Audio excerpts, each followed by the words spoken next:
។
Let's go.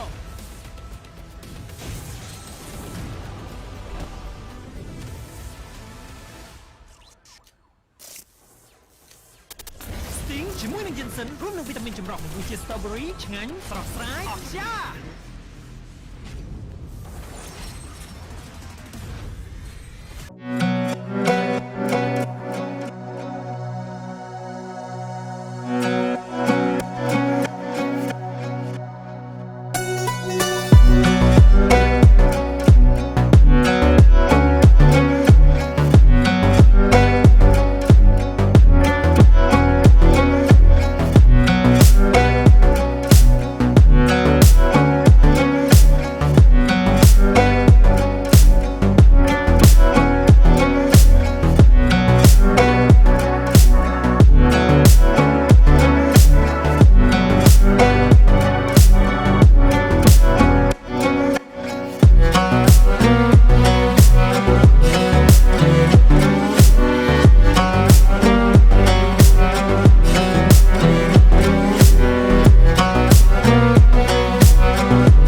remember. So many times I lie in the basement waiting for greatness. No, I won't listen to anyone hating on me and telling me I wouldn't make it. Cause I did everything that they said I couldn't. Caught my footing and I kept the control. I stand for something. I ain't running now. I'm the greatest now. I just wanna make it burn. Don't let me down. Don't let it all fall. I've been on the road, accomplished all of my goals, and I ain't gonna let you down. Touch your sky, you're made of silver and gold. Touch your sky, you're the greatest, don't you know? You and I, we can make it out of the cold. Hang tight, we gonna reach for the greatness. We will always rise, we will never fall. The fire in our eyes will let me as strong. Even though we know our backs against the wall. And again, pick your aim, you know that this is Coming for the game, cause we ready for the victory.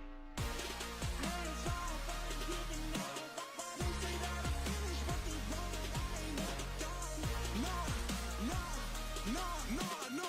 So turn it up, turn it up, turn it all the way up. all you get your hands up, all you raise your flags up. Listen to what you feel and say. We gon' turn it up tonight. We gon' turn it up.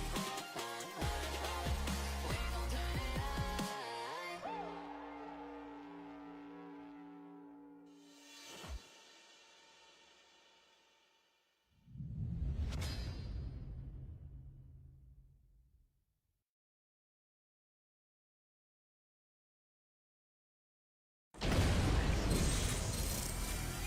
Let's go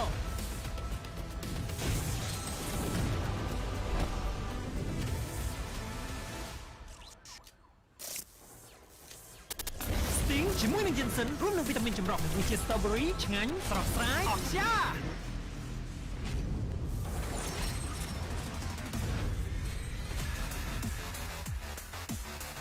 Sting Metaverse switch on Are you ready?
the sky.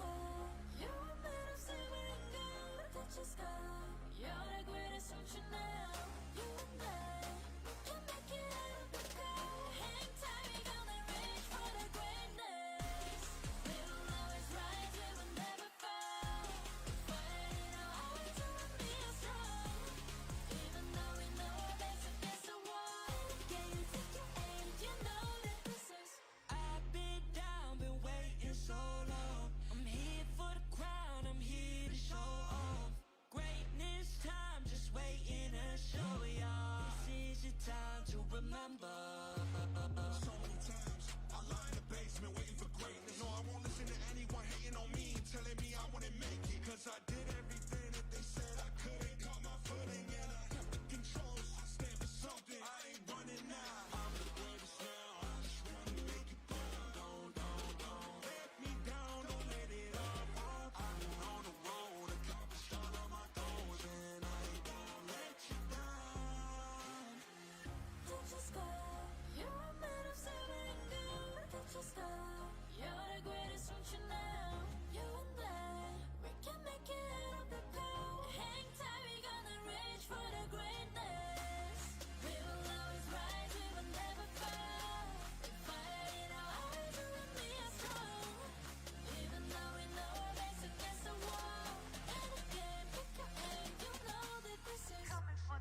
From 16 teams down to the last 2 of the strongest in all the regions, we have now come to the final stage in the land of dawn. Fans across the globe have united to behold the greatness. Dari 16 tim, tersisa 2 tim terkuat dari seluruh region. Saat ini kita sudah berada di puncak. Fans dari seluruh dunia bersatu untuk menyaksikan the greatness. This is Mobile Legends Bang Bang. This is M4 World Championship. Dare to be great!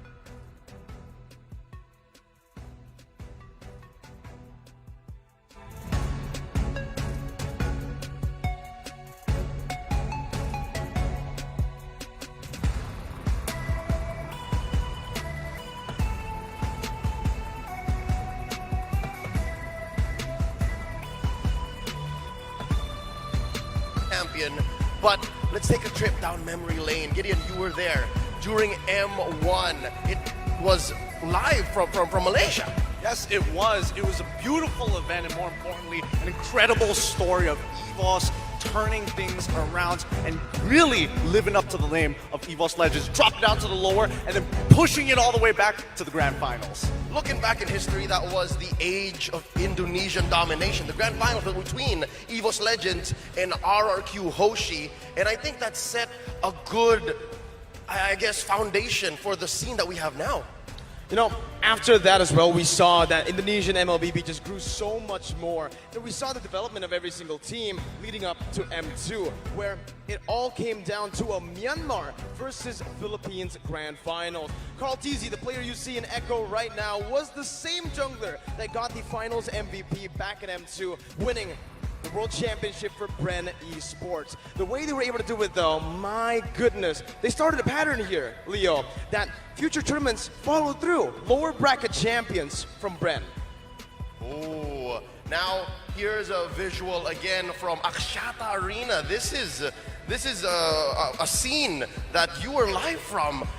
Gideon. Can you tell us real quick again, how did that feel? Look, it felt incredible to have the crowd, to have the Indonesian fans, the Malaysian fans, people from across the world came to check out M1 and the story that unfolded. Incredible, and that's why, you know, Mobile Legends is where it is today because of that very first step, that very first Indonesian standard that was set. And being the first MPL region to have a franchise, and you've been a part of it, Mirko, for a while now, how important was it that Indonesia took the first steps in establishing what we have today? Again, they went the distance, 4-3. 4-3, and it was kind of a reverse sweep, right? Up against RRQ. Again, this set the stage for 2 of the biggest teams in Indonesia. We're seeing right now that in terms of viewership as well, MPL Indonesia has flourished since M1. And you can kind of say that in terms of viewership, we're number 1 right now, right? With all the teams, again, coming up,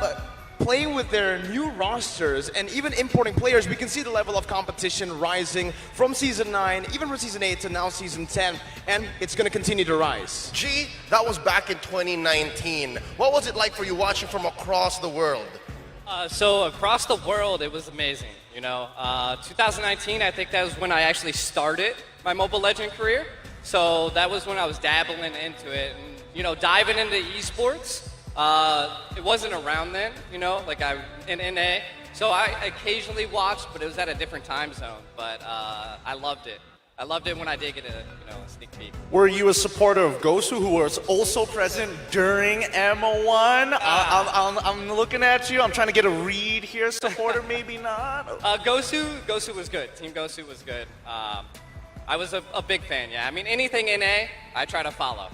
And NA has a budding and developing scene. I believe more will be injected into that region in 2023, given the Valley's performance, and they started that in M3. We'll be taking a look back at M3 in just a bit, wherein we held that in lovely Singapore. 2 World Championships were actually held in Singapore, and that was M2 and M3. But for now, we're gonna go ahead and move along because, again, tonight is all about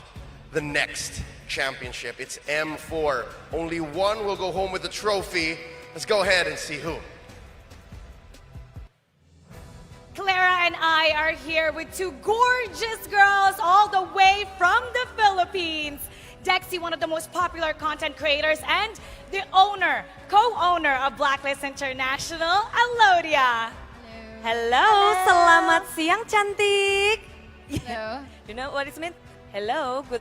afternoon, pretty. Oh, thanks for teaching us. Yes. Now, regardless what happens, Philippines will come out a winner. How proud are you that it once again, Philippines versus Philippines in the grand finals? Actually, it is very surreal because this is kind of reminiscent from the M3 tournament last year. And I'm just really proud to be able to get this far because Blacklist didn't have really like an easy path. All the teams were doing really well in this tournament, so I wish them luck for this match. Oke, Alodia benar-benar nggak menyangka ini akan terjadi lagi Philippines lawan Philippines seperti halnya di M3. Tapi melihat perjalanan Blacklist yang nggak mudah, dia benar-benar proud, dia benar-benar bangga terhadap anak-anak dari tim Philippines yang bertemu kembali di M4. Dexy, how about you, Dexy? All I can say is hashtag Pinoy Pride. Pinoy Pride! Hashtag Pinas lang malakas. Pinas lang malakas! Now tell us, what's so great about both teams? What do you see in both teams? Let's start with Echo. Echo is really good, and I think they're a difficult opponent. And all I can say is they're young players, which is Sanji and Sanford has a bright future ahead. So I hope they can help their families after this M4. Wow, untuk Eko sendiri dari Dexy ngelihat bahwa ini adalah tim yang sangat kuat, apalagi dengan dua bintang muda yang begitu bersinar. Semoga yang terbaik untuk player Eko tentunya. Kecil lah dia. For Blacklist, I'm just really impressed by how they carry themselves. I mean, even if they've won back then, they always stay hungry and it never gets to their head. Wow, mereka benar-benar pengen banget kemenangan ini. And it makes sense for the Filipinos because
They meet each other couples time, so this gonna be something different for both of the teams. Something different. I really want to see Oh My Venus if using the SS, using the SS M3 skin. That would be a statement. Yes. Let's take a look at another comment. How about... Gideon is here. That's Gideon. Gideon right there. What's Gideon saying? Oh, this is the prediction of us. Echo or Blacklist? How about for you? Echo or Blacklist? It's kind of hard. Both of them are strong, but Blacklist is super strong. Oh, he thinks it's gonna be Echo 1-0 first. Okay. Lots of people are predicting Echo, right now. wow. So make sure, comment on TikTok. Let us know what your thoughts are. Claire, let's take a look at another comment. Who are we gonna feature right now? Let's go. We got a lot of comment and videos here, Mara. Oh, there's you also. Oh. How about, what is he saying right here? This one right Let's there. go. Esports From ID. Esports Indonesia. Oh, Rahasia Bocil Dewa says that the secret of the boys from Echo Philippines, they didn't get pressed on the M4, and everyone is questioning how Blacklist is so strong. But you know, Echo, you can see these two boys right here, that's Sanjay and Sanford, 16 and 17-year-old. They're the first timers here in the M series, already making a statement. It's going to be a bright future for the both of them. Yeah, Let's pick another one. for sure.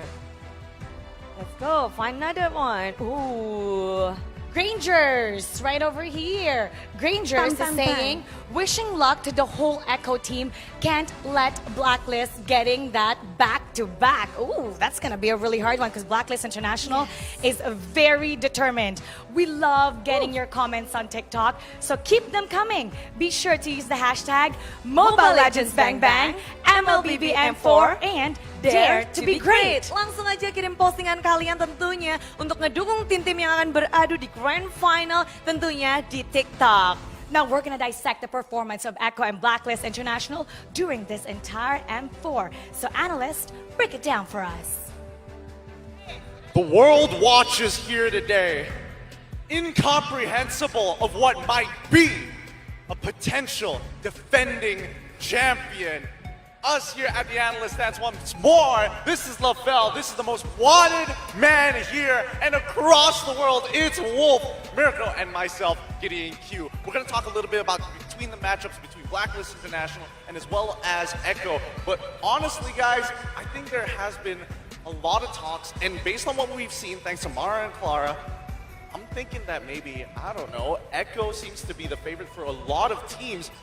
But do people really understand how much of a challenge that is going to be, LaFell? Okay, so here's the thing. They already went for the best of 5, and in that one, Blacklist did win. But the thing is, looking at how Echo plays, they're very explosive. They have a lot of drive. Once they get a small victory, they will snowball out of control. So I feel like it's going to be a very tight match because Echo is very explosive, but with explosions, Blacklist can see it happening, and they could like weather it down and then get a comeback. Well, I mean, comeback or not, a best of 7 is a different challenge here, and we gotta obviously ask the smartest man at the desk, as proclaimed, the best of 7. How does this really shake things up between Blacklist and as well as Echo? And we've seen before, Blacklist has stated that they don't usually lose twice to a team, but in a best of 7, who's more favored in this particular situation? I think that it's just natural to vote for Blacklist International, right? Because they had a lot of experience. They have been here before in the Grandmaster stages. But then again, I think it's going to be a question of who is better when it comes to like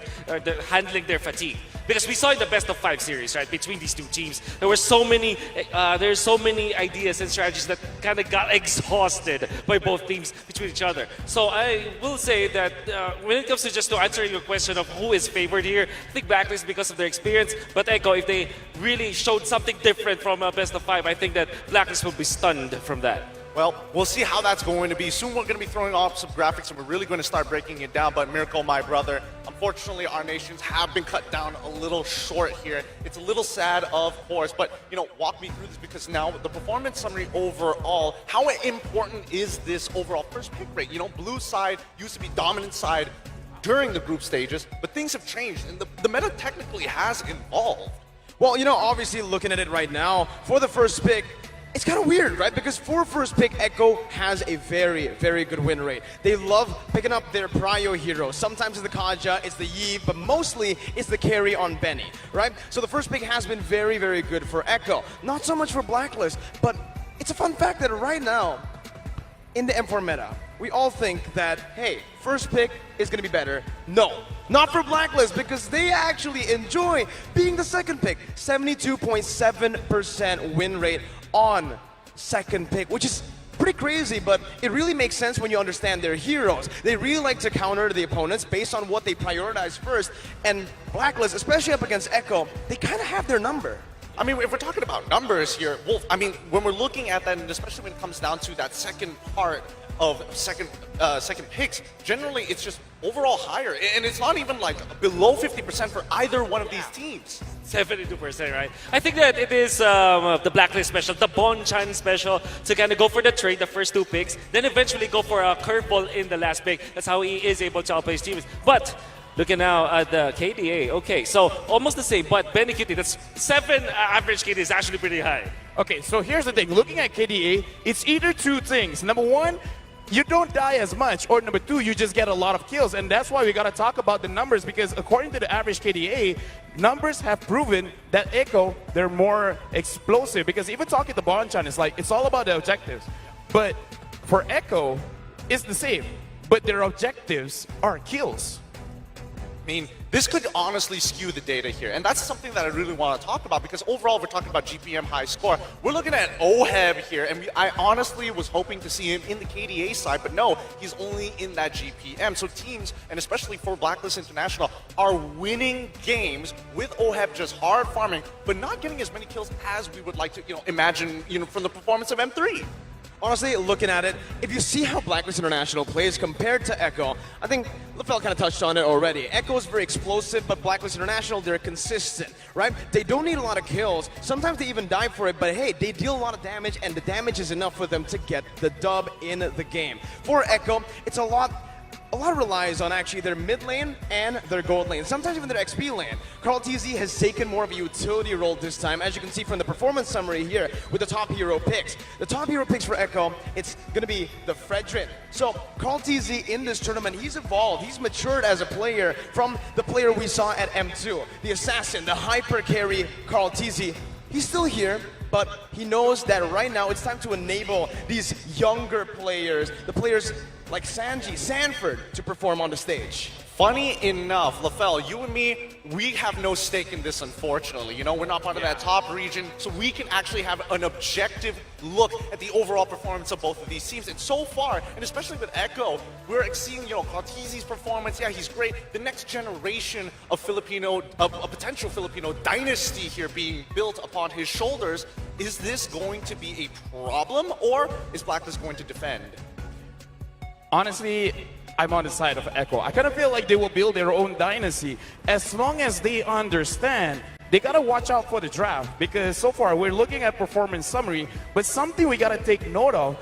most of Blacklist International wins is when the opponent uses assassins. Because we looked at the Fredrin pick just now, I kind of feel like for both teams, they want to prioritize on like the tankier junglers. Because the thing about using an assassin against Blacklist International, Blacklist will go into your jungle and deny you of the purple buff. That is huge. I'm glad to have you on the stand here. Wolf, not so much. But with that being said, hopefully you guys are going to have a great show here. I'm very curious what's going on with Mara and as well as Clara. What are they up to? Let's find out. Thank you, analysts. We're excited and looking forward to who will be the grand champion of the Mobile Legends Bang Bang M4 World Championship. Kami benar-benar menantikan siapakah yang akan menjadi juara dari M4 World Championship. Now we're gonna take this time and devote this to show appreciation to the fans who became part of our journey here in M4. Dan kami benar-benar mengucapkan terima kasih kepada para fans yang sudah mendukung acara ini dan terus bersuara untuk menyemarakan acara M4 World Championship.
to be great. Dare to be great.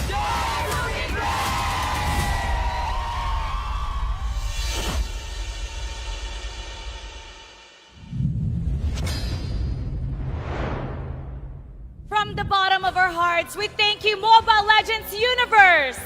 Now, speaking of fans, we have here our lucky fans who have supported and dedicated their time for their favorite teams. And for us here, the MLBB community have rewarded them by bringing them here to M4 to support their favorite teams live. First, we have our Singaporean cosplayer, Nana Kimi, cosplaying as Nana. Hi. Hello. How's your experience so far?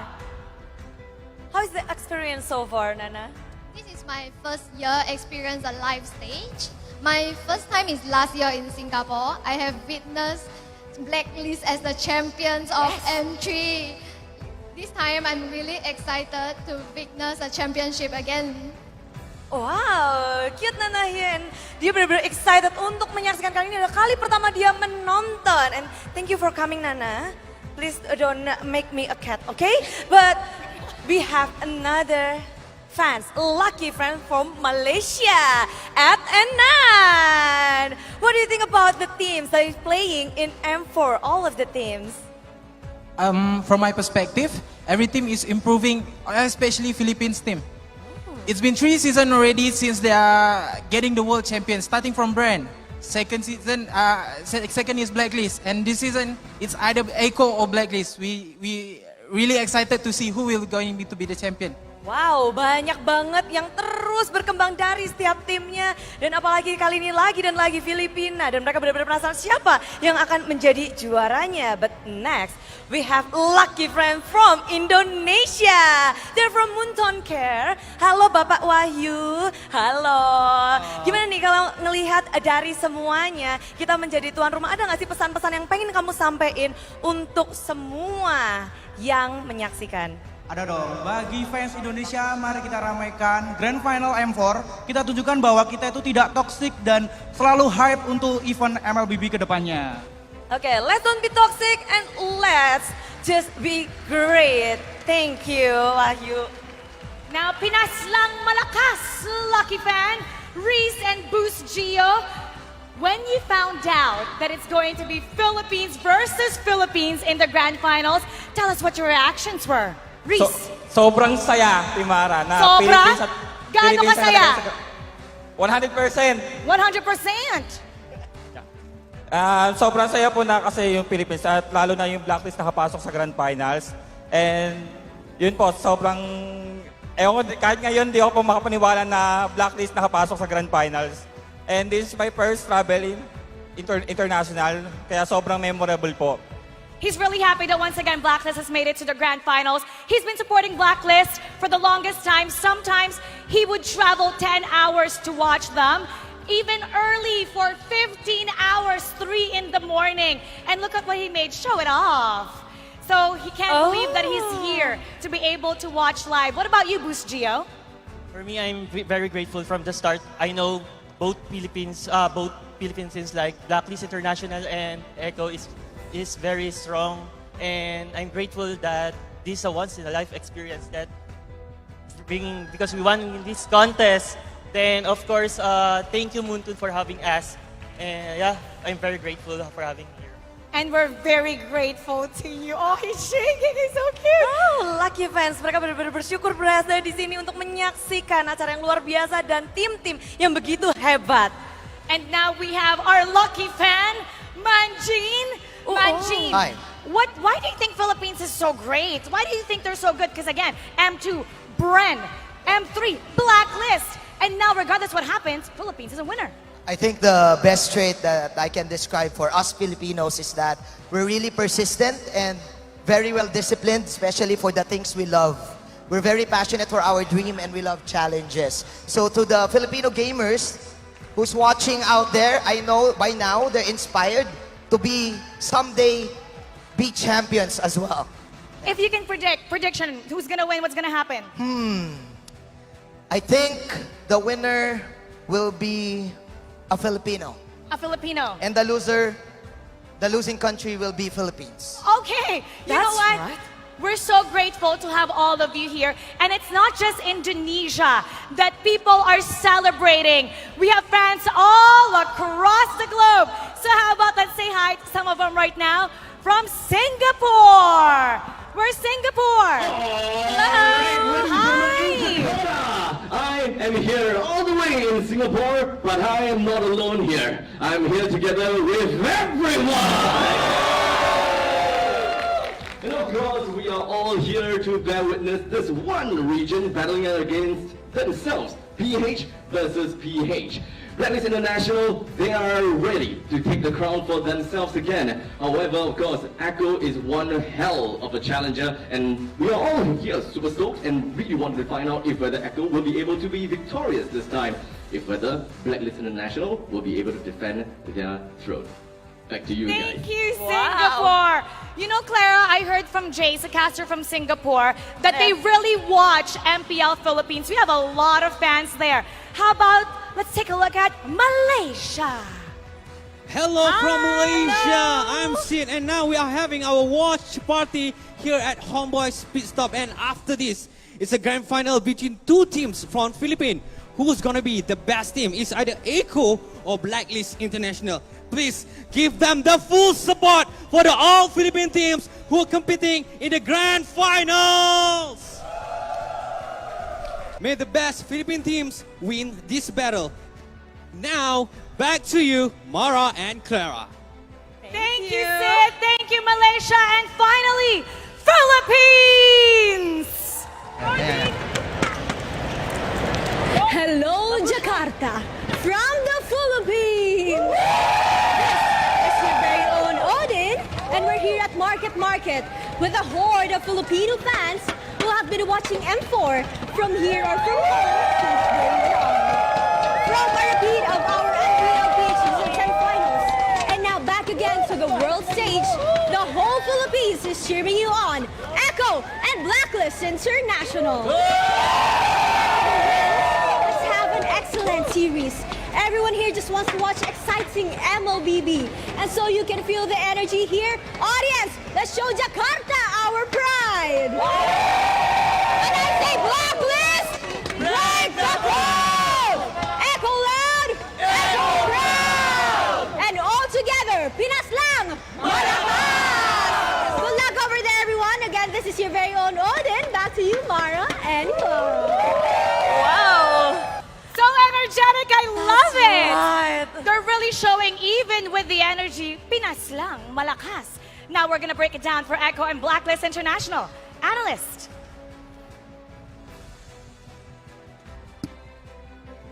Into the details we go before this best of 7 bout begins. Let's talk about what these teams might bring into their lineups. M4 has had the metagame evolve one way, make a swerve, and then go another direction. And here we're gonna try to break it down between Blacklist International and Echo. We have here Lafel, Wolf, Leo, and Mirko to do just that. Wolf, you've been watching these teams since forever. What can we expect going into this best of 7? I guess you would expect Ube, right? That is, for Blacklist International, we saw that from Echo themselves when they battled in the upper bracket finals. Now, then again, we saw that Echo, it kind of felt like they're not that masterful yet with that composition. They look really good, though. I'm not saying that they looked bad back then, but it's just like, when it comes to experience, Blacklist knows that. So, what I expect from Echo this time is a different shade of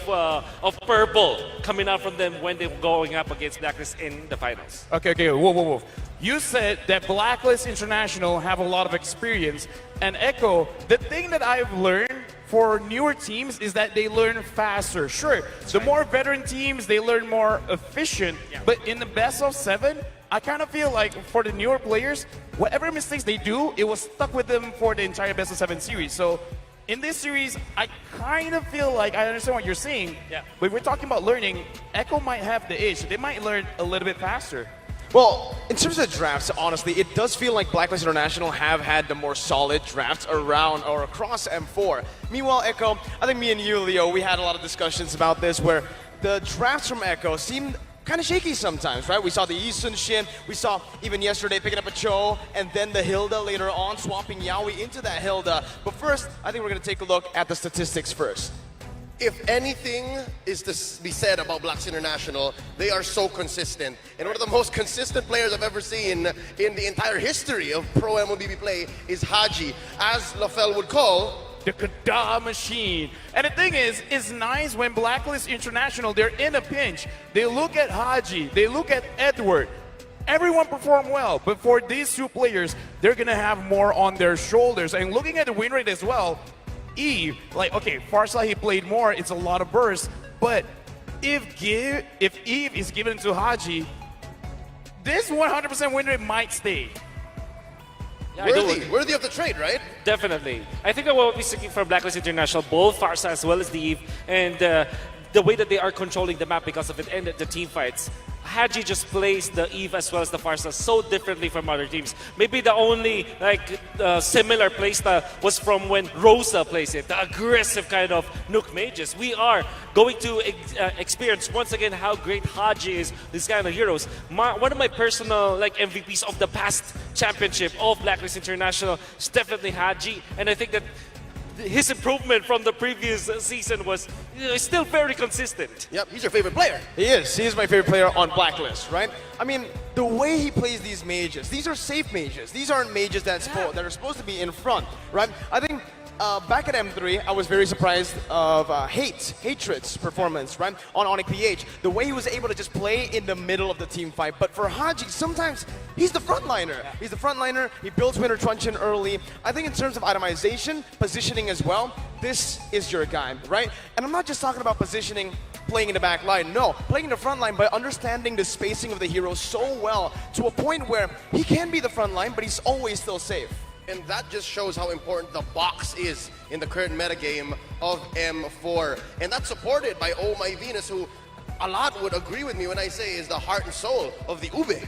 Okay, the thing about Oh My Venus is a different kind of power in Blacklist International, because Oh My Venus is moving the chess pieces, and using a healer like an Estes, you can dictate how we want to fight back, because the way that Blacklist International is playing, if you want to engage, if you want to fight, you're going to be the one that starts something. We're going to retaliate, and that's why it's great with having Oh My Venus in Blacklist, because he knows when to re-engage. Fun fact, do you know how ube is actually made? Like the actual ube, the food. Like purple yam. Yeah. It's a root crop, right? You boil it, high temperature for a long time, you mash it. Like there's a lot of pressure in it. And that's exactly how Oh My Venus, as well as Blacklist International, have developed this strategy. Over time, so much pressure, so much refinement. Eventually you get a wonderful recipe, wonderful dish that you can see in the world stage back to back. And that's what tells the story of the Ube. Again, you can throw in the best amount of bursts. You can throw in the best in the world trying to cut into your back lines, even to the front lines via Carl Teezy's Fredrin, his Akai, his Grok. I can't believe we're here, 2023, M4. These are the picks for this guy? These are the picks for the FMVP of M2?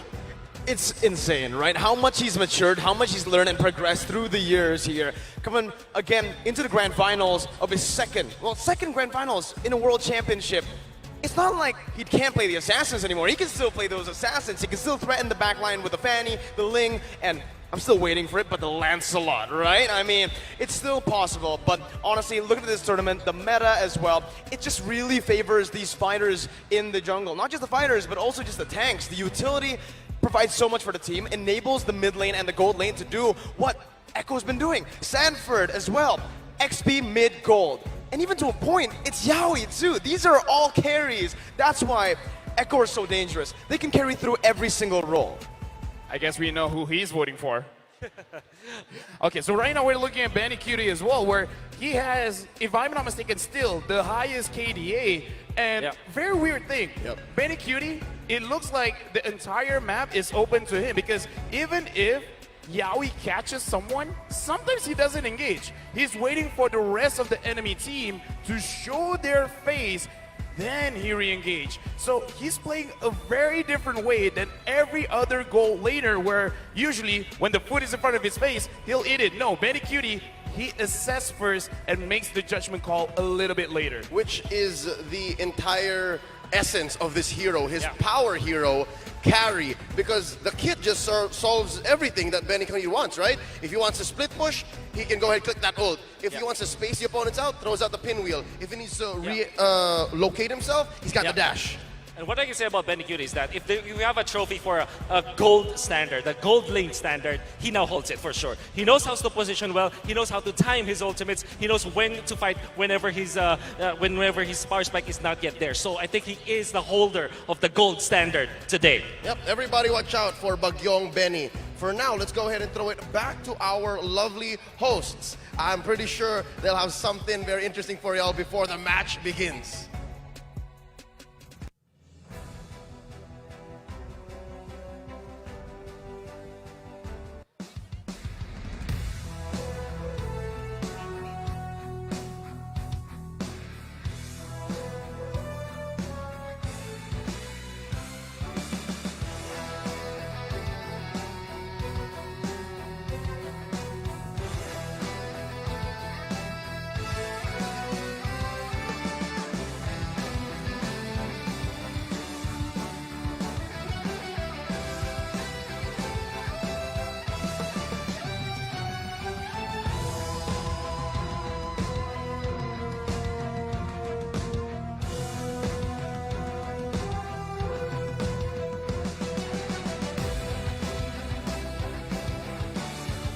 Arrived in the players holding area, and let's take a look at them now. They're interacting with each other. We're gonna pull one of them, JP. Hi, JP. Pwede kang kausapin? Can talk to you. So what's going on right now? What are you guys doing? Lang, mga pampakalma lang para before laban. So they're just trying to calm themselves, playing with each other. Who's the most nervous out of everybody?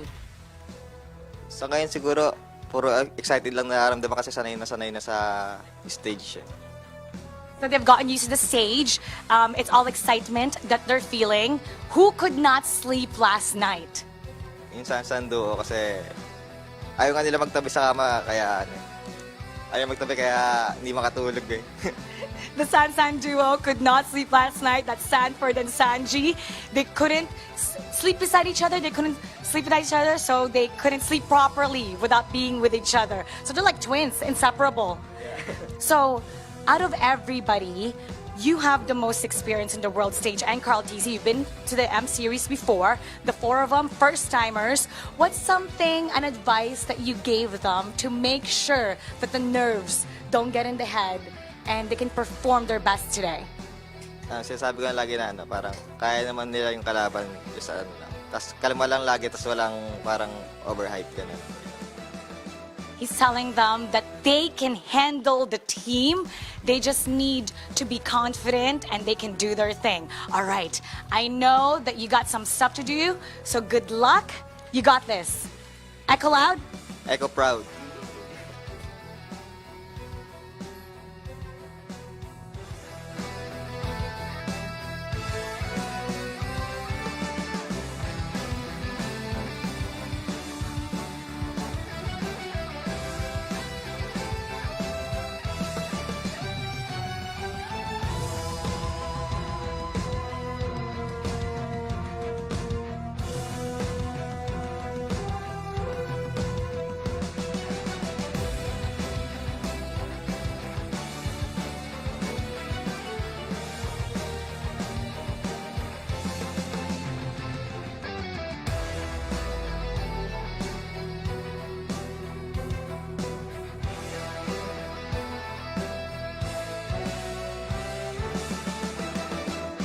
Now it's time to talk to Blacklist International. We're gonna put somebody here that's available. Oheb,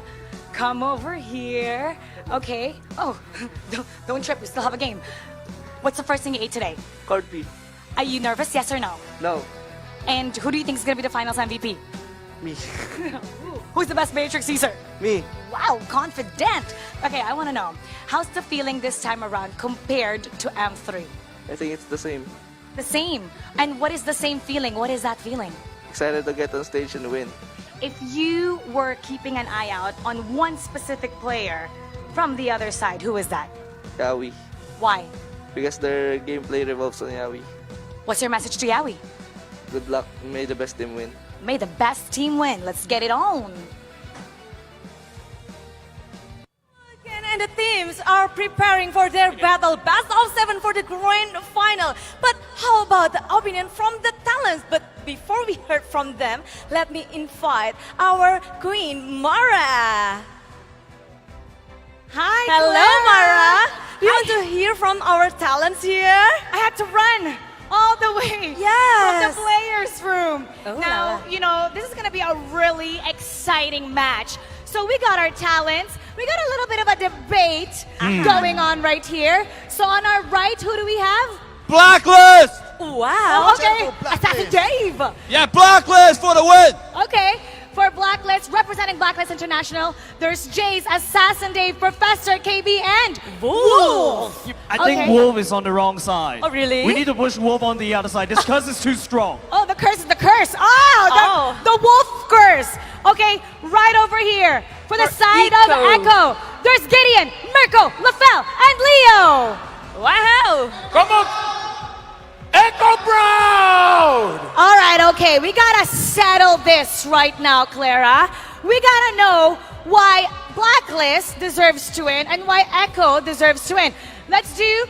Jay. Clara, Yes. you know, let's do rock, paper, scissors. Whoever wins, that side goes first. Okay, one, rock, two. paper, scissors. Okay, I won. Echo Echo will first. go first. All right, here we go now. Here we go, Orcus. What you got? Boys, this is a simple one. Echo is by far one of the greatest. And how do we know they've got the youngest players? They have an M2 World Championship jungler to lead them. The next generation of Filipino mobile legends is here. Tell them, Leo. Wow. That's right. Best in the world! Wait, that's not what Orca say, right? What noise does the Orcus made? What do they make? Blue? Is that what? Is that how? No, Orca's like.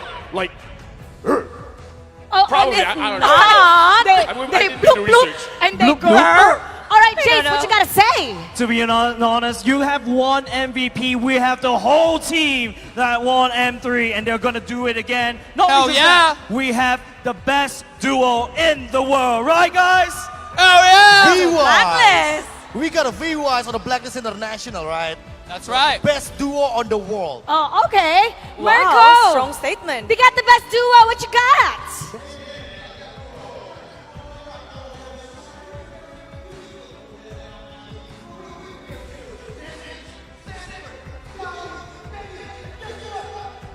Easy, best in the world. Wow, 5 of them. Okay.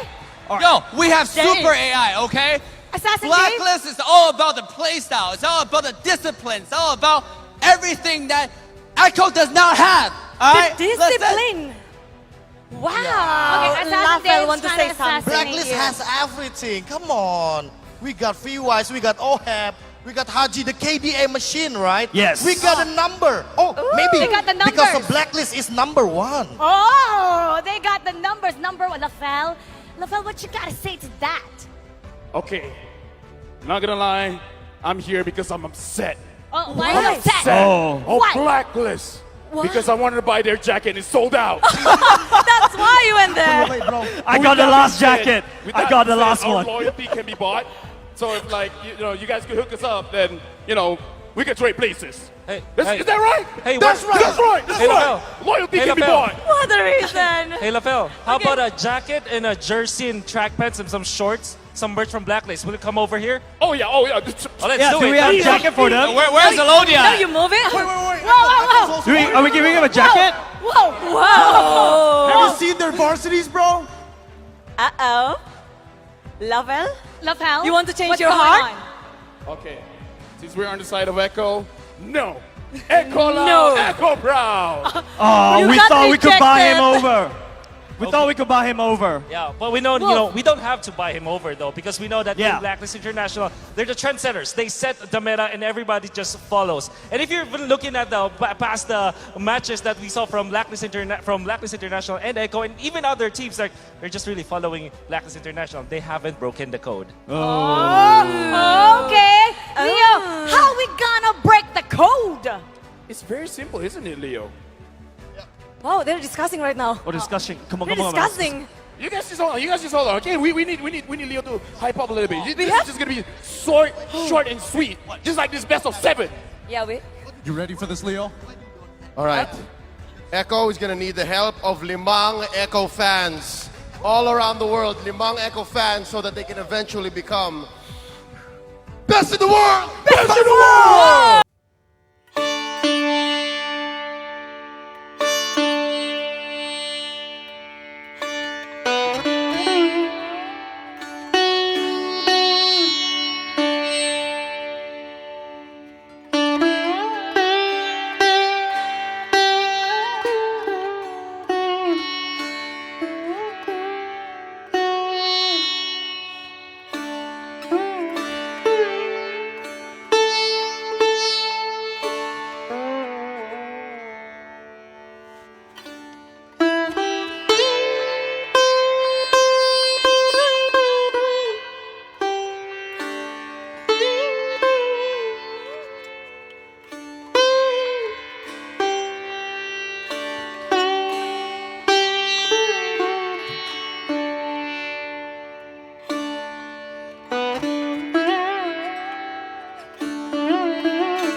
Philippines, Pinas lang, malakas! Now, before we proceed, we'd like to call on stage the President of the Philippine Olympic Committee, Mr. Abraham Bambol Tolentino.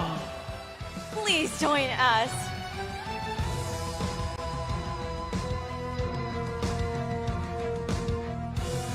Hello. Hi, Hello, welcome! thank you. Thank you very much,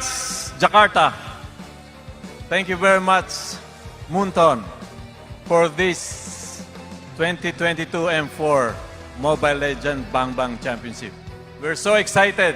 Who will be the winner? Echo or Blacklist? But definitely, it will be from the Philippines. Thank you very much. And we're more excited that the next M5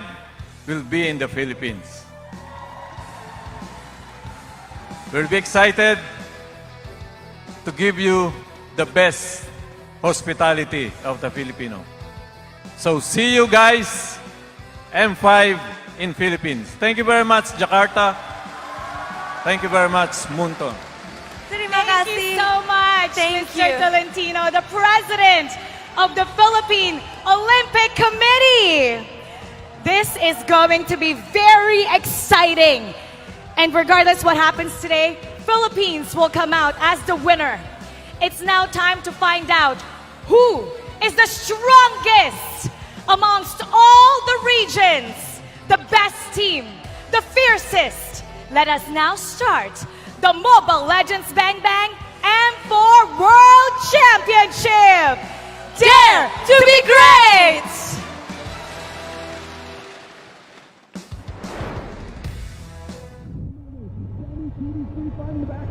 And now it's going to be the crystal worked on. Echo takes the game against RRQ. Clean from the reigning champions.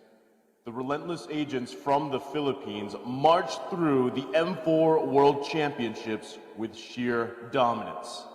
taking down opposing foes one at a time, and claimed a spot in the grand finals.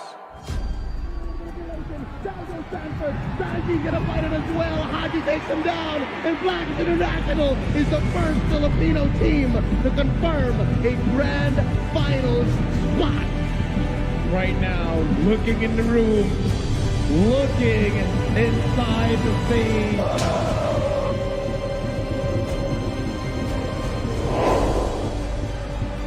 Echo, a fierce challenger with a burning desire to claim victory and make history. The Orcas have swam their way through adversity and proved to be a worthy contender. Behind the leadership of Carl Teasy, the M2 Finals MVP, Echo is ready to stand loud and proud onto the stage.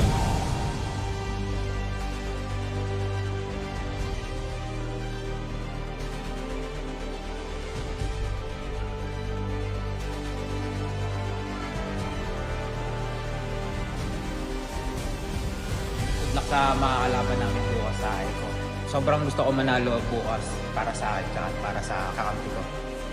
Gagawin po namin ang lahat para sa trophy na to dahil ito po yung matagal namin hinahangad ng simula pa. At hindi na po kami titigil kasi 1 series away na lang po kami. Are you ready for the grand finals of M4?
Warriors across the universe would gather, and they tried their best to reach the sky and ignite the stars.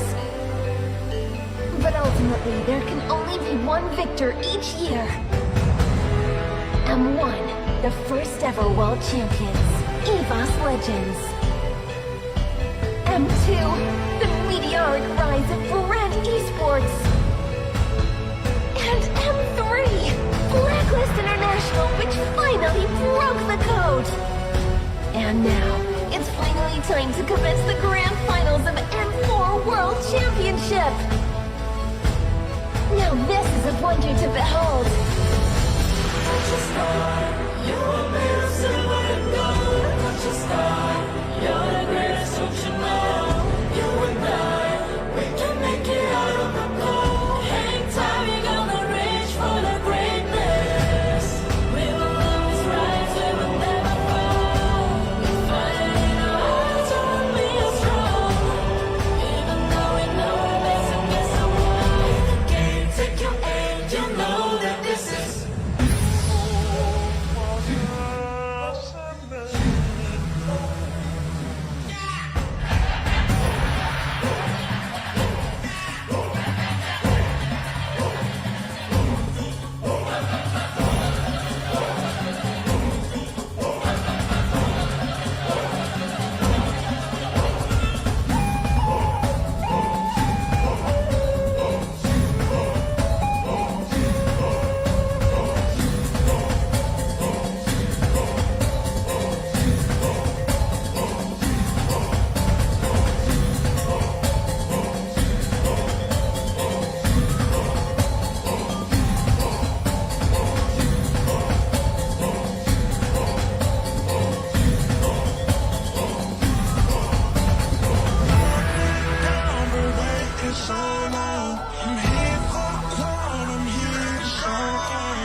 បាទសូមគោរពនឹងសូមជម្រាបសួរមកកាន់ការប្រកួត Mobile Legends ស្បែងកម្រិតពិភពលោក M4 World Championship វគ្គផ្ដាច់ព្រាត់ Philippines បាទ Philippines Black League International នឹងចូលជាមួយនឹងក្រុម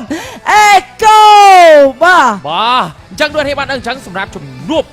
ហ្វីលីពីនប៉ះហ្វីលីពីននេះគឺបានធ្វើការមកតាំងពី M3 មកម្លេះបាទអញ្ចឹងជាក់ស្ដែងអាចយល់ថា DNA របស់គាត់គឺគាត់ផ្ទេរមកតាំងពី M3 មកជាអ្នក World Championship ដូចគ្នាដែរសម្រាប់ប្រទេសហ្វីលីពីនអញ្ចឹងសម្រាប់ខាង M4 នេះក៏មានជាមួយនឹងប្រទេសហ្វីលីពីនដែលមានជាមួយនឹងក្រុម Echo ដែលអាចយល់ថាយើងមានជាមួយនឹងក្រុមម្ចាស់ Champion M3 មកមួយហើយសំខាន់គឺ Echo ដែលគាត់ទើបតែធ្វើការលេខថាបន្ថែមជាមួយ roster ថ្មីបន្ថែមជាមួយនឹងកីឡាករ MVP player ប្រចាំ M2 មកធ្វើឲ្យពួកគាត់បាទបានធ្វើការអាប់ដេតជាមួយនឹងក្រុមប្រជែងជាមួយនឹង play style តាក់ទិកផ្សេងៗផ្ដួលជាមួយនឹងក្រុមជាច្រើនដូចគ្នាបានដែររហូតដល់ឡើងមកកាន់វគ្គ Grand Final ទោះបី Final Upper Bracket គាត់បានធ្វើការបរាជ័យក្រុមថ្មីដែររបស់ Black League 3-2យ៉ាងណាក៏ដោយប៉ុន្តែគាត់បានធ្វើការទៅ lower គាត់បានបបាក់ជាមួយនឹង RQ Hochi ក្នុងរយៈពេល3-1នាំមកនៅជាមួយនឹងទៅកាន់ Grand Final ប៉ះគ្នាដល់ជាមួយនឹងការជួបរួមស៊ីសាយកជាលៀងអញ្ចឹងជាមួយនឹងជំនួប Best of 7បាទហើយការគូនេះគឺជាគូសងសឹកផងដែរដោយសារ Eco ក៏ដូចជា Black League International គឺធ្លាប់ប៉ះគ្នាតាំងពីនៅ MPL របស់ហ្វីលីពីននៅវគ្គ Grand Final ម្ដងហើយដែល Black League ទទួលបានជ័យជំនះហើយក៏មានការប៉ះគ្នាជាលើកទី2នៅក្នុងវគ្គ Upper Bracket នៅក្នុងការប្រកួត M4 World Championship របស់យើងដែល Black League ទទួលបានជ័យជំនះនៅក្នុងលទ្ធផល3-2ហើយនេះគឺជាការប៉ះគ្នានៅក្នុងការប្រកួត M4 ជាលើកទី2ក៏ដូចជាការប្រកួតសងសឹកបាទនៅវគ្គ Grand Final ផងដែរបាទអញ្ចឹងសង្ខេបខ្លីៗរវាងក្រុមទាំងពីរពួកគាត់បានធ្វើការឆ្លងកាត់ជាមួយសមរភូមិយ៉ាងក្តៅគគុកតាំងពីវគ្គក្រុម Stack មកម្លេះដោយឡែកយើងក៏លេខទៅមើលជាមួយនឹងក្រុម Black League International គាត់នៅក្រុម A ដែលគាត់អាចនិយាយថាគឺគាត់អត់បានធ្វើការក្រុងជាមួយនឹងតំណែងជាមួយនឹងលេខ1នៅក្នុង pool ទេប៉ុន្តែបានគាត់អាចធ្វើការ secure យកជាមួយនឹង top 2ដើម្បីធ្វើការលេខ upper bracket ដូចគ្នាបានដែរជាមួយនឹងការលេខវគ្គបាទយេហើយក៏ដូចជាជាមួយនឹងក្រុម Echo គឺគាត់ធ្វើបានល្អមែនទែននៅក្នុង pool C ដែលគាត់បានបំបាក់ក្រុមជាច្រើនដូចគ្នាបានដែរបាទមានដូចជា RSG ក្រុមជាមួយនឹងOxygen Hydron បាទក៏ដូចជាជាមួយនឹងក្រុម RQ Hochi ដែលជាក្រុមល្បីនៅឥណ្ឌូនេស៊ីបានធ្វើគាត់បានទទួលបានជាមួយនឹងលេខ1នៅក្នុង pool គាត់ធ្វើការឡើងមកក្រុម Black League បានធ្វើការបបាក់ជាមួយនឹងក្រុម RQ បាទអាគីណាបានលទ្ធផល3-1ដូចគ្នាបានដែរបានឡើងបន្តទៀតដូចគ្នាបានដែរប៉ះជាមួយនឹងក្រុម RQ Hochi គាត់បានបបាក់3-2ដូចគ្នាបានដែរបាទឡើងវគ្គបន្ទាប់គាត់បានប៉ះជាមួយនឹងក្រុម Echo ដែលគាត់ comeback មកវិញជាមួយនឹងលទ្ធផលបាទលទ្ធផល3-2ដូចគ្នាបានដែរដែល Echo ក៏គាត់ធ្វើបានល្អដូចគ្នាបានដែរនៅក្នុងវគ្គ knockout stage របស់យើងដែលគាត់បានធ្វើបានល្អយកលទ្ធផលនាំមុខ 2-0 ទៅកាន់ Team Hack ប៉ុន្តែ Team Hack comeback មកវិញបាទអញ្ចឹងធ្វើឲ្យគាត់ដល់លេងដល់ game ទី5រៀងវែងឆ្ងាយដែរប៉ុន្តែយ៉ាងណាមិញគាត់ធ្វើបានល្អដូចគ្នាដល់ផ្ដួល Team Hack ទៅកាន់ lower bracket ខណៈពេលដែលគាត់ទៅប៉ះជាមួយនឹង Onyx Esport ដែលយើងនៅថាហើយ Onyx Esport នៅឥណ្ឌូនេស៊ីបាទដែលមានជាមួយនឹងដៃ Jungler KD គាត់មកថ្មីប៉ុន្តែអ្វីក្រុម Eco គាត់បានធ្វើបានល្អជាងក្នុងការបបាក់លទ្ធផល3-1បាទនាំមកនៅជាមួយនឹងអីមកកាន់វគ្គ Black ជាមួយនឹងបាទ Final Upper Bracket ខណៈពេលដែលគាត់ចាញ់ជាមួយនឹង Black League ប៉ុន្តែគាត់ក៏បានធ្វើការល្បាយឡើងវិញនៅក្នុងថ្ងៃនេះដូចគ្នាផងដែរបាទអញ្ចឹងថ្ងៃនេះផងដែរចូលជាមួយនឹងពួកយើងតែ3ដែលខ្ញុំបាទ Ice Frank ជា caster ក្នុងការប្រកួតមួយនេះបាទក៏ដូចជាខ្ញុំបាទ Mano Smos ណៃ ក៏ដូចជាខ្ញុំបាទ SENTO កំពូស្មោះបាទបាទចាយើងក៏អរគុណទៅដល់ក្រុមហ៊ុនមុនធននិងអ្នករៀបចំការប្រកួតដែលបានជ្រើសយើងពួកយើងទាំង3ជាអ្នក caster ក៏ដូចជា analyzer ក្នុងការប្រកួតនេះបាទអញ្ចឹងយើងក៏មានជាមួយនឹង player head to head រវាង Hard G ក៏ដូចជា Sen G ដែលជាដៃ mid lane បើយើងក៏លេខទៅមើល KDA របស់ខាង Eco របស់ Sen G គឺមានការលើសរហូតដល់ទៅ 1.4 ចំណែក GPM ក៏មានការដូចជាការលើសដែរដោយសារឥឡូវមិញយើងក៏ឡើយតែនិយាយមានការ switch បាទអញ្ចឹងការប្រកួតនេះគឺមិនមែនជាការប្រកួតដែលទៅតែប៉ះគ្នាលើកដំបូងទេអ្នកទាំងអស់គ្នាគឺជាការប្រកួតសងសឹកហើយសម្រាប់ Black League គឺជាក្រុមមួយដែលត្រូវ defend ជាមួយនឹង champion របស់គាត់បើសិនជាគាត់ឈ្នះនៅក្នុងការប្រកួត M4 ទៀតគឺ back to back champion បាទដែលមានន័យថាដែលការឈ្នះ champion 2 ដងជាប់គ្នាផងដែរបាទចុះចំណែក KDZ KDZ ក៏ជាដែលមនោបានលើកក៏ជា player ដែលទទួលបានជាមួយនឹង MVP នៅក្នុង M2 ដែលមានទឹកប្រាក់រង្វាន់រហូតដល់ទៅ$3000គ្រាន់តែ MVP M2 តែ MVP M4 របស់យើងគឺទឹកប្រាក់រហូតដល់ទៅ10បាទ 10,000 គឺ $10,000 ផងដែរតែ KDZ ក៏ឈរនៅក្នុង player ដែលអាចឈ្នះជាមួយនឹង two time champion នេះគ្នាចឹង key to victory របស់ក្រុម Black League ដែលជា key to victory ចុងក្រោយរបស់គាត់នៅក្នុងការ secure ទៅលើការឈ្នះជើងឯកដែលគាត់ត្រូវ focus ក៏ដូចជា lockdown position សានជីកវត្តចោលបន្តជាមួយនឹងការលេងយុទ្ធសាស្ត្រ ultimate bonding experience ដែលមានន័យថាតារះដើរជុំដាក់ឈាមហើយ Vice នឹងត្រូវតែបន្តជាមួយនឹងការទប់ KDZ ជាមួយនឹងការដណ្ដើម hero pool របស់គ្នានៅក្នុងការបន្តធ្វើជាជាមួយនឹងគេហៅថា យុទ្ធសាស្ត្រ goal របស់គាត់យកថាអានប្រប៉ែក៏យ៉ាងណាទេចំណែកឯការទប់ទល់ជាមួយនឹង lane របស់ OHYPE គឺទៅកាត់ឡើងដើម្បីធ្វើឲ្យ Philippines Sniper មួយរូបនេះបង្កើតទៅជាដែលអាចទប់ជាមួយនឹងរហស្សនាមរបស់អរេBanik Hurricane Banik Shooty អាហ្នឹងជារហស្សនាមរបស់ Banik Shooty បាទតែ Hurricane ហ្នឹងខ្យល់ព្យុះខ្យល់ព្យុះនៅក្នុងអង់គ្លេសក៏មានច្រើន Hurricane ហ្នឹងគឺព្យុះទឹកបាទ Storm ព្យុះStorm ព្យុះខ្យល់ហើយវាមានព្យុះជាច្រើនទៀតបាទចា Hurricane គឺព្យុះទឹកអញ្ចឹងជាមួយនឹង Key to Victory របស់ក្រុម Echo វិញម្ដងតែពួកគាត់នឹងព្យាយាមលួចក៏ដូចជាធ្វើយ៉ាងណាមានការឈ្នះជាមួយនឹងការស្មៃដូចប៉ុន្តែមិនមែនស្មៃដូចគឺស្មៃឲ្យមានគ្នាជួយបិទដៃរបស់ Vice ហើយក៏ត្រូវការ ban ជាមួយនឹងតារារបស់ក្រុមរបស់ក្រុម Black League គឺជា Queen នៅក្នុង game តារារបស់គាត់តែម្ដងគឺជាមួយនឹងការ ban តែហើយ Yavi គឺត្រូវធ្វើយ៉ាងណាដែលមានការបង្កើត play style ប្លែកៗដើម្បីបំបែកក្បួនមួយនេះបាននេះគ្នាយ៉ាងណាវិញគឺយុទ្ធសាស្ត្រ San Duo នឹងប៉ះជាមួយនឹងយុទ្ធសាស្ត្រ Best couple duo នៅក្នុងពិភពលោករបស់យើងដែរ Vice versus San បាទអញ្ចឹងអ្នកទាំងអស់គ្នាប្រកាសជាដឹងហើយគឺ VY គឺពួកគាត់គឺជានៅក្រុមដែលយើងហៅថា couple ដែលនៅ Blacklist ចំណែកឯ San គឺ San ជីជាមួយនឹង Sanford បាទតែជាមិនមែនជា couple ធ្វើទៅបាត់តែមិនមែនជាបងប្អូនភ្លោះប៉ុន្តែជាមិត្តល្អនឹងគ្នាបាទតែមុខពួកគាត់ស្រដៀងគ្នាដែរបាទហើយការលេង performance របស់ពួកគាត់គឺស្មើដៃគ្នាខ្លាំងមែនតើសម្រាប់ក្រុម Eco បាទយើងដល់ឡែកលេងទៅជាមួយក្រុម Blacklist Vice ដែលគាត់អាចនិយាយថាគឺគាត់ duo នៅចាប់ពី Midland តទៅដោយសារតែមួយ Jungle មួយជាមួយនឹង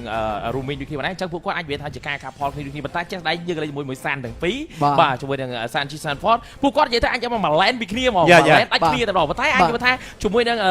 ការសហការគ្នាជា team របស់គាត់នៅក្នុង team fight គឺគាត់តែងតែ cover គ្នាហើយចែកជាមួយនឹង position គ្នាដើម្បីផ្ដល់ជាមួយនឹងរូបភាពដ៏ល្អមួយក៏ដូចជានាំមកកាន់ជោគជ័យទៅកាន់ក្រុមរបស់គាត់ទាំងមូលដូចគ្នាបានដែរអញ្ចឹងក្រុមទាំងពីរគឺសិតតែមាន strategy ប្រចាំតកូល Echo បង្កប់មកនៅជាមួយនឹងទម្រង់រ៉ាស្មាច់រាល់ពេលដែលការកោះផ្ទះរបស់ពួកគាត់ម្ដងមិនមែនកើតឡើងពីការកោះផ្ទះចៃដន្យនោះទេគឺ4អ្នកទៀតអង្គុយខាត់គេកម្ពុជាrecord ពជាពេលនឹងវាយគេនឹងរំខានគេឲ្យទៅផ្ទះហើយអ្នកដែលកោះផ្ទះ10ដងគឺជោគជ័យទាំង10មិនទាន់មានបរាជ័យសូម្បីតែម្ដងនៅក្នុងការប្រកួត M4 របស់យើងខណៈពេលដែល strategy ប្រចាំតកូលរបស់ក្រុម Black League ដែលយើងស្គាល់ថាគឺជា strategy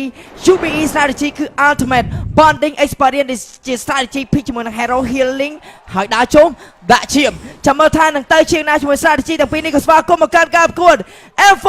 វាអបដៃព្រួត Philippines Echo ជំនួបសងសឹកជាមួយនឹង Blacklist International បាទក៏ដល់ឆាកមកភ្លាមគណៈពេល Blacklist International គឺគាត់នាំមកជាមួយនឹង first pick ជាមួយនឹងតារា first pick របស់គាត់ដូចគ្នាបានដែរបាទគណៈពេលមានការបែនជាមួយនឹង Chu Fredrin និងការចាបន្តទៀតដូចគ្នាបានដែរហើយយើងក៏លេងទៅជាមួយនឹង Echo ក៏នៅធ្វើការបន្តជាមួយនឹងការបែនចោលជាមួយនឹង Glue ដែល Glue គឺការ perform ពី Edward គ្រាន់ដងគាត់ធ្វើមកល្អដូចគ្នាដែរជាមួយនឹងការរីក៏ដូចជាជាមួយនឹងវ៉ាន់ដូចគ្នា YV ចយតើគាត់នឹង pick យកមួយណាខណៈពេលតែមួយក៏កំពុងតែគិតដូចគ្នារវាង YV និងចយប៉ុន្តែអ្វីដែលយើងរំពឹងទៅក្រុមទាំងពីរនេះនឹងគ្មានការ pick នឹង band fan នេះនោះទេ first pick មានការ pick ទៅលើបារ៉ាត់គណៈពេលដែល Ete ក៏នៅសល់ដែរដោយសារមុនហ្នឹងយើងបានមើលឃើញ Key to Victory របស់ខាង Eco គឺគាត់មានការចង់ថា respect ទៅលើ pool hero របស់ Oh My Venus ដែលមានការ ban ទៅលើ Eteសល់ Cloud សល់ជាមួយនឹង Estes បើសិនគាត់យក Estes នៅក្នុងហ្គេមនេះគឺជាល្អបំផុតដូចគ្នាដែរប៉ុន្តែតែអាចនិយាយថា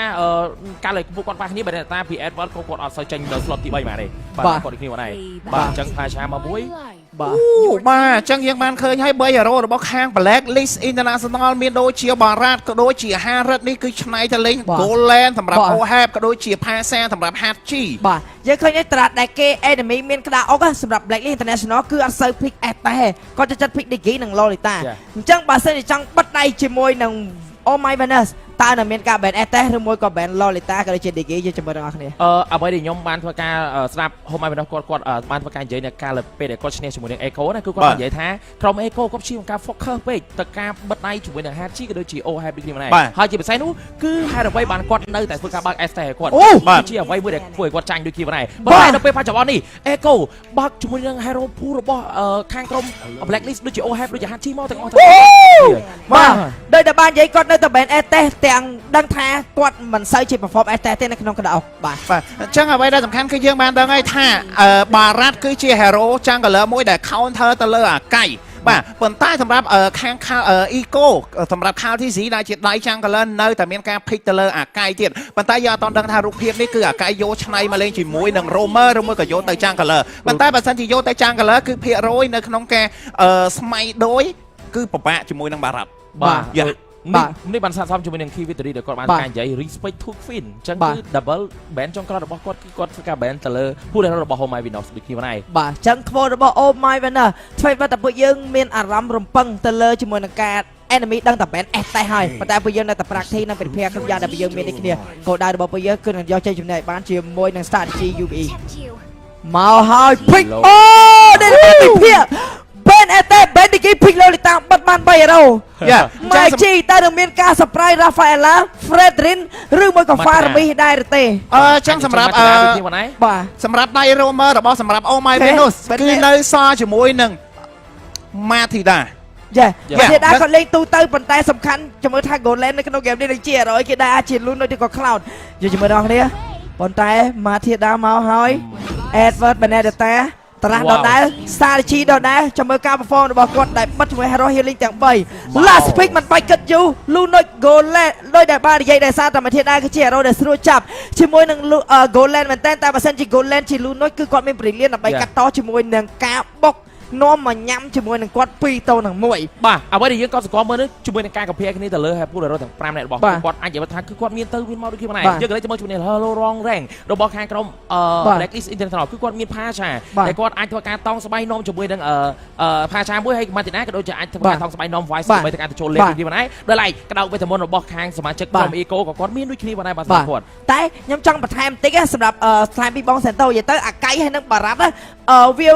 អាចនិយាយថាបើសិនជាអត់ចេះលេង hero នឹង counter នេះទៅវិញទៅមកតែបើសិនជាចេះលេង hero នឹងអ្នកគេអ្នកដាក់ ulti មុនអ្នកនឹងអ្នកចាញ់មូលហេតុ ulti បារ៉ាត់គឺចែកជា2ជាមួយគឺមកតង់ដំបងការប្រឹងលេបមកតង់ទី2គឺលេប suppress stun អញ្ចឹងបើសិនជាចូលមកដំបងបើសិនជាបារ៉ាត់ចេញ ulti មុនហើយចេញលេបលើអាកៃហើយអាកៃចេញកវីអញ្ចឹងគឺដាច់ ulti បារ៉ាត់យកមកតែបើសិនជាអាកៃកាយមកមុនហើយបារ៉ាត់ចេញ immune តាមក្រោយគាត់នឹងលេបអាកៃបានវិញបើអាកៃលំមៀលអត់ផុត rank គាត់ counter គ្នាទៅវិញទៅមកចេះយើងក៏ស្វាគមន៍ជាមួយនឹងជំនួបវាបដៃព្រួតទីបំផុតហ្វីលីពីននៅតែប៉ះហ្វីលីពីន Blacklist មកជួបជាមួយនឹង Echo ហ្គេមទី1 Best of 7បាទចឹងគឺយើងមើលឃើញហើយជាមួយនឹង spy របស់ខាងក្រុមទាំងពីរដូចគ្នាដែរដល់ឡែកគណៈពេល Blacklist បាទគាត់ធ្វើការយកជាមួយនឹង Sweet Spy ដល់ទៅពីនេះដូចគ្នាដែរនៅក្នុងការ secure នៅក្នុងការវាយដងនៅក្នុង team fight ក៏ដូចជា secure ក្នុងការកិច្ចជាមួយនឹង skill CC ច្រើនដែលចេញពី Echo ដូចគ្នាដែរដែលយើងបានឃើញហើយបាទអញ្ចឹងក៏មិនភ្លេចដែរបាទជាមួយនឹង Sting ជាភេទជ្ជៈបើកម្លាំងពីរជាតិពលក្រហមដូចជា Strawberry ពលរឿងរសជាតិ Johnson Sting ជីវិតប្រកបទៅដោយភាពស្វាហាប់ខ្ញុំគិតថា game នេះ audience ទាំងអស់គ្នាដែលកំពុងតែទស្សនាមិនថាជាតិនិងអន្តរជាតិទេគឺទូទាំងពិភពលោកតែម្ដងគេចង់ឃើញនៅពេលដែលឈុតស្មៃដូចដែលបាននិយាយ hero ពីរហ្នឹងអ្នកដែលអត់ធ្មត់ជាងគឺនឹងអាច control គ្នាបានប៉ុន្តែខ្ញុំថាឈុត control hyper ទៅ hyper នឹងកើតមានដែរទេហើយក៏ភ្លេចថា shield Lolita គឺអាចបាំងដាតរបស់បារ៉ាត់បានបើសិនជាដាតលេបមក Lolita ឬក៏លេបមកអ្នកដែលឈរពីក្រោយ Lolita អា shield ហ្នឹងបាំងដាតបានឃើញដាតហ្នឹងលិត shield ហើយលិតអត់ទៅលិតហើយល្អទៅយកមកបាទប៉ុន្តែ shield គឺអាចរងបានតែ damage មកពីមុខតែប៉ុណ្ណោះប៉ុន្តែយើងលេងមើល Hard G ដែលគាត់បន្តមកពីលើមេឃនោះបាទអញ្ចឹង damage របស់គាត់អាចបន្តបាន4គ្រាប់ពេញផ្ដោតជាមួយនឹង damage ច្រើនតែកាន់យ៉ាវីនៅពេលដែលគាត់ជាការបើកជាមួយនឹង shield បាទអញ្ចឹង game នេះដូចដែលគ្នាបើយើងបានដឹងការឆ្នៃ spell និង emblem គឺសមាជិករបស់ Blacklist សម្រាប់ចិត្តទុកមុខឲ្យជាមួយនឹង skill stand ជាច្រើនគឺយក Purify ប៉ុន្តែបើសិនជា Rook PDT full damage late game អត់មានអីរត់ទេដោយសារម្នាក់គឺមានតែ Purify វាអាចទុក damage លូននៅក្នុងដែរ stand មួយបើកមកស្មៃអូចាយស្មៃចោលមុនពេលដល់វាយតតគ្មានបញ្ញាជា skip មួយដេញតាមជាន់ focus ធ្វើមកឲ្យ enemy off flick អូការវាយមួយនេះគឺគ្រាន់តែចង់ឲ្យ Yavi off flick តែប៉ុណ្ណោះបាទដើម្បីគាត់ងាយស្រួលក្នុងការ rotate មកដើម្បីតែការខៀវទៅលើ Yavi នៅពេលដែលក្រោយដូចគ្នាដែរបាទអ្វីដែលយើងក៏សង្កល់មើលនោះគឺមិនគឺគាត់អត់ប៉ាំងចាប់ជើងជាប់មួយ skill ម្នាក់ម្ដាយតែដៃទីក្នុងដែរសំខាន់គឺធ្វើឲ្យ Yavi អាចយក level 4បាននៅថទី1អ្វីដែលយើងគិតមើលនោះពេលដែលគាត់ off flick គឺគាត់ខាតដូចគ្នាដែរសម្រាប់គាត់នៅពេលដែលអត់មាន flick គឺគាត់អាច flick ដល់នៅពេល flick ជួយជាមួយសមាជិករបស់ខាងក្រុម Eco បានទេតែវាយមិញគឺគាត់មាន ultimate គ្រប់គ្រាន់នៅក្នុងការលេបឈុតស្មៃដូចប៉ុន្តែដូចជាមិនបានស្មៃដូចបថងតាមស្មៃនេះគឺជាមួយនឹង skill នៅសល់ stand មួយទៀតប៉ុន្តែ Immune ក៏នៅសារគ្នាឈុតស្មៃដូច The Retribution Machine ស្មៃនៅអាចយកបានជាមួយនឹងវាយទៅដាច់វាយទីខ្លួនឯង1ទៅ12ជាប់ក្លៀនជាមិនអាចជួយ advance បានគ្នាបាត់បង់ដល់ទៅ2 kill 2 Blacklist ខាងលើយកបានមកខៀមមួយជាមួយនឹងការ rotate ពី support ទៅជួយ Golan នៅក្នុង team fight total បាទនេះគឺយើងអ្វីមួយដែលយើងមិននឹកស្មានដល់ថា Hard Chi នៅពេលដែលវាយដុំនៅក្នុងកន្លែង total គឺគាត់ព្យាយាមការ rotate ទៅជួយជាមួយនឹង OFV ទាំងតែគាត់គិតថាអាចនិយាយថាវាយគឺគាត់អាចទុកចិត្តលើដៃជាមួយស្មៃរបស់គាត់ដើម្បី secure ជាមួយនឹងការយកបាន total ប៉ុន្តែគាត់បាន2មែនប៉ុន្តែគាត់បាន total ដើម្បីចំណេញជាមួយ experience គាត់ទាំង5រូបដូចគ្នាបានដែរសម្រាប់គាត់គឺសម្រាប់ខាង Blacklist គឺចំណេញមែនទេពេលដែលគាត់បានជាមួយនឹង total ហើយ បាទព្រៀមប៉ាគ្នាតែមកដល់បិទគូតមួយ ultimate flick ដាច់ចកេះបារៃដល់សារម្ដាយចុងក្រោយ flame shot ចាប់ចឹងពីរដៃចុងក្រោយមុនគ្រប់ damage នៅទេមិនការគប់ស្គៀតែម្ដាយចុងក្រោយមកស្គៀនៅតែបានយកគេពី HG បាទវ៉ាវល្អមែនទេបាទជាមួយនឹងការ perform របស់គាត់ដូចគ្នាដែរគាត់ចែកគ្នាក្នុងការលេងដូចគ្នាមិនបើសិនជាអាចជំនឿថាបើសិនហូមហើយគាត់ឈាមការហូជាមួយនឹង basic attack របស់គាត់ដើម្បីតែការចង់ប្រាច់យកជាមួយនឹង support ពេកគឺគាត់អាចខ្លាំង Chaos Make បាំង shield គ្មានបញ្ហាដាក់ ulti រត់យកតែម្ដងប៉ុន្តែមិនខ្ចី stun ខាងក្រោយគ្មានការចង់វាយពីក្រោយតែខាង TC ថា no កុំតណាគេសប purify អត់ការទេបថយបាទកលេចទៅមើលជាមួយនឹង Emblem របស់ពួកគាត់បាទមានការឆ្នៃផ្សេងដូចគ្នាដែរបាទសម្រាប់ក្រុមទាំងពីរដូចគ្នាតែអ្វីដែលខ្ញុំមើលឃើញនោះគឺសម្រាប់ Blue Notch របស់ជាមួយនឹង Bane បើមក stun ដេញតាមកាយអូបាទអញ្ចឹងយើងអ្វីដែលខ្ញុំមើលឃើញគឺ Lunot ជាមួយនឹង Bane Shooting គឺគាត់ប្រាប់ថា Emblem Magic Passive ដែលយើងដឹងស្រាប់ហើយជាមួយនឹង Emblem ដែល beat damage ច្រើនដូចគ្នាដែរហើយ Emblem ហ្នឹងបើសិនជាយើងគិតមើលទៅយើងវិភាគថា Emblem ហ្នឹងវាឈឺហើយប៉ុន្តែវាមានឆេះបន្តិចទេប៉ុន្តែចូលត្រូវចាំមកឆេះបន្តិចនៅពេលដែលយើងបុក damage ជាមួយនឹង KO damage ចូលម្ដងទីវានឹងឆេះទៅរហូតតែម្ដងសម្រាប់គាត់បាទវាស្រៀងជាមួយនឹង item ឆេះមក Chaos Damage បានតែពីរដៃតែម្ដង Bane Shooting ខ្ញុំដកថយដូចគ្នាជាមួយនឹង Make Goland ទាំងពីររូបនេះនឹងទៅជាយ៉ាងណាបាទសម្រាប់ខាងក្រុម Black League គឺ play style របស់ពួកគាត់គឺគាត់តែងតែ secure ទាញ game ទៅឲ្យ mid game ឬមួយក៏ late game អានេះគឺជា play style របស់សម្រាប់ Black League បាទចឹងយ៉ាងណាមិញយើងក៏លេចទៅមើលជាមួយនឹងក្រុមទាំងពីរអាចនិយាយថាតាំងពីប៉ះគ្នានៅ LPL មកម្លេះពួកគាត់ដឹងគ្នាពួកគាត់ដឹងអំពី play style របស់គ្នាខ្លួនហើយអញ្ចឹងដល់វគ្គ Grand Final នេះគឺគាត់លក្ខណៈតា game ទី1មែនមកចូល knock មួយប៉ុន្តែហាត់ជីអត់ដាច់ទេ13តង់ចុច purify មួយសិនចុចយកតែ movement speed ដកថយនៅ stand មកបន្ត2បន្ត3បន្ត4បន្តបាត់បង់ Sanford បាត់ហើយជុំហើយថតក៏បានមកដល់នេះគ្នាព្រៀបមានការលេងតាម Wise ដល់ទៅមួយក៏ដូចជាបាញ់ពងស្មាំងប៉ាងព្រៀបជាមួយនឹង Wise បុកពីក្រោយចូលឡងខ្លាំងមែនតែ stand មួយ ultimate ភ្លាមដល់ថយពីអស់ហើយមានការ flick តែមានការកាយចុកលេចានជាមួយឈុតស្មៃដោយ and the distribution machine នៅណាយកបានជាមួយវត្តមានរបស់តតនេះគាត់លេងតាមជាមួយនឹង KDC មាន shield អស់ shield wire ម្ដង and HG secure ជាមួយនឹង kill ពី advert ខ្លួនឯងយ៉ាងវិញដាច់បាត់ទៅហើយបាទជាមួយនឹង distribution machine របស់គាត់អស់ស្មៃដូចគ្នាឈុតដដើមអត់មានស្មៃវិញមើលថាវាយនៅទៅយកបានដែរទេមើលមិនទាន់យល់ប៉ុន្តែមាន KDC យកបាននេះខ្លួនឯងតែតាមណកពុក3តង់ក៏ដូចជាបថោងតង់ស្មៃនាងនេះរត់បាត់ទៅហើយបាទរហ័សនាម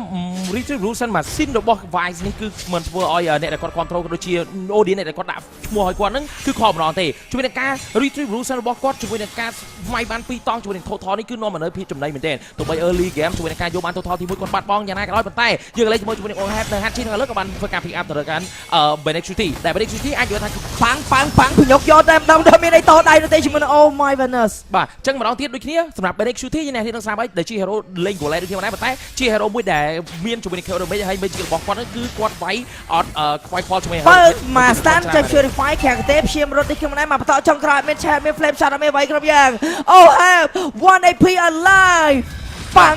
clear land បាទគ្មានបញ្ហាបាទសម្រាប់គាត់ដូចគ្នាដែរ Ohab ចាយតែមក Shootify តែម្ដងខ្ញុំក៏លេចទៅឃើញថាសម្រាប់ខាងក្រុម Eco ហាក់បីដូចមានការខាត់បងធ្ងន់មែនទែនដោយសារតែការ rotation របស់គាត់ជាការវាយ Ohab ណាឡើង3ដងតែម្ដងប៉ុន្តែការ rotation របស់គាត់គឺគាត់ខាត់តែម្ដងវាយ Ohab អត់ដាច់3ដងហើយគាត់បាត់បង់ kill ហើយទោះបីគាត់ pick អស់យកបានតែជាមួយនឹង Home Winner ក៏ដោយឬមកគាត់ pick អស់យកបានជាមួយនឹង Edward អីក៏ដោយប៉ុន្តែចាប់ស្ដែងគឺខាត់ដោយសារតែ Ohab អត់ទាន់បានធ្វើការត្រូវបាន shut down ត្រូវការធ្វើការ pick out ដូចគ្នាដែរដែល like Bane Shooting គេនេះខ្ញុំជឿថាគាត់អាចនឹងក៏នៅតែចាញ់ល្បែងទោះបីមានការរងសម្ពាធពីសំណាក់ខាងក្រុម Eco ជាមួយនឹង Black League ក៏ដោយបាទសម្រាប់គាត់បាទបើយកបកទៅកាន់តារាគឺ impossible មែនតើ South Fan នេះដឹងតែអត់លេងតែ South Vive វាសុខចិត្ត first speech ជាមួយនឹងបារ៉ាត់ចេះយើងដឹងជាមួយនឹង Hero Pool បុនចានថ្ងៃនេះគឺ focus ទៅមកឲ្យ plan នីមួយៗបានលេង Hero ធំប្រចាំខ្លួនអញ្ចឹងមិញអត់បានការរីដែលជាធំ Maxman អត់បានជាមួយនឹង Hero ធំ lane ផ្សេងៗទៀតគឺយក Hero ធំសម្រាប់ Hyper មកមុនតែម្ដងបាទដែលហាត់ជិះឆ្នៃព្រាមជាមួយ Chaos Damage បាញ់ពេញបបតែម្ដងអស់ Purify បារ៉ា surprise ឡើងឈាមតន់ពី Oh my Venus support ជិមសត Team Fighter តបុក Ultimate បន្តទៀតបាញ់នឹងខួរចាប់ជើង1 and 2តែជុំស្បៃដោយខាងក្រោមស្វ័យដោយគ្នាបន្ត1បន្ត2ងាកទៅមើលខាងក្រោមវិញជាមួយឈុតស្បៃដោយគវីជាមួយនឹងកាយបាំងអ៊ីមញូនលេបានដែរទេលេបានប៉ុន្តែមិនមែនលេបានហើយបើទេខ្ញុំវាយទៅក្នុងប៉មខាងលើខាងស្មីពេញម្ដងទៀតមិនដឹងស្ទីយកបានគ្នាជាមួយនឹងហាត់ជីប៉ុន្តែខាងលើជាមួយនឹងឈុតស្បៃដោយមិនទាន់កើតមាននេះគ្នាផងដែរនៅតែបន្តវាយជាមួយនឹង Turtle Mini Turtle Reset ឈាមចាប់ដល់មកពេញ Edward ចូលចាក់ដល់ខាងក្នុងជាមួយនឹងឈុតស្បៃដោយក៏បានមកដល់ប៉ុន្តែអ្នកទាំងពីរអស់ឈាមនេះខ្លួនដែរហក់ពូហក់ដំគវីកបួតវាយស្ដាច់បាត់ហើយ KDC យកជាមួយនឹង Objective ដូច Edward ដាក់លេខរត់ បាទជាមួយនឹងការឈុតឆាវវាយបាក់ team fight ពីរផ្សេងគ្នាដូចគ្នាបងដែរបាទសម្រាប់ខាងលើទោះបីសមាជិករបស់ Eco គាត់បានធ្វើការផ្ដាច់បានជាមួយនឹង Hachi ក៏ដោយប៉ុន្តែគាត់ការ របស់គាត់គឺគាត់ជាការផ្ដាច់យកជាមួយនឹង OHAP ទេតែជាក់ស្ដែង OHAP មិនមាន Queen ក្នុងការមកជួយបានល្អមែនទែនជាមួយនឹងការកិច្ចជាមួយនឹង Ultimate ក្រៅវេទមន្តពិសានជីបានល្អដែល Queen បានធ្វើការតង់ស្បែកក៏ដូចគ្នាដែរដែលបានអាចធ្វើការ play out យកបានជាមួយនឹង OHAP ទោះបីអាចបាន Hachi ប៉ុន្តែ Hachi អ្នករៀននឹងស្បែកជាមួយនឹង Hachi បាទចាប់បានដែរជាមួយនឹងចោលលុយបោះភ្លាមៗដេញតាមចាញ់សមម្ដាយខាងទីនេះយកបានដូចគ្នាបាទអូខាងក្នុងវាយដល់ប៉មទី2តែម្ដងជាមួយនឹងការគៀប C2 តទៅនឹង1បាទអាយ៉ាបន្ទាប់ពីមានការ pick off ពីរដង fail ដូចគ្នាដែរឥឡូវនេះគឺគាត់ចាប់តាមប្រើផ្លាស់ប្ដូរជាមួយយុទ្ធសាស្ត្រថ្មីដោយសារតែការមកមុនគឺមាន Hachi តែពេលនេះគឺ OHAP គឺគាត់លន់នៅម្នាក់ឯងតែម្ដងចឹងជាក់ស្ដែងនៅពេលដែលគាត់នៅម្នាក់ឯងគាត់មិនអត់ជួយថ្វាយទេមុនបាទដាក់ Mastan កិច្ចមួយបើកលេបដកថយកិច្ចទល់នឹងកិច្ចនេះគ្នាមកណាជាមួយនឹងវ៉ាខ្លាញ់ទេជាមួយនឹងការបើក Ultimate របស់គាត់នេះគ្នា Ultimate ដូរជាមួយនឹង Ultimate ភ្លាមៗមានការពាត់ map ខាងលើច្រើនខ្លាំងមែនទែនពី Eco បើសិនជាដាក់អត់ប្រយ័ត្ននឹងមានការយកជាមួយនឹង kill នេះខ្ញុំថា surprise Benexity ដាក់ slow ដើរចេញ slow ទៅមកដាក់មួយទីគ្រឿងជាមួយនឹងការ CC វាយជាមួយនឹង form គាត់មានកៃតែគាត់អាចធ្វើអ្វីបានដែរទេកៃមិនខ្ចីបើក Smite so speed ដកថយធម្មតាជាមួយនឹង KTC បាទសម្រាប់ Game Fight គឺគាត់អាចធ្វើការឈរនៅក្នុង team fight បានយូរតែដោយសារតែយើងមើលដើម្បីរបស់ Benexity ជាមួយការ kill ដើម្បីរបស់គាត់មិញតែមក skill មិញគឺធ្វើឲ្យវាយអត់ជាមកកាមអត់ហើយអញ្ចឹងយកអត់ច្បាស់ទេថាវាយគាត់នឹងធ្វើការប្រើប្រាស់ជាមួយនឹង Ready Armor ដែរទេបាទសម្រាប់គាត់គាត់ទិញ Ready Armor ហើយវាយតែគាត់ទិញដើម្បីទប់ damage សានជីឯខណៈពេលមួយជាមួយនឹង Loom នោះគឺជា hero ដែលវាយអត់គិត defense ដូចសុនហើយនឹង D-Rod ចឹងដែរសារ passive របស់គាត់ដក defense ច្រើនពេកចឹង item ដើម្បីទប់ជាមួយ damage របស់ Loom នោះគឺមានតែ Altina Shield តែប៉ុណ្ណោះ Echo ក៏ប៉ុន្តែជាប់ចំណាត់ថ្នាក់លេខ1ជាមួយនឹងការរកបាន average kill ក្នុងមួយ game 16.1ចឹងយើងជាមួយនឹងឈុត lot ទី1ឈុតវាយ objective មុនហ្នឹងសិតតែ2ទល់3 2ទល់3យើងមើលឈុត5ស្មើវិញជាមួយនឹងក្រុមណា perform បានល្អជាងបាទអាចនិយាយថាការពារប៉ះគ្នារវាងក្រុមទាំងពីរហ្នឹងអាចនិយាយថាជាមួយនឹងការវាយគ្នារបស់គាត់គឺជាច្រើនគឺគាត់ជាការបើកវាយតែកន្លែងអាចជីតែម្ដងបាទសម្រាប់ការវាយគ្នារបស់គាត់មួយដូចគ្នាដែរហើយជាមួយនឹងការ rotation របស់គាត់គឺគាត់ជាការ rotate ដើម្បីតែការផ្ដាច់ជួយ goal line ដូចគ្នាដែរបាទអញ្ចឹងSting មានពីរជាតិ Sting ក្រហមដូចជា strawberry គ្រឿងឆ្ងាញ់ដូចជាឆ្ងាញ់ Sting លឿងបង្កើនតាពើជាមួយនឹងជាតិស្វាហាប់ព្រាមដើរចូលទៅហើយបើក ultimate មកបន្តពីបន្តចាក់ ultimate មួយអត់ដល់ទេក្នុងជាមួយក្បាច់ដើម900ដកថយប៉ុន្តែ Sanchi ក៏អស់ឈាមនៅក្នុង team fight នេះក្នុងដែរដែលតាមពុក3តង់វិញក្តោបវេទមន្ត support ទាំងពីរចេះ damage ក៏ចោលទាំងពីរអត់មានតែគេ point damage ចូល team fight បានគ្នាឈុតស្មៃដូច retribution machine wise នៅកណ្ដាលវងស្រប damage វាយយក advance មុនដាច់ advance បានហើយ OHAP ក៏បានមកដល់មានរឿងអ្វីបានជាត្រូវឆ្ងល់ឈុតស្មៃដូចនឹងការឡើងជាមួយការជួយជាមួយការស្មៃទៅ KTC សេចជួយជាមួយនឹង lot ទី1ហើយ Blackley ដកថយមិនបានសម្រេច stand មួយបន្តតស្មៃនេះដែលតាមជាន់នេះតាម stand ប៉ុន្តែ lot បានទៅលើ Echo បាទដូចមានការបានប្រើ chaos បើ easy ជាមួយនឹង Ruby D Benic Shooty បាទជាមួយនឹងការវាយផ្ដាច់ Advance នេះធ្វើឲ្យខាងក្រុម Blackley International គឺអត់ធ្វើការឈរដើម្បីជួយយក 100% នៅក្នុងការស្មៃយកជាមួយនឹងវត្តមាន lot ទី1បានទេមូលហេតុគឺដោយសារតែយើងកន្លែងទៅមើលជាមួយនឹង Vice មិញគឺគាត់រៀងតាននៅក្នុង team fight បានយូរមែនប៉ុន្តែអត់មាន damage ណាដើម្បីតែការចាយទៅលើ lot ដើម្បីឲ្យគាត់ងាយsecure យកបានជាមួយនឹង lot ទី1ដែរមកស្តានចាប់ slow ប៉ុន្តែ Oh My Winner តាន់ដូចក្របីថែមមកស្តានទៀតបើកក្តារអុកដេញតាមវាយចំដងបើកដកចំណាយ flick មួយជាន់ slow ស្មៃ slow ដេញតាមវាយផ្ទះម្ដាយម្នាក់ម្ដាយដូចគ្នាផងដែរប៉ុន្តែ Go Super Minion ក៏បានមកដល់ទៅ3ផ្លូវជាមួយនឹង KTC ស្មៃ short slow ដាក់លេខរត់ដូចគ្នាដែរ Edward clear ខាងក្រោម3នាក់ clear កណ្ដាលពួកគាត់ចង់ secure តាំងពី form ទី2ឡើងនេះគ្នាក៏មិនមានការវាយដៃ form យ៉ាងណាមិញខ្ញុំក៏លេចទៅមើលជាមួយនឹងការស្មៃនេះប្រកាសជាឃើញថាសម្រាប់2ដងរបស់ខាងក្រុម Eco គឺគាត់ធ្វើយកបានល្អជាមួយនឹង attitude របស់ខាងក្រុម Blackley International មូលហេតុ2ដងដំបូងដែលវាយគាត់ធ្វើការយកបានគឺគាត់មានដៃគូដៃករបស់គាត់ Edward គាត់ចាក់ ultimate ទៅកន្លែង attitude ហ្នឹងអញ្ចឹងគឺគាត់នឹងងាយស្រួលការ secure ដើម្បីខ្លួនជាមួយនឹង retribution របស់គាត់ក្នុងក្នុងការស្មៃយកជាមួយនឹង attitude នេះដែរប៉ុន្តែចាក់ស្ដែងមិញអាចុងក្រោយនេះគឺ Edward បានដាច់មុនហើយអញ្ចឹងគាត់មាន damage គ្រប់គ្រាន់ក្នុងការ deal ទៅលើ lot ហ្នឹងទេអញ្ចឹងអាចនិយាយថាគឺសមាជិកក្រុម Eco ពួកគាត់មាន damage deal ច្រើនគឺបាទចាំមើល lot ទី1នេះពួកគាត់ធ្វើអ្វីបានខ្លះដូចគ្នា KTC គាត់ចូលមកតែអស់ឈាមដាក់លេខថយ lot ប្រមាណដៃក្តៅវេទមន្តក៏បានចេញក្នុងណែវាយចង់វាយតិចចង់ដកថយតិចចេះ skill មួយដាក់លេខថយទៅក្នុងណែព្រៀប goal spam នេះត្រូវបានអស់ game មានលំនឹងមកវិញបាទអាចនិយាយថាសម្រាប់ Eco គឺគាត់ក៏មិនសូវហ៊ាន control ប្រហែលដែរបាទសម្រាប់គាត់ព្រោះការ control របស់គាត់គឺតាមទៅនៅមកជាមួយនឹងការ comeback របស់ខាងក្រុម Blackley របស់ច្រើនដងដូចនេះដែរជាការប៉ះគ្នាមួយដែលគាត់អាចនិយាយថាសឹងទៅយកចិត្តយកចិត្តគេដាក់ចិត្តយើងហើយអញ្ចឹងគាត់ជាងធ្វើអ្វីដែលគាត់អាចធ្វើបានបើអាចធ្វើការ clear យកជាមួយនឹង attitude ឬមួយក៏យកបានជាមួយនឹង T1 turret T2 turret T3 គឺគាត់អាចយកប៉ុន្តែបើគាត់គិតថាកន្លះទេសៈនឹងត្រូវបដូរ 50% នៅក្នុងការយកអញ្ចឹងគឺគាត់នឹងដកវិញដូចគ្នាដែរដើម្បី secure ក្នុងការនាំជាមួយនឹង goal league ក៏ដូចជា scoreboard ហើយក៏ដូចជានឹងធ្វើការនាំជាមួយនឹ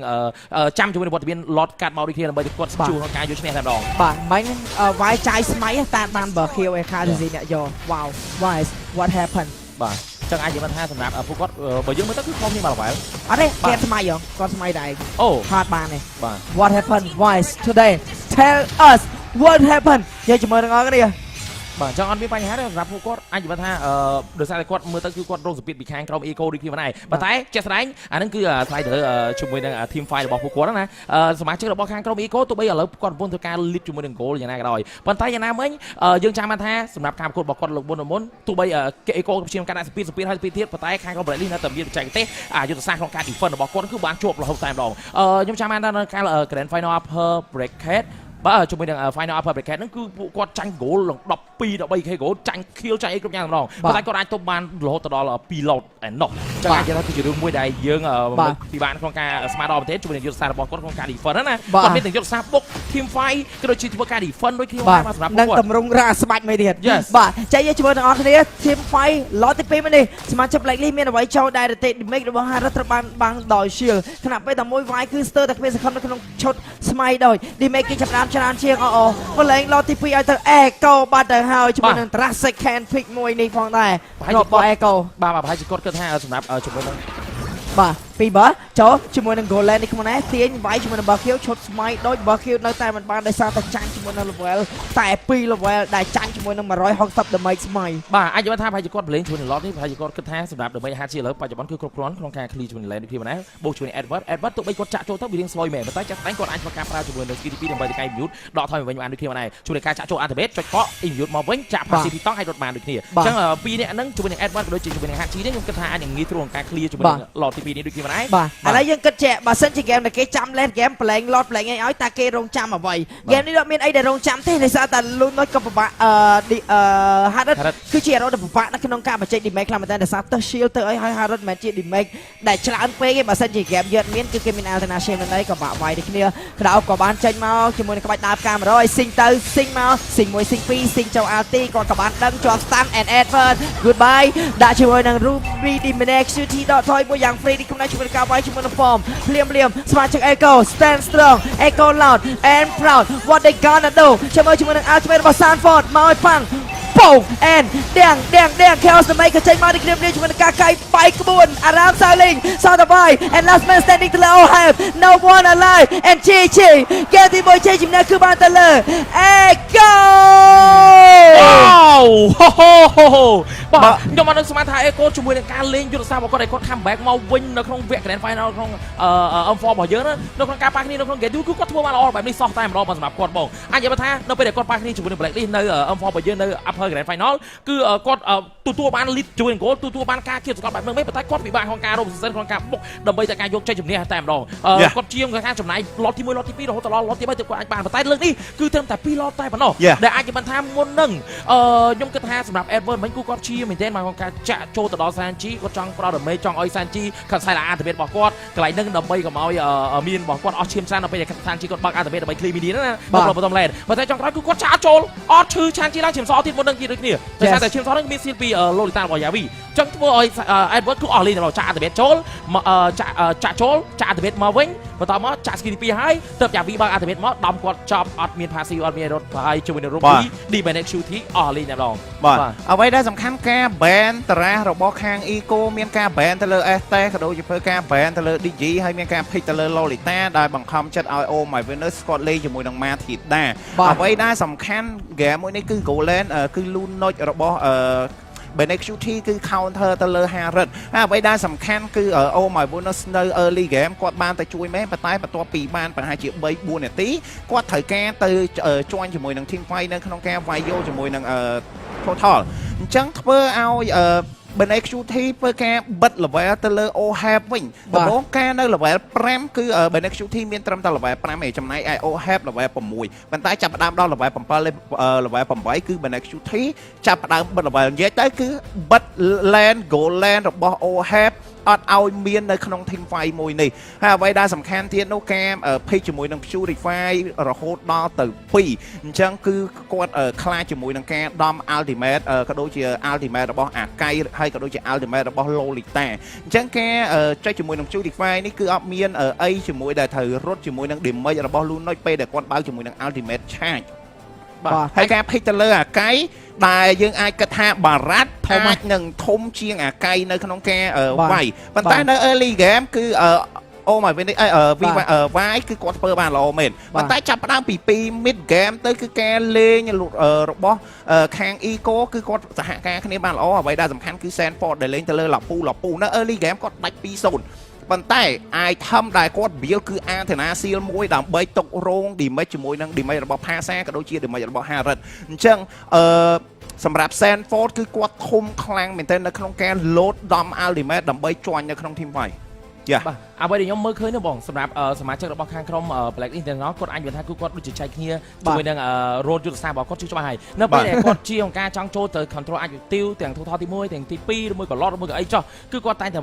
ប្រើជាមួយនឹងដៃគូដៃកងប្រកបមានតែ2អ្នក Edward គេ Edward គឺនៅពេលដែលឈាម total activity នឹងវាសល់ 50% Edward ចាក់មក activate ទៅហើយសល់ប្រហែលទុកឲ្យជាមួយនឹង Vice គឺគាត់ឈោចុចអាមេគនិកស្មៃរបស់គាត់ហ្នឹងចុចស្មៃយកតែម្ដងចាយើងឃើញឈុត3ដូចក៏ថ្លឹងត្រាស់ Vice អត់បានឈុតស្មៃដូចស្ទើរតែអត់មានព្រោះដោយសារ Vice ដាច់ទៅមុនរហូតឈុត5ស្មើក៏អត់មាននេះខ្ញុំដែរហើយដូចបាននិយាយអាកាយគេនេះគឺធ្ងន់ណាស់ធ្ងន់ជាងគេនៅពេលដែលគាត់កាយទៅលើជាមួយនឹង Ohab ទោះបី Ohab មាន Purify តែ Hero គាត់គឺត្រូវឈរលើកន្ទេលនោះដើម្បីវាយហើយ Purify 1.2 វិនាទីនឹងជាមួយនឹង Immune បានតែ 1.2 វិនាទីផុត 1.2 វិនាទីទៅគឺដឹងតែប៉ើងចេញពីកន្ទេលហើយតែចេញពីកន្ទេលហើយអត់មានការកាត់ cool down reset skill ហក់ទេនោះទេអញ្ចឹងគឺធ្វើឲ្យ Ohab បានបញ្ចេញ damage មកស៊ុំងុំគឺកន្លឹះនៃ game នេះគឺបើយើងមើល game ទាំងស្រុងគឺមិនមែនជា game ដែលចាញ់ទឹកដៃគឺជា game ដែលចាញ់តារ៉ាហ្វដែលត្រាស់របស់ Echo គឺអាចបិទត្រាស់របស់ Black Leaf first pick បានដូចគ្នាទោះបីជាមានការ first pick ទៅលើបារ៉ាត់ប៉ុន្តែនៅពេលដែលអស់ hero របស់Oh my Venus គេរុញ Oh my Venus ទៅលេងមកធាតាដូចខ្ញុំនិយាយចឹងកន្លែងហ្នឹងក៏ធ្វើ surprise hero មួយដែល heal ដូចជា Florin ដូចជា Angela ឬមួយក៏ Farmi អីចឹងទៅប៉ុន្តែគាត់លេង hero pool ចុងក្រោយរបស់គាត់ដែលយើងធ្លាប់ឃើញគឺមកធាតាវាមានពាក់កណ្ដាលជា assassin ពាក់កណ្ដាលជា support ព្រោះមកធាតាគឺ support assassin អញ្ចឹងនៅពេលដែលគេយក Golden Luno គឺមកធាតាបុក ulti ពីក្រោយហ្នឹងគឺអាច kill គេបានទេហ្មងគេចាំដាក់ Brilliant កាត់ត game នេះបាច់មានអាកាង Golden ក៏គេ kill Luno យ៉ាងបានដែរបាទអញ្ចឹងគឺយើងឃើញបានលេ hero ដាក់ឈាមថ្លឹង team fight ស្មើគេកាឡាដល់គេដូចគ្នាផងដែរហើយ game នេះគឺជា game ចាញ់តារ៉ាស់តែម្ដងបាទអ្វីដែលខ្ញុំមើល slot 2 slot ចុងក្រោយបន្ទាប់ពី Black International គាត់ធ្វើការពីយកបារ៉ាត់ហើយខ្ញុំគិតថាគាត់នឹងចេញជាមួយនឹង Asta ហើយនឹងចេញជាមួយនឹង Phasa ដែលគាត់ត្រូវការ damage magic មួយដែលនៅ villain ដែលធំហើយ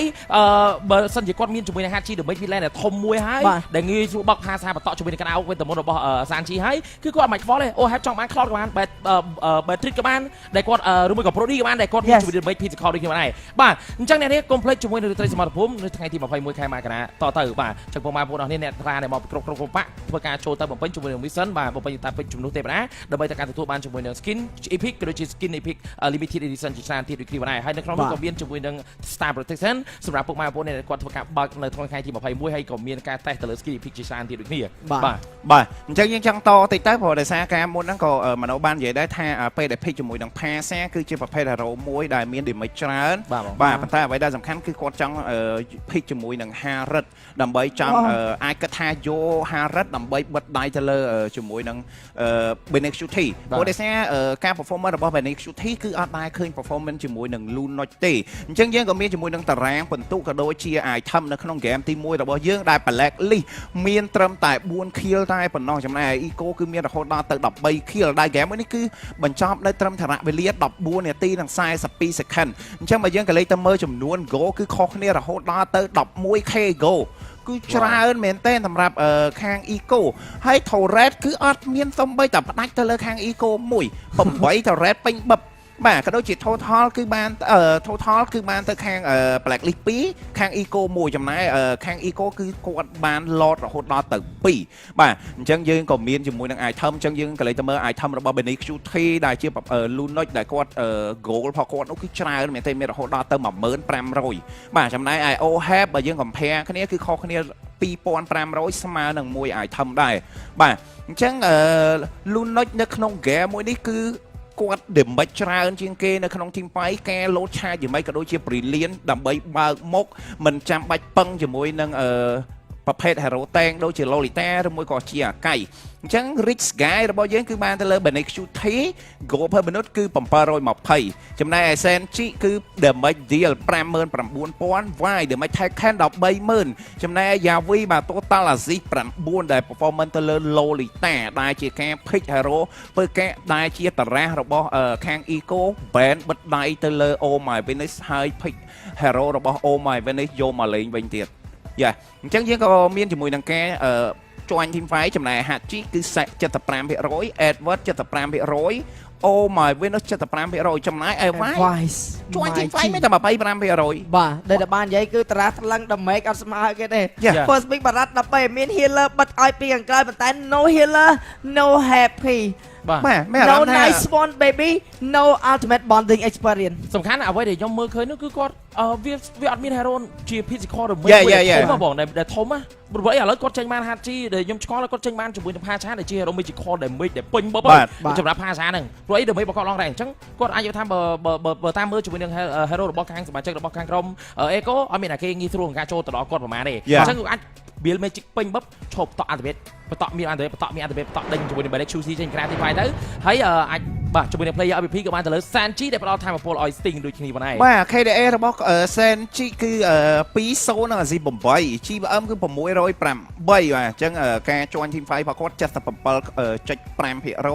អញ្ចឹងអ្នកនរគ្នាអាចកលេចទៅមើល item របស់ Sanji បានដោយសារ Sanji នៅក្នុង game មួយនេះគឺមិនបាត់បង់ជីវិតសូម្បីតែម្ដងបាទអញ្ចឹងការ build របស់គាត់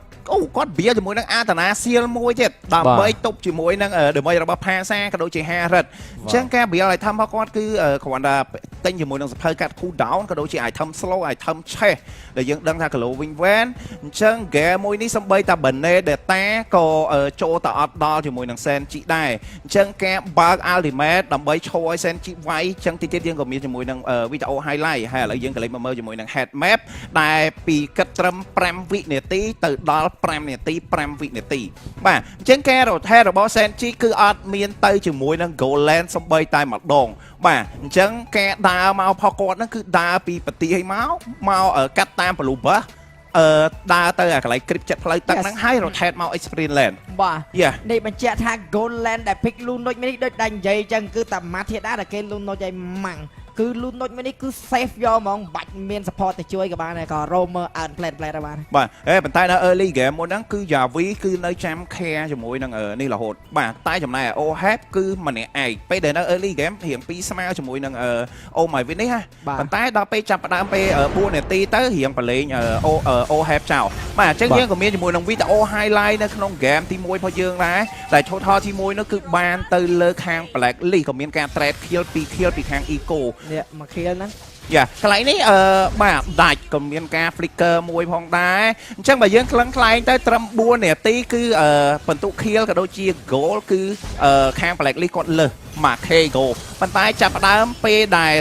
សមាជិករបស់ខាង Eco គឺគាត់ចាប់ផ្ដើមលេង play style ដែលចាប់ផ្ដើមដើរ4ទៅគៀប C ជាមួយនឹង Goland បាទអញ្ចឹងយើងក៏លេចទៅមើលការរាល់ team fight តែងតែខាង Eco គាត់មានតែមជាងជាពិសេសដោយសារមាន Sandford ដែលលេងទៅលើលាពូតែតែលោតដំជាមួយនឹង ultimate ចូលមកដល់មុខហ្មងបាទជាមួយ fight ចុងក្រោយទោះបីខាងក្រុម Black List International គាត់ព្យាយាមការ defend យ៉ាងណាក៏ដោយប៉ុន្តែវាអត់អាចទប់ damage របស់ Benedict Chuti បានទេដោយសារតែ damage របស់ Benedict Chuti សូម្បីតែវាយក៏គាត់ឈរនៅមកកន្លែងបានប៉ុណ្ណឹងបាទដោយឡែក Ohab គាត់ព្យាយាមការទៅចូលដល់ Benedict Chuti មែនប៉ុន្តែនៅពេលចូលទៅដល់មានជាមួយនឹង C របស់ Yavi បើសិនអត់មាន C របស់ Yavi បើគាត់ចូលទៅវាយរោ damage មួយស្មើមួយគាត់ក៏គាត់ត្រូវ Benedict Chuti KO ដែរដោយសារតែយើងថាហើយនៅពេលដែលយើងចាញ់លុយគេធ្វើឲ្យសមបាទតែ game ហ្នឹងគឺចាញ់ទាំងតារាយកហ្មងហើយយើងមើលតែ data របស់ Vice ដឹងហើយ game ដែលមានបារ៉ាត់គឺជា game ដែលបារ៉ាត់បើកមុខឆយគេវាយ5-1អត់ខ្វល់ផងប៉ុន្តែនៅពេលដែល game ចាញ់តារាបារ៉ាត់ team fight participation 25%នេះបើយើងគិតរឿងរៀនវិញធ្លាក់អវត្តមានបាត់ហើយតិចមែនទេឥឡូវបើយើងគិតទៅថាបារ៉ាត់ពេលដែល pick មកជាមួយនឹងអាកៃគឺអាច counter ទៅលើជាមួយនឹង ultimate របស់អាកៃប៉ុន្តែយើងគិតថាពេលដែលបារ៉ាត់ប្រភេទ hero Lunoch ក៏ដូចជា Lolita សុទ្ធតែជាប្រភេទ hero ដែល cancel ជាមួយនឹង ultimate របស់បារ៉ាត់បានសម្បីតែលពូក៏មានជាប្រភេទ hero ដាក់ skill load ជាមួយនឹង ultimate ដើម្បី immune ជាមួយនឹង ultimate របស់បារ៉ាត់ដែរបាទអញ្ចឹងគាត់ចង់និយាយថាពេលដែលគាត់លេបគាត់គ្រាន់តែដាក់ skill ចេញទៅគឺផុតរែងបាទហើយបាទបើដូច Lolita គាត់បើកជាមួយនឹង seal បាទបើដូចជា Lunoch គាត់ brilliant បាទអញ្ចឹង3 hero ដែលអាចកិច្ចចេញបានសូម្បីតែអាកៃក៏មានជាមួយនឹង skill ទី1ដែលដាក់ skill ដែរលើកលែងតែគាត់ timing បាទអញ្ចឹងជាមួយនឹងការប៉ះគ្នាវគ្គ grand final របស់យើងរវាងក្រុម Philippines ប៉ះ Philippines Black List ប៉ះ Eco ក៏មានការផ្សាយផ្ទាល់នៅលើ TikTok នេះពុកម៉ែបងប្អូនអរនេះអ្នកដែលគាត់ទស្សនាលើ TikTok ក៏នឹងទទួលបានជាមួយនឹងការ share ជាមួយនឹង One ជាច្រើនហើយពុកម៉ែបងប្អូនអរនេះអ្នកដែលគាត់បង្កើត មេតាការផ្សេង content ផ្សេងតាក់ទងមួយ M4 ហើយធ្វើការផុសក្នុង TikTok ដាក់ជាមួយនឹង hashtag MLBM4 ចឹងទៅអ្នកនាងអាចទទួលបានឱកាសក្នុងការឈ្នះជាមួយនឹង reward ច្រើនទៀតដូចគ្នាកុំភ្លេចជាមួយនឹង M4 Pass របស់យើងដែល M4 Pass របស់យើងទោះបីថ្ងៃវគ្គ Grand Final យ៉ាងណាក៏ដោយប៉ុន្តែ M4 Pass របស់យើងក៏មិនទាន់ចប់នៅក្នុងថ្ងៃនេះដែរបងប្អូនអរគ្នានៅតែអាចមានឱកាសក្នុងការ top up យកជាមួយនឹង M4 Pass ដែលមានតម្លៃ399 ទទួលបាន skin battery និង test ជួរ color ដូចគ្នាដែរសម្រាប់999 Diamond អ្នកនាងធ្វើការ top up នឹងទទួលបាន M4 Pass Plus អ្នកនាងនឹងទទួលបានជាមួយនឹង skin battery experience item ជាច្រើន test ដល់ល្បាយ5អ្នកនាងនឹងទទួលបានជាមួយនឹង skin battery frame ដ៏ស្រស់ស្អាតហើយដល់ល្បាយ150អ្នកនាងនឹងទទួលបានជាមួយនឹង figure មួយរបស់ battery ដើម្បីធ្វើការយកមកដាក់តាំងនៅផ្ទះដើម្បីជាកាដូអនុស្សាវរីយ៍របស់យើងដូចគ្នាបាទហើយយើងក៏មានជាមួយនឹង Hero Pick Recap នៅក្នុង game ទី1ដែរដែលមានការឥឡូវដោយសារ Pick យើងនេះយើងនិយាយពី Hero Band មុនចុះដោយសារការ ban របស់ខាង Black List មានការ ban ឈូក៏ដូចជា Veteran របស់ Hero របស់ខាង Eco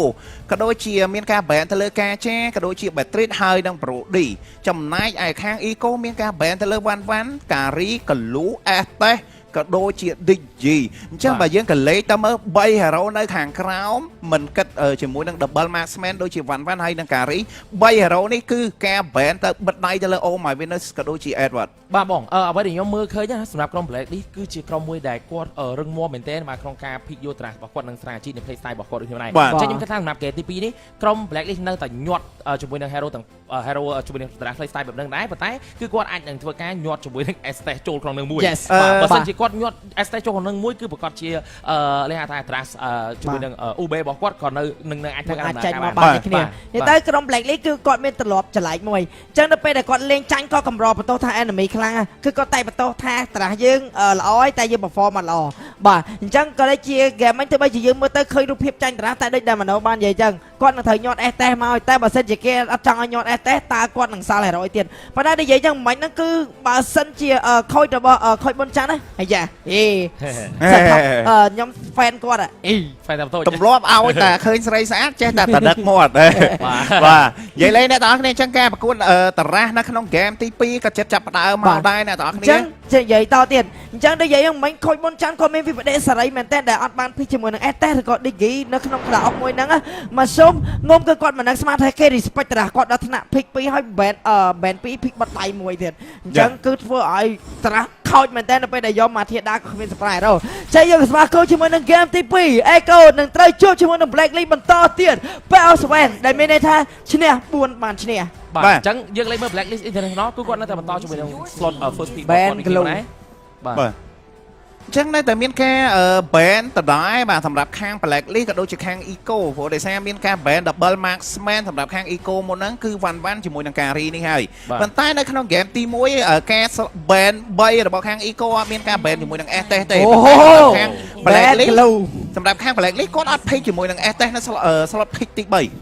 យ៉ា ban glue អញ្ចឹងយើងក៏បានដឹងនេះគ្នា game មុនគឺជា game ដែល Salfani និង Joy ក៏វត្តចោលមិនខ្ចី pick មិនខ្ចី ban ដោយសារតែតារ៉ាស់ Ultimate Bonding Experience UBE Strategy របស់ក្រុម Black League ក៏មិនខ្លាចសម្រាប់ Echo ក៏គេមិនខ្ចីលេងនេះគ្នាណាមួយជា Elong តាម support គ្នានិង Experience Land គ្នាមិញនេះគឺអត់មាន Elong យក Joy ទៅ slot ណាមួយនោះទេចេះជាមួយនឹងអរគ្នា Open Estes Play glue ខូចឈីឆាក៏ហាក់បីដូចជាមួយធ្លុះបាទជាមួយនឹងខាងក្រុម Black League តែគាត់ប៉ះគ្នាច្រើនដងអញ្ចឹងការបែររបស់ខាងក្រុម Black League អញ្ចឹងបាទគាត់និយាយថាគាត់ប្រកាសជាគាត់ថាគាត់ Black League International នឹងធ្វើការយកជាមួយនឹង Trust game ទី1យកមកលេង No សកលូ First pick Digi ទៅកលូអីគេអូបាទ Fred អូ Fred មុនគ្នាបាទបើចង់យក Digi យក slot ទី2ហើយព្រោះខ្ញុំធ្លាប់ឃើញ game Black League ដែលគាត់ទៅកលូអីគេមាន Digi កលូ0យកហ្មងបាទកលូអូបាន4 stake ខ្វះ1 stake ទៀត5ឡើងជាបើក overclock មិនដាច់ stake ទាំងអស់ហើយក្នុង3វិនាទីហ្នឹងគឺមិនអស់ stake អត់បានអញ្ចឹងខ្ញុំអស់បាន5ទៀតកលូមកបាត់យ៉ាឥឡូវ Digi មកឲ្យ slot ហ្នឹង Digi បែរតាបាទចឹងជាថ្លៃយើងចាំមើលទាំងអស់គ្នាបងឯងតែគាត់អាចនឹងចេញរូបភាពជាមួយនឹង Farami ដែរទេបាទសម្រាប់គាត់បាទព្រោះសម្រាប់ Sen Hachi Valentina អូយក Lolita វិញបាទ Black League ទៅខ្ញុំអាចនិយាយថាការខ្ញុំមើលគាត់ប្រកួតរដងបងតារ៉ាស់ game ទី1គាត់ជោគជ័យគឺយកតារ៉ាស់នឹងមកខែឆ្ងាយបន្តិចគឺបានហើយប៉ុន្តែលើកនេះគឺគាត់មកថ្មីទាំងអស់បាទថ្មីទាំងអស់អញ្ចឹងយើងក៏បានឃើញនេះគ្នាផងដែរជាមួយនឹងខូច TikTok ដែលគាត់បាននិយាយថាជាមួយនឹងបច្ចេកវិទ្យាខាងគីមីវិទ្យារបស់ enemy របស់គាត់គឺពិតជារឹងមាំនេះគ្នាផងដែរដែលពួកគាត់ផ្ដុំគ្នាបានជាមួយចាស់សាំមិននឹងយកបាត់តបាត់តណានចោលអូភិកបារ៉ាត់បិទដៃ តែម្ដងតែដោយសារតែគេ pick hyper ហើយគ្នា បាទបើសិនគាត់មិនរួច hyper ដល់ slot ទី 3 ទេគឺអាចនឹងបាត់បង់ hyper របស់គាត់បាទ game នេះអ្វីដែលខ្ញុំចង់មើលតើគេ counter កលូនេះរបៀបណាដោយសារការ counter កលូយើងធ្លាប់ឃើញមុនគឺគេ blacklist តែងតែរើសជាមួយនឹង Pakito Experience Land ហើយក៏ដូចជាយកជាមួយនឹង Diggy ដើម្បីបិទកុំឲ្យកលូឡើង stack ហើយមាន Gold Land full damage តែឥឡូវ Gold Land អត់ទាន់ចេញ Romer ខុសពីការគិតរបស់ខ្ញុំក៏លេង Lolita ខណៈពេលតែមួយគឺ support ចេញហើយនេះគ្នាគឺ Valentina តើ Valentina នេះនឹង copy កលូឬក៏យ៉ាងណាខណៈពេលដែលនឹងមានការ ban Data ឬមួយក៏ Pakito ជាមួយអស់គ្នាបាទបើសិនជាយើងគិតថាបើសិនជាពួកគាត់ចង់ដើរ Smile មួយកលូតែម្ដងគឺគាត់អាចយកជាមួយ Uranus មកដើម្បីទៅការអូបន្លាយពេលវេលាអូបន្លាយ team fight ឲ្យយូរបានដូចគ្នាដែរសម្រាប់គាត់ដោយសារជាប្រភេទ hero Uranus គឺជា hero ដែលធ្វើបានសាច់ hero ដើម្បីធ្វើការហើយអញ្ចឹងគឺគាត់អាចនិយាយរុកចូលដើម្បីឲ្យកលូឡើងធ្វើមិនឡើងជីកគាត់យកតែម្ដងកុំឲ្យឡើងជីកគ្នាគាត់ណាតែដែលយើងធ្លាប់មើលការ performance របស់ខាង Black League គឺគាត់ធ្លាប់ឆ្នៃមែនទែនដែលយក Valentina ទៅលេងជាមួយនឹង Hyper បាទប៉ុន្តែនៅក្នុង game នេះបើសិនជាគាត់ចង់យកជាមួយនឹង Valentina ទៅលេងជាមួយនឹង Hyper ហើយគាត់ pick ជាមួយនឹង support មកមួយទៀតហើយយក Federin ឆ្នៃទៅលេងជាមួយនឹង Experience Land បាទប៉ុន្តែគាត់អាចនឹងពិបាកជាមួយនឹង Galo បើសិនជា Federin When at last wow បាទចឹងគាត់ចេញមកជាមួយនឹងតារាគ្នាខ្លាំងមែនទែនដោយសារឡើងមកខ្ញុំគិតថាប្រហែលជា ban Lunix ឬក៏Betrayed ហើយបាទអញ្ចឹងសម្រាប់ game ទី1គឺក្រុម Black League ទាំងនោះគឺគាត់ធ្វើការ ban ជាមួយនឹង Brody នៅ slot ទី4បាទអញ្ចឹងស្ដីលើពេលនេះគឺគាត់ធ្វើការបដូរថាគេទៅ ban ជាមួយនឹង Atlas ក៏ដូចជាជាមួយនឹង Harrod វិញក៏នាំមកចេញជាមួយនឹង Brody មកនៅ slot ទី4សម្រាប់ ban QT ដូចគ្នាបានដែរបាទអញ្ចឹងដូចបង SENTO និយាយចឹង Atlas នេះអាចនៅ Valentina 2បើ Experience Land Fredrin ដែរទេហើយ pick ជាមួយនឹង support មួយទៀតដែលជា support full damage នៅក្នុង team fight អាចជា Lilia ឬក៏យ៉ាងណាបើសិនជាគាត់ follow ជាមួយនឹង hero គាត់ទូទៅគាត់ប្រកាសជាខ្វះជាមួយនឹង Gold Land ហើយនឹងខ្វះជាមួយ Experience Land ដែលយើងធ្លាប់ឃើញដងគាត់លេង Badel តែប៉ុន្តែជាទូទៅគាត់យកជាមួយ Pakito កាត់តជាមួយនឹង Galo បាទ Joy Experience Land Betrayed Gold Land Blast Pick ភ្លាមមិនខ្ចីចាំយូរ Franco ខំជាមួយនឹង Joy បាទដែលយើងដឹងថាហើយជាមួយនឹង Yavi គឺគាត់ជាដៃ Franco ដូចគ្នាដែរតែការ perform របស់គាត់នៅពេលដែលគាត់ប៉ះមួយខាងក្រុម Falcon ដូចជាប៉ះក្រុមដូចជា Orc ជួយគាត់អត់ដកមក Franco មកលេងបាទសម្រាប់ពួកគាត់អត់ងាយដកហ្មងដឹងថា Yavi នេះគឺគាត់លេងថាការ form របស់ Franco របស់គាត់គឺល្អដូចគ្នាដែរប៉ុន្តែគាត់សុខចិត្តចេញជាមួយនឹងប្រភេទដូចជា Kofra ដូចជាអីវិញដូចគ្នាបាទសម្រាប់ការ form របស់គាត់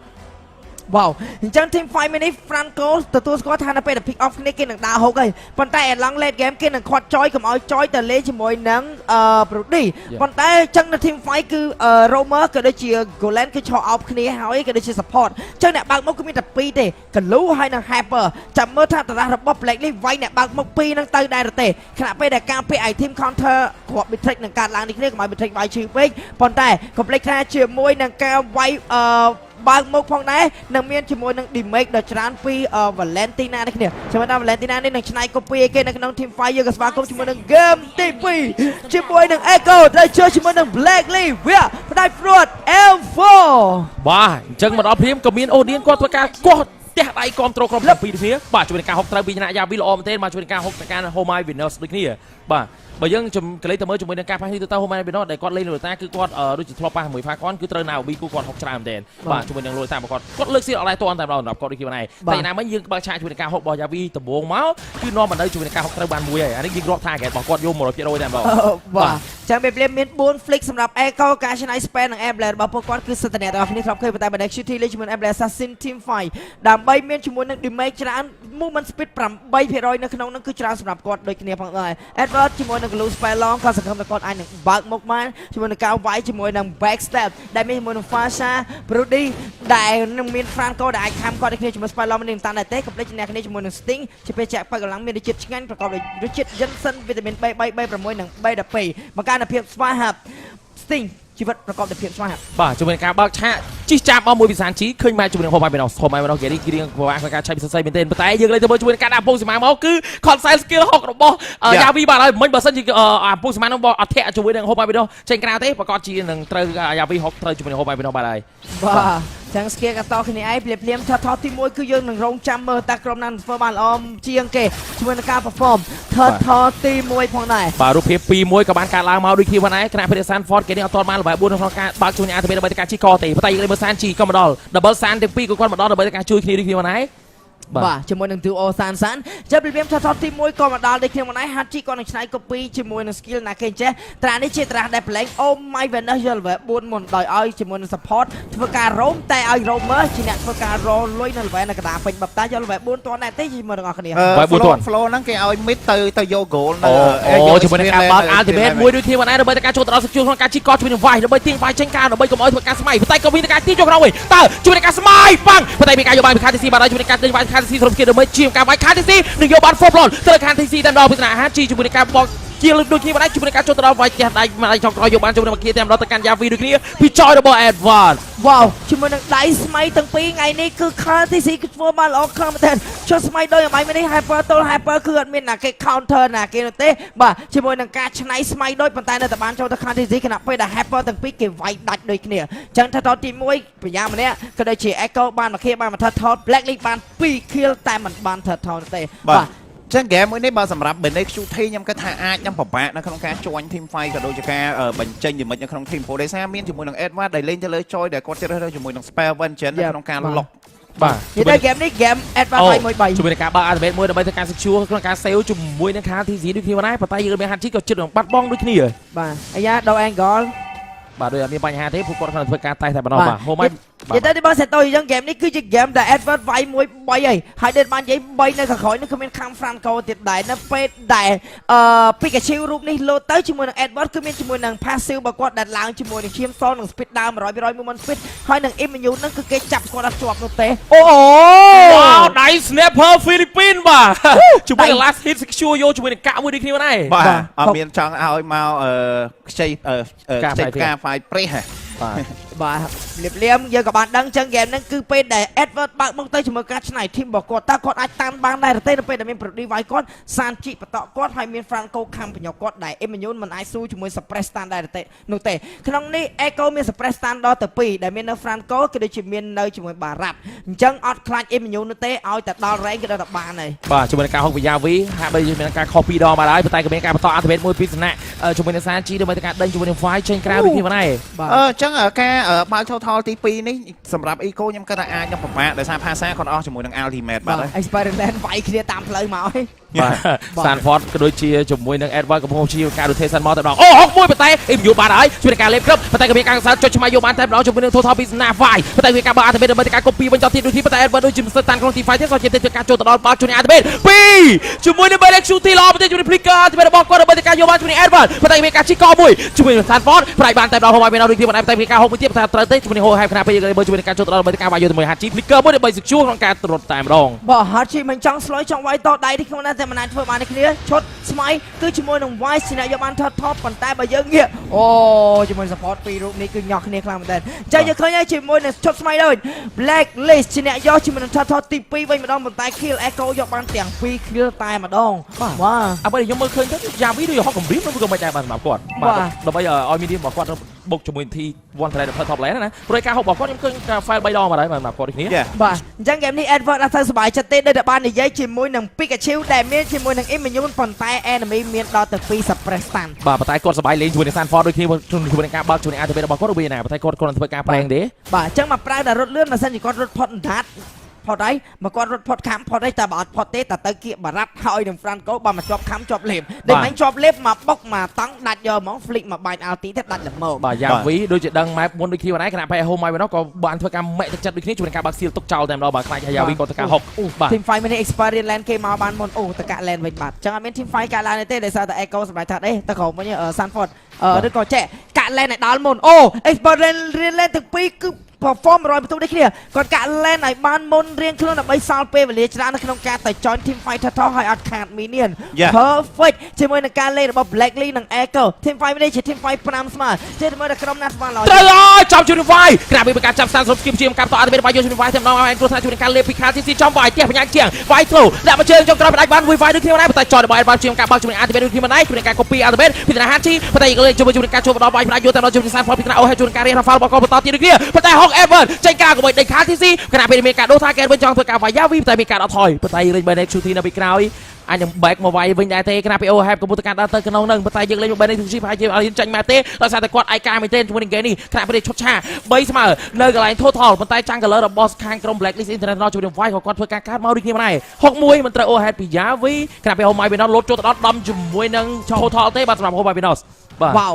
ដំខុស Black Shooty ឱកាសសាវេកនឹងទៅជាយ៉ាងណាបាទយ៉ាងណាមិញយើងចាំមើលទាំងអស់គ្នាជាមួយនឹងការបន្តអាតបេតពីឋានៈ HG ដើម្បីទៅការផ្ដាច់យកជាមួយនឹងសានជីតែមិនដឹងថាដាច់ទេតែខាងក្រៅក៏មានការចាប់ស្តានវាយយកតែជាមួយ OHAP ជាមួយការ Skill Race ជាមួយស្តានផ្ដាច់ជំនាញផ្ដាច់បានជាមួយ1 arrow ដូចគ្នាបានជាមួយនឹងការយកបាន OHAP មួយដូចគ្នាប៉ុន្តែយើងលេងមើលជាមួយនឹងការជួបដល់ឈូស PA បាទជាការចាត់ផ្សេងៗរបស់គាត់ដើម្បីទៅការជួយកជាមួយនឹងអាតបេតរបស់គាត់ប៉ុន្តែមានការឡើងជីកទៅកាន់ Home Binos បាទអាតបេតរបស់ជីជួក្នុងការកដុតស្តានប៉ុន្តែក៏មានការយកបាន Home Binos ពីសាន Ford ដូចគ្នាដែរ Surprise Stan ចាប់ជាប់ Edward ក្រាបពីការលុបចូលដល់ជាការផ្ដាច់យកតែដល់ទៅកាន់ Yavi ពីឋានៈជាមួយនឹង Edward ដូចគ្នាដែរប៉ុន្តែយើងលេងមើលជាមួយនឹង Benek Shooty ក៏មើលការលេងសើចជាមួយនឹង Benek Shooty ដាក់លេខពេបាទតែយើងបានឃើញ Black Shooty មកពួនមួយនេះគឺអេឡង់សាវេរបស់គាត់ហើយអញ្ចឹងមិននឹងគឺមានអ្នកឆាយស្មៅមួយនេះដូចគ្នាបងណាជាមួយនឹងអេឡង់ដែលគាត់ប្រញុកទៅលើ OHAP បុកមកជង្គង់បាញ់ស្គីជាមួយវាយម្ដាយបាច់3 stake គ្នាគាត់ប្រញុកគឺដាច់យកមកយ៉ាសម្រាប់ Benek Shooty មិនគឺគាត់ save skill ខ្លាំងមែនទែនគាត់ចាំប្រើ skill ទី2ដែលដាក់មកជង្គង់ទៅលើនេះគាត់អត់ប្រើទៅលើជាមួយនឹងចាំង color ឯគាត់ប្រើចាំទៅលើជាមួយនឹង battery សម្រាប់ការ post game នេះឃើញយើងគាត់ comment សួរថាហេតុអ្វីនៅក្នុង team fight ហេតុអ្វីក៏មានការ post ដោយសារការប្រកួតរបស់យើងគឺជាការប្រកួតលក្ខណៈថា world អញ្ចឹងយើងមិនអាចធ្វើការរោចាជាមួយកំហុសនៅពេលដែល team fight ចប់ហើយទើបយើងអាចការ post ដើម្បីទៅការសេរីបច្ចេកទេសរបស់គាត់ទេអញ្ចឹងជាស្ដែងគឺនៅពេលដែលមានការលើកដៃសញ្ញាពីសំណាក់សមាជិកក្រុមនីមួយៗគឺក្រុមការងារគឺនឹងធ្វើការទៅ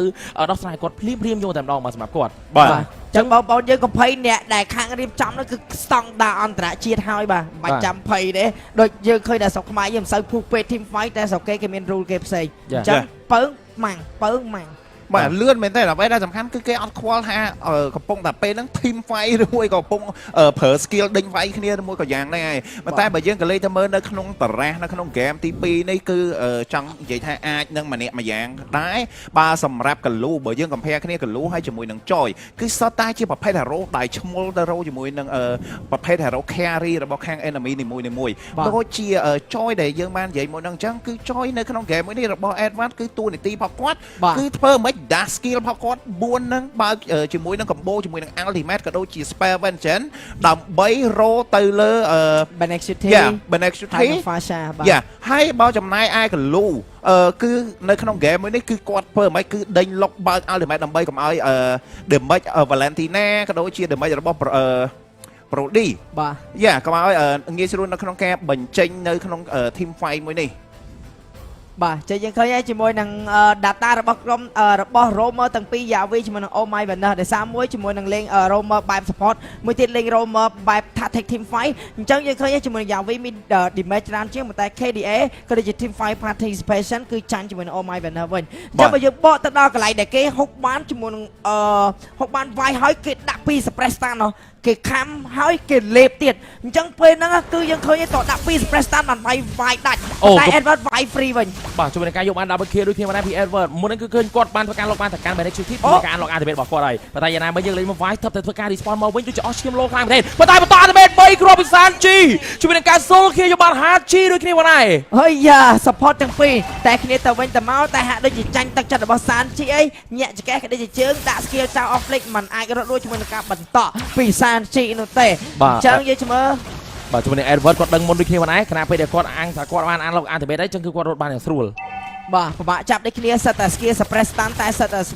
ប្រភេទយឺតតែមានការ flick cam ពី Yavi អត់មាន Yavi អត់មានការបញ្ញុកដូចគ្នាមកដែរជ័យជាមួយដល់នេះជាមួយនឹងកំហុសទុយមួយគឺអាចនឹងចាញ់ game សម្រាប់ការ build របស់សមាជិក Blacklist ក៏ដូចជាមានជាមួយនឹង Joy build យកជាមួយ damage ពាក់កណ្ដាលក៏ដូចជាយកជាមួយនឹង Tan ពាក់កណ្ដាលជាមួយ anti curious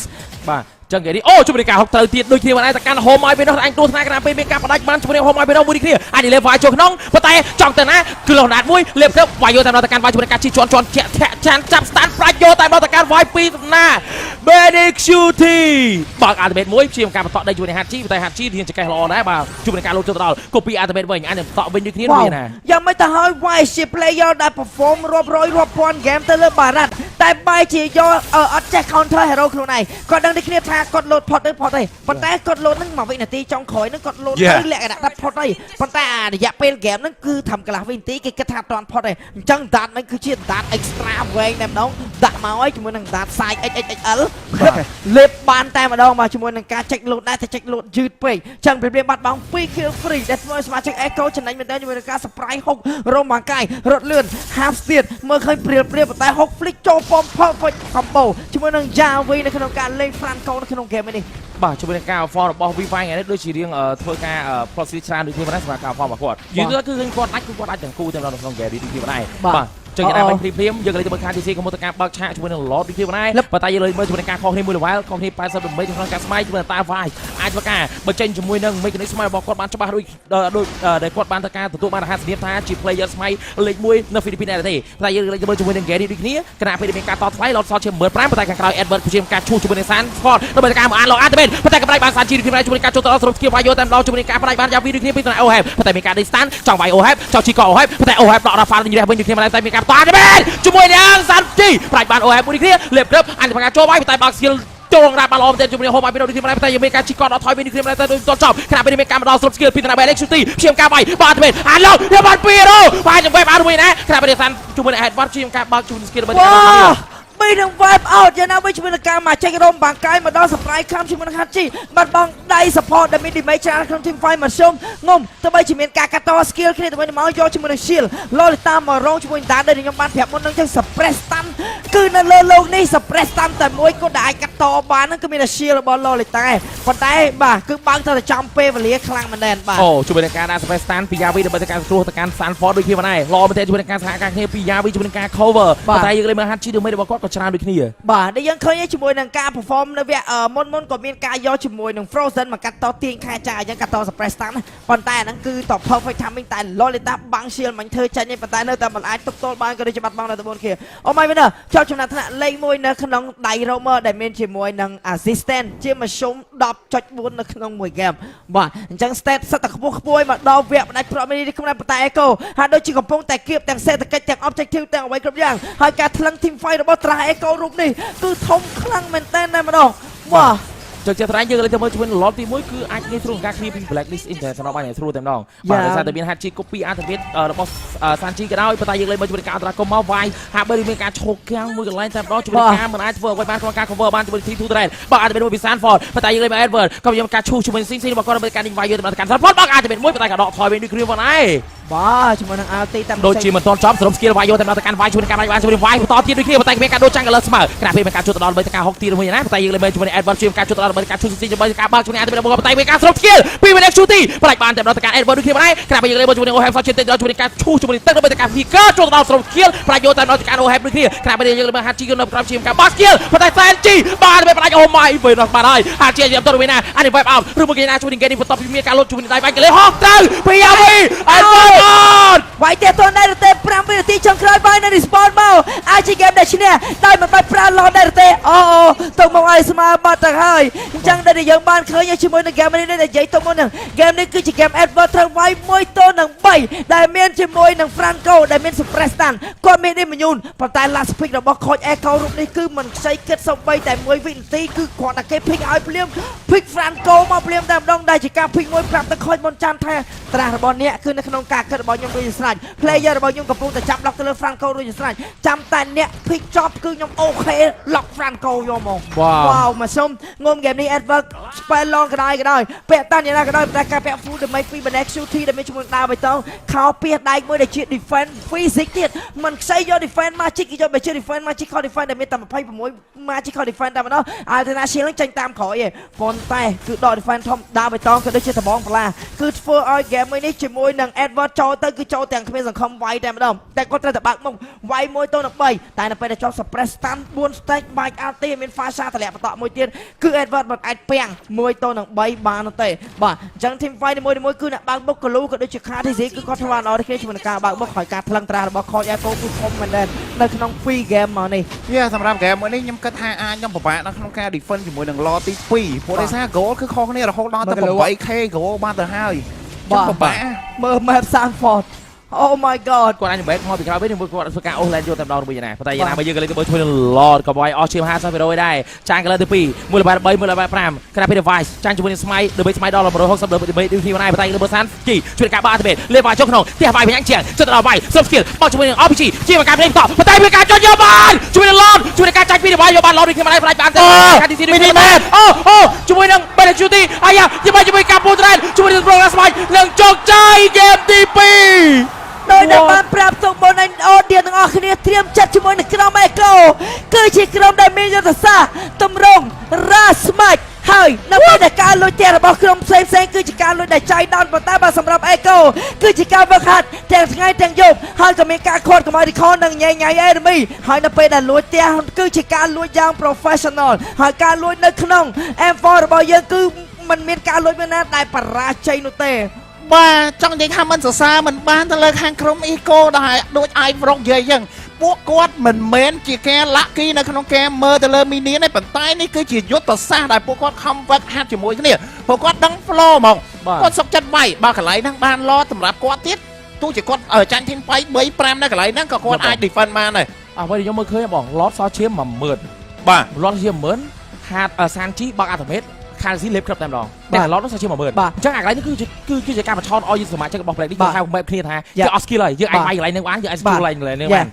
គាត់ធ្វើដូចជា performance mistake គាត់ធ្វើដូចជា over position ដែលចូលទៅជ្រុលលងខ្លួនឆ្ងាយគេស្រួលស៊ីប៉ុន្តែគឺគាត់បានបង្កើតឲ្យគេលងខ្លួននិងព្យាយាមជាមួយវាយជាមួយគាត់នឹងលួចផ្ទះហើយអ្វីដែលយើងចង់និយាយនោះគឺពាក្យហ្នឹងជាពាក្យដែលខ្ញុំតែនិយាយក្នុង live stream ខ្ញុំឯងតែនៅពេលមកនិយាយការប្រកួតកម្រិតពិភពលោកគឺខ្ញុំជឿជាក់មកហេតុអីបើខ្ញុំចូលចិត្តលេង solo ឲ្យលួចទៅផ្ទះដោយសារអ្នកដែលលេង team ពេលដែលគេប៉ះអ្នកផាធីគេចូលចិត្តយកតារាដែលដើរជុំមកដឹងតែស៊ីរ៉េងយើងបានហ្មងដូច Johnson Lunuch អីចឹងទៅដូចតារាដាក់ឈៀបអេសតេចឹងប៉ុន្តែខ្ញុំកើតអាកំណត់ស៊ីទាំងនោះដែលសារប៉ះអ្នកដែលគាត់ចូលចិត្តលេងដើរជុំហើយមានកម្បោល្អចឹង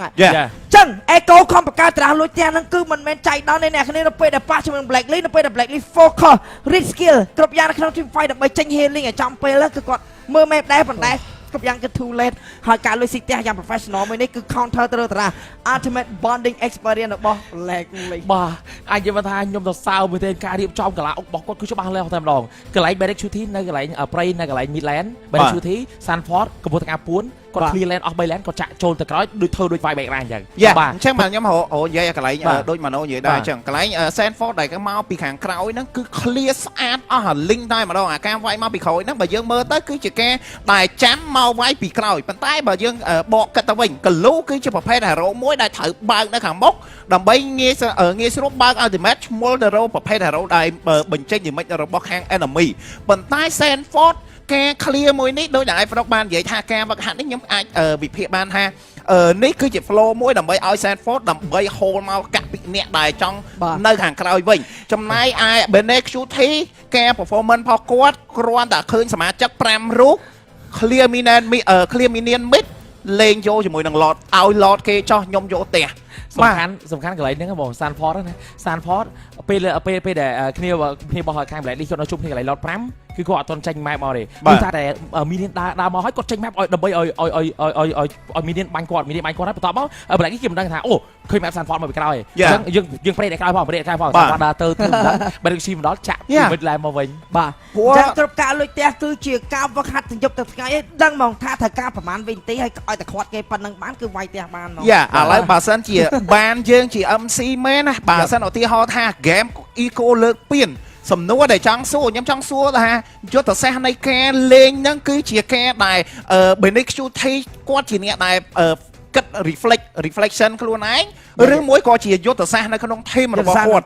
យើងចង់ដឹងពីអាហ្នឹងហ្មងយល់ទេអត់ទេតែដូចនិយាយគឺអាហ្នឹងសម្រាប់ខ្ញុំដែល player កោះផ្ទះរងថ្ងៃគឺខ្ញុំដឹងហ្មងពេលដែលខ្ញុំកោះផ្ទះខ្ញុំស្រែកនៅក្នុង live stream ខ្ញុំតែខ្ញុំលេង solo ឯងខ្ញុំស្រែកចោលខាត់គេមក recall ប៉ុន្តែសម្រាប់ player professional ខ្ញុំមើលគឺដឹងមកគឺគេលេងជា team ហ្មងគេថាតោះយើងបែកដោះពងគេ set up យកមកអូខេណាបងប្អូនគ្នាឥឡូវ Black Lee គឺចាញ់2-0ហើយបាទទៅលើខាង Eco ដែលបន្ទុក kill គឺ8ទល់នឹង20បាទអញ្ចឹងគឺខុសគ្នាច្រើនមែនទេហើយ game គឺត្រឹមតែ14នាទីទេមិញអត់ដល់នឹងបានឡទី2ចេញមកតាន់ផងបាទ Benek Shuti ធ្វើការ back លបាត់ហើយ game មួយនេះសម្រាប់ Benek Shuti នៅក្នុងការ pick ជាមួយនឹង Brody ដែលគាត់ដឹងថា enemy គាត់មានជាមួយនឹង Joy ដែលសារ គាត់ដឹងថាពេលដែល hero ដែលគេឈ្មោលចូលមកញុកជាមួយគាត់មានជាមួយនឹង Mastan ហើយគាត់មានជាមួយនឹង flicker មួយនៅក្នុងការរត់អញ្ចឹង joy របស់ Edward ក៏ពិបាកនៅក្នុងការ lock ទៅលើ Benexuti ដែរហើយបើសិនជាចង់ lock ទៅលើ Senchi ក៏ Senchi មានជាមួយនឹង Jab នៅក្នុងការហោះហើរដើម្បីឌឺដងទៅលើ Edward ទៀតអញ្ចឹង game មួយនេះដែលយើងគិតថា Edward ដែលជាប្រភេទ hero ដែល dash skill លឿនដែល annoy ទៅលើខាងសមាជិករបស់ Eco គឺអត់សោះបាទ game ហ្នឹងឥឡូវយើងគិត3 hero របស់ខាង Eco គឺសុទ្ធជាប្រភេទ hero ដែលតាន់មានដូចជា Glue មានដូចជា Barat ហើយនិង Franco ប៉ុន្តែពី hero ដែល damage គឺសុទ្ធតែជាប្រភេទ hero ដែលអាចរត់ចេញពី hero joy របស់ Edward បានបាទចំណែក Ohab នៅក្នុង game មួយនេះគឺព្យាយាមបញ្ចេញ damage បានច្រើនដែរប៉ុន្តែសុទ្ធតែជាប្រភេទ hero តាន់ជាពិសេស Sanford ក្នុងការបើក ultimate របស់គាត់គឺ timing ជាមួយនឹងHP របស់គាត់មែនទេគាត់ដឹងថាឈាមរបស់គាត់ហ្នឹងគឺសល់ប្រមាណដែល enemy វាយអត់ដាច់គាត់បើកជាមួយនឹង ultimate អញ្ចឹងយើងក៏មានជាមួយនឹង Rich Guy គឺបានទៅលើ Benexuti ដដែលចំណែក Senchi បាទទទួលបានជាមួយនឹង damage deal ចំណែក Caldiz ទទួលបាន damage Taken ចំណែក Sanford ទទួលបានជាមួយនឹង Total Assist ដែលយើងហៅថា Forgotten One បាទអញ្ចឹង4រូបរបស់សមាជិករបស់ Eco គឺមានទាំងអស់បាទអត់តាយ៉ាវីមួយទៀតទេបើសិនថាមានយ៉ាវីឲ្យយ៉ាវីមួយទៀតនេះហេស5បាទអញ្ចឹងយើងបានឃើញថា2 game របស់ Eco ជាមួយនឹង Blacklist គឺការលេងរបស់ Eco គឺមានសន្ទុះក៏ដូចជាមានការផ្លាស់ប្ដូរ180 degree មែនទេអញ្ចឹងយើងឃើញ Eco សិតតែឈ្នះ Blacklist ដោយសារសិតតែឈុតឈ្នះតារារហូតតែម្ដងទោះបីជាគ្មានការលើកទះ game ហ្នឹងក៏យើងមើល team fight នីមួយមុននឹងទៅដល់ការវាយឡតហ្នឹងគឺសិតតែតារារបស់ Eco គឺអាចវាយឲ្យឈ្នះ team fight មុននឹងចូលទៅដល់ឈុតស្មៃដូចហើយបើស្មៃដូចក៏ខាត disease ស្មៃអត់ចាញ់ដែរបាទអញ្ចឹង MVP របស់យើងគឺបានទៅលើ Benexuti បាទដែលជាដៃគោះផ្ទះបាទដែលរៀនមកពី iFrog Don't watching live stream iFrog too much យ៉ាអញ្ចឹង KDA គឺ8-1-1ដោយឧបត្ថម្ភផ្ដល់ធម្មពលដោយ Sting GVM គឺ761អញ្ចឹងដោយសារគាត់ចង់លេងគោះផ្ទះសាហាវដោយសារ Benexuti អាសាផឹក Sting បាទពេលដែលផឹក Sting ហើយ Reflection មើល live iFrog ជំនួយធម្មពល MVP ហើយឈ្នះgame នេះបាទតែលេង Brody មានឲ្យធីមតាមមនុស្សហើយអរេបងទេប្រាប់តាបងថានេះវាឲ្យធ្វើតាមមនុស្សហើយរៀន style គោះផ្ទះតាម iFrog បាទនិយាយលេងឯអ្នកទាំងអស់គ្នាអញ្ចឹងការលេងរបស់ខាង Eco ក៏ដូចជាការតារះ counter របស់ Eco ទាំង2 game ទៅលើ Blacklist បាទការនាំមុខ lead goal ពី 4K 6K សម្រាប់ team Blacklist International មិនមែនជាការងាយស្រួលទេព្រោះហើយអ្វីដែលសំខាន់ Blacklist គឺជាមានឈ្មោះមួយថាជាក្រុមដែលសាហាវនៅ mid game ក៏ដូចជា late game បាទទោះជា goal របស់គាត់ចាញ់ក៏ពិតមែនប៉ុន្តែគាត់អាចទាញ game ហ្នឹងមកអាចវាយបានទោះជា goal របស់គាត់ចាញ់ប៉ុន្តែចំណែកឲ្យប៉ះជាមួយនឹង Eco ដែលគាត់ធ្លាប់ចាញ់ជាមួយនឹង Blacklist ចំនួន2ដងតាំងពី MPL Grand Final ក៏ដូចជាចាញ់នៅការប្រកួត M4 នៅ upper bracket ដែលធ្វើឲ្យ Eco ធ្លាក់ទៅ lower គឺគាត់សិក្សាពី Blacklist បានច្រើនមែនទែនអ្វីដែលសំខាន់មានការ ban ទៅលើតារះ S ដែរចាំមើលថាឥឡូវយើងក៏មានជាមួយនឹង head map សិនបាទពីការ rotation របប Benexuti ពី5នាទីទៅ10នាទីអញ្ចឹងយើងក៏មានជាមួយនឹង video highlight នៅក្នុង game ទី2អ្នកនរគ្នាអញ្ចឹង kill នៅ early game គឺចូលទៅ Benexuti ច្រើនមែនទែនហើយបើយើងមើល position របស់ Benexuti អត់មានអ្នកចូលដល់អ្វីដែលយើង expect ថាEdward អាចឈ្មោលទៅដល់ដើម្បីចុចជាមួយនឹង Vengeance ប៉ុន្តែអត់មានឃើញរូបភាពហ្នឹងហើយកន្លែងនេះគឺជាកន្លែងដែល iFrog បាននិយាយដែរថាវាយគាត់លេងជាមួយនឹង Barat ប៉ុន្តែគាត់ timing កន្លែងហ្នឹងមកបន្តិចនិយាយតែយើងអាចនិយាយថាមកចាហ៊ានយ៉ាអញ្ចឹងនេះរហូតតាំងយូរហើយបាទប្រហែលជាអញបើមានអារម្មណ៍ថាដូចជារត់ព្រីផ្លឹកហ្នឹងណាឡាយផ្ទះដល់ហើយនេះបាទមក team fight ទៀតមក team fight ស្តាំបាន3នាក់យ៉ានេះឡាយ vibe out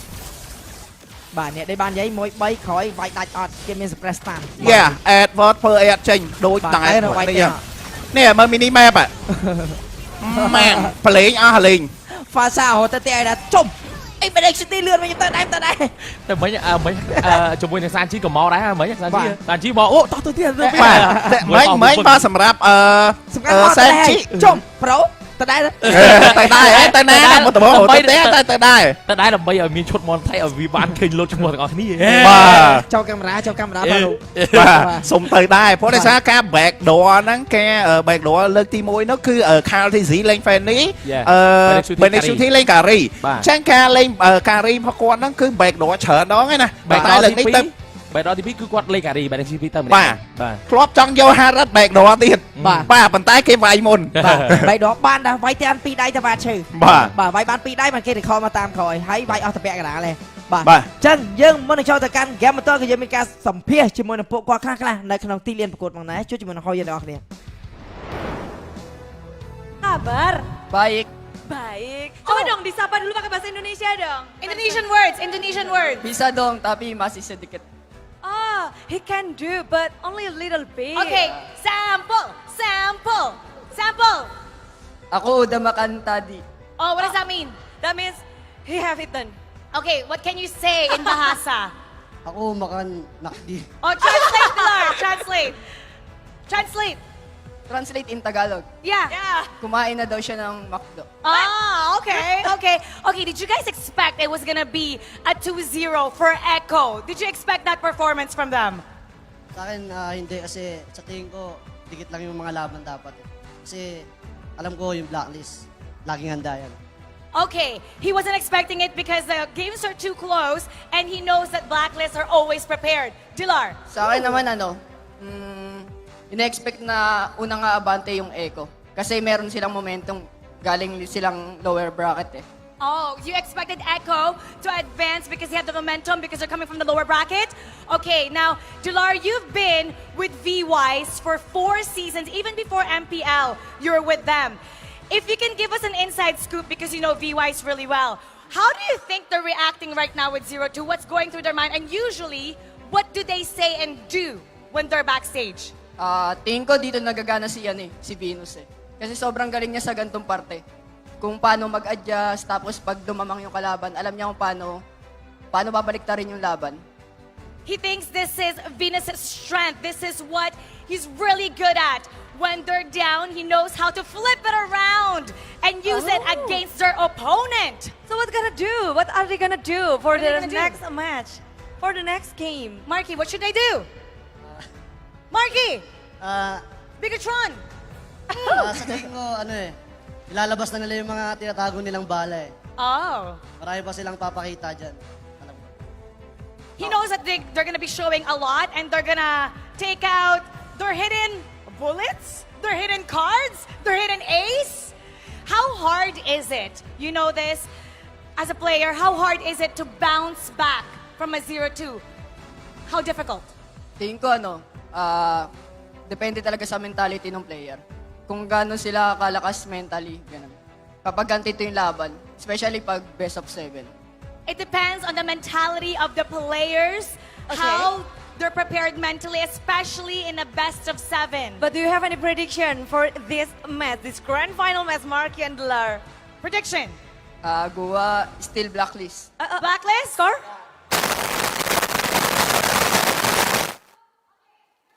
Here first, okay?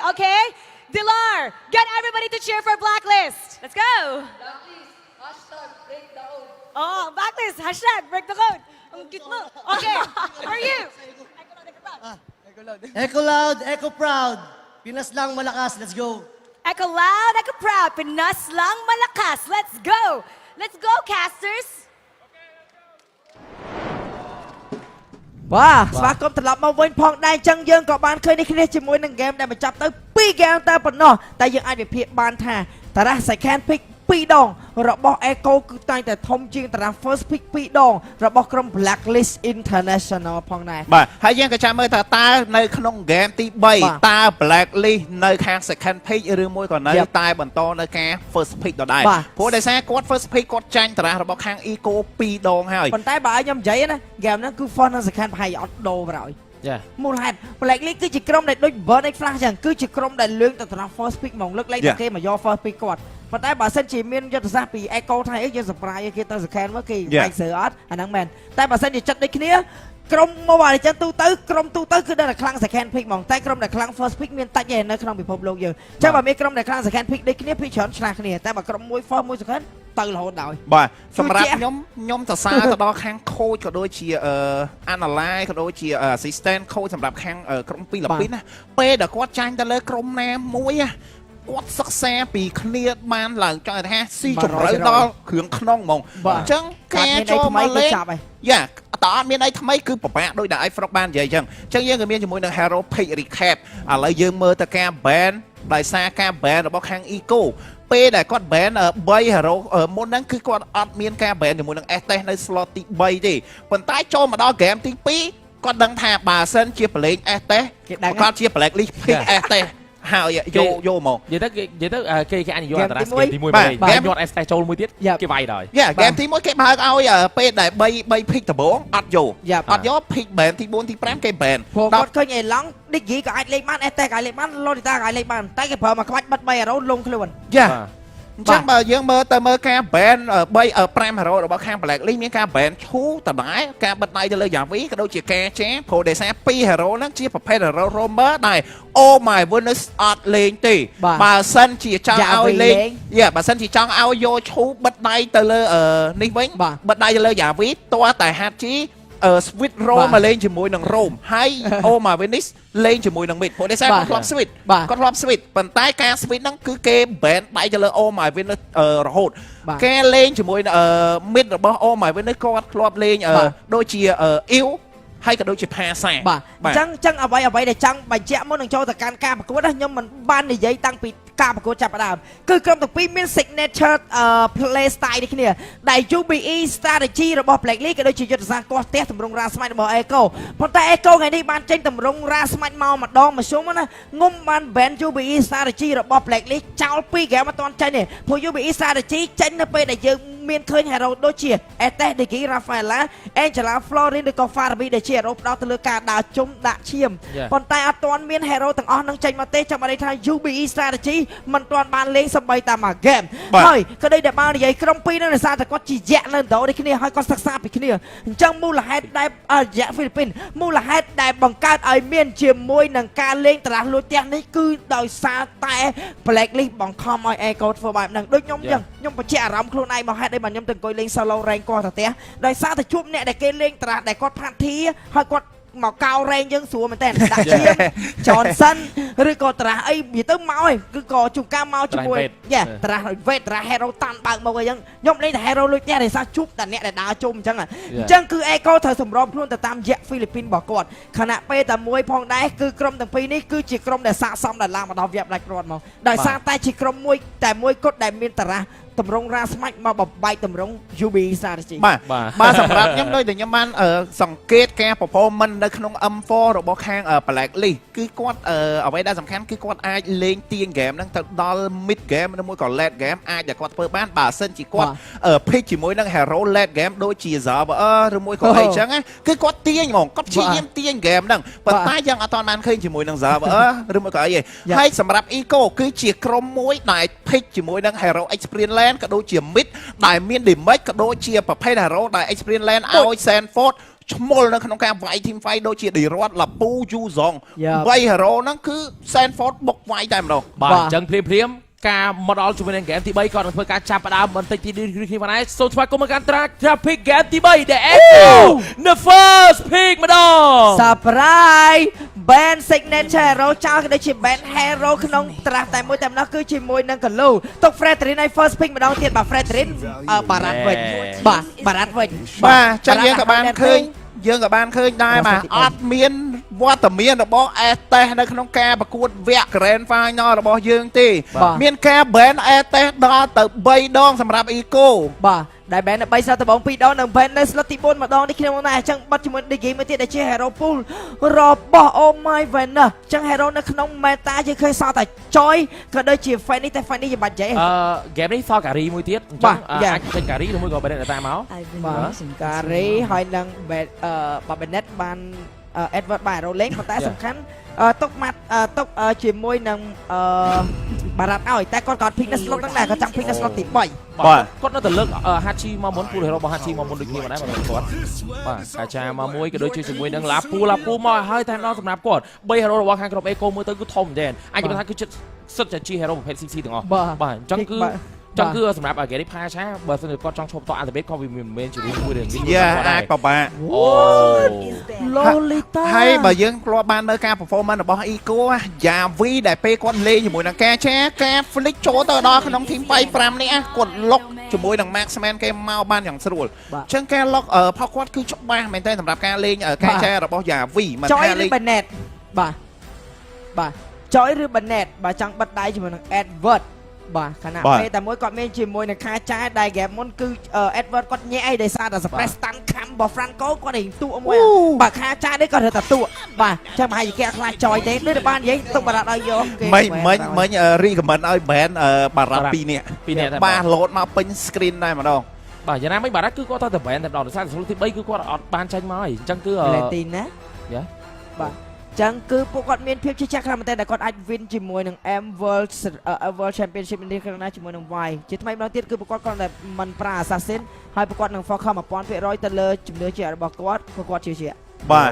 អញ្ចឹង game មួយនេះសម្រាប់ Pasha អាចនឹងពិបាកនៅក្នុងការយក position នៅក្នុងការបើកជាមួយនឹង Ultimate ដោយសារ2 hero របស់ខាង Eco មានដូចជាការចាក៏ដូចជាឡាពូ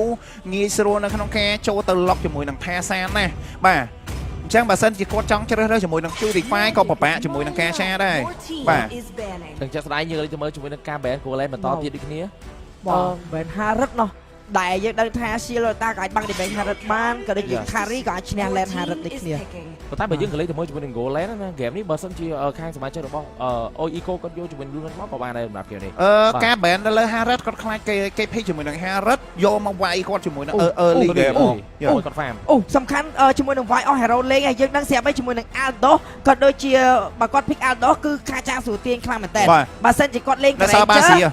គេលេងនិយាយទៅបើ hero ដែល melee គឺគេស្រួលចាប់គាត់ដើម្បីយកទៅវាយ kill ឬមួយក៏គេចាប់គាត់កុំឲ្យគាត់បានស្មៃចឹងបើសិនជាគាត់លេង hero rank គឺសតតែ Ranger តែប៉ុណ្ណោះមានអារម្មណ៍ថាវាយ hero pool គាត់ម្ដងនេះគឺសតតែជាប់ជាមួយនឹងខាចាទាំងអស់តែម្ដងបាទលេង Aldo ក៏កើតលេងជាមួយនឹង Ranger ក៏ពិបាកលេង Bazia ក៏ញាក់លេង Karina ក៏ពិបាកដូចគ្នាចេញ high low មកម្ដងទៀតទេ Bazia មែនបាទ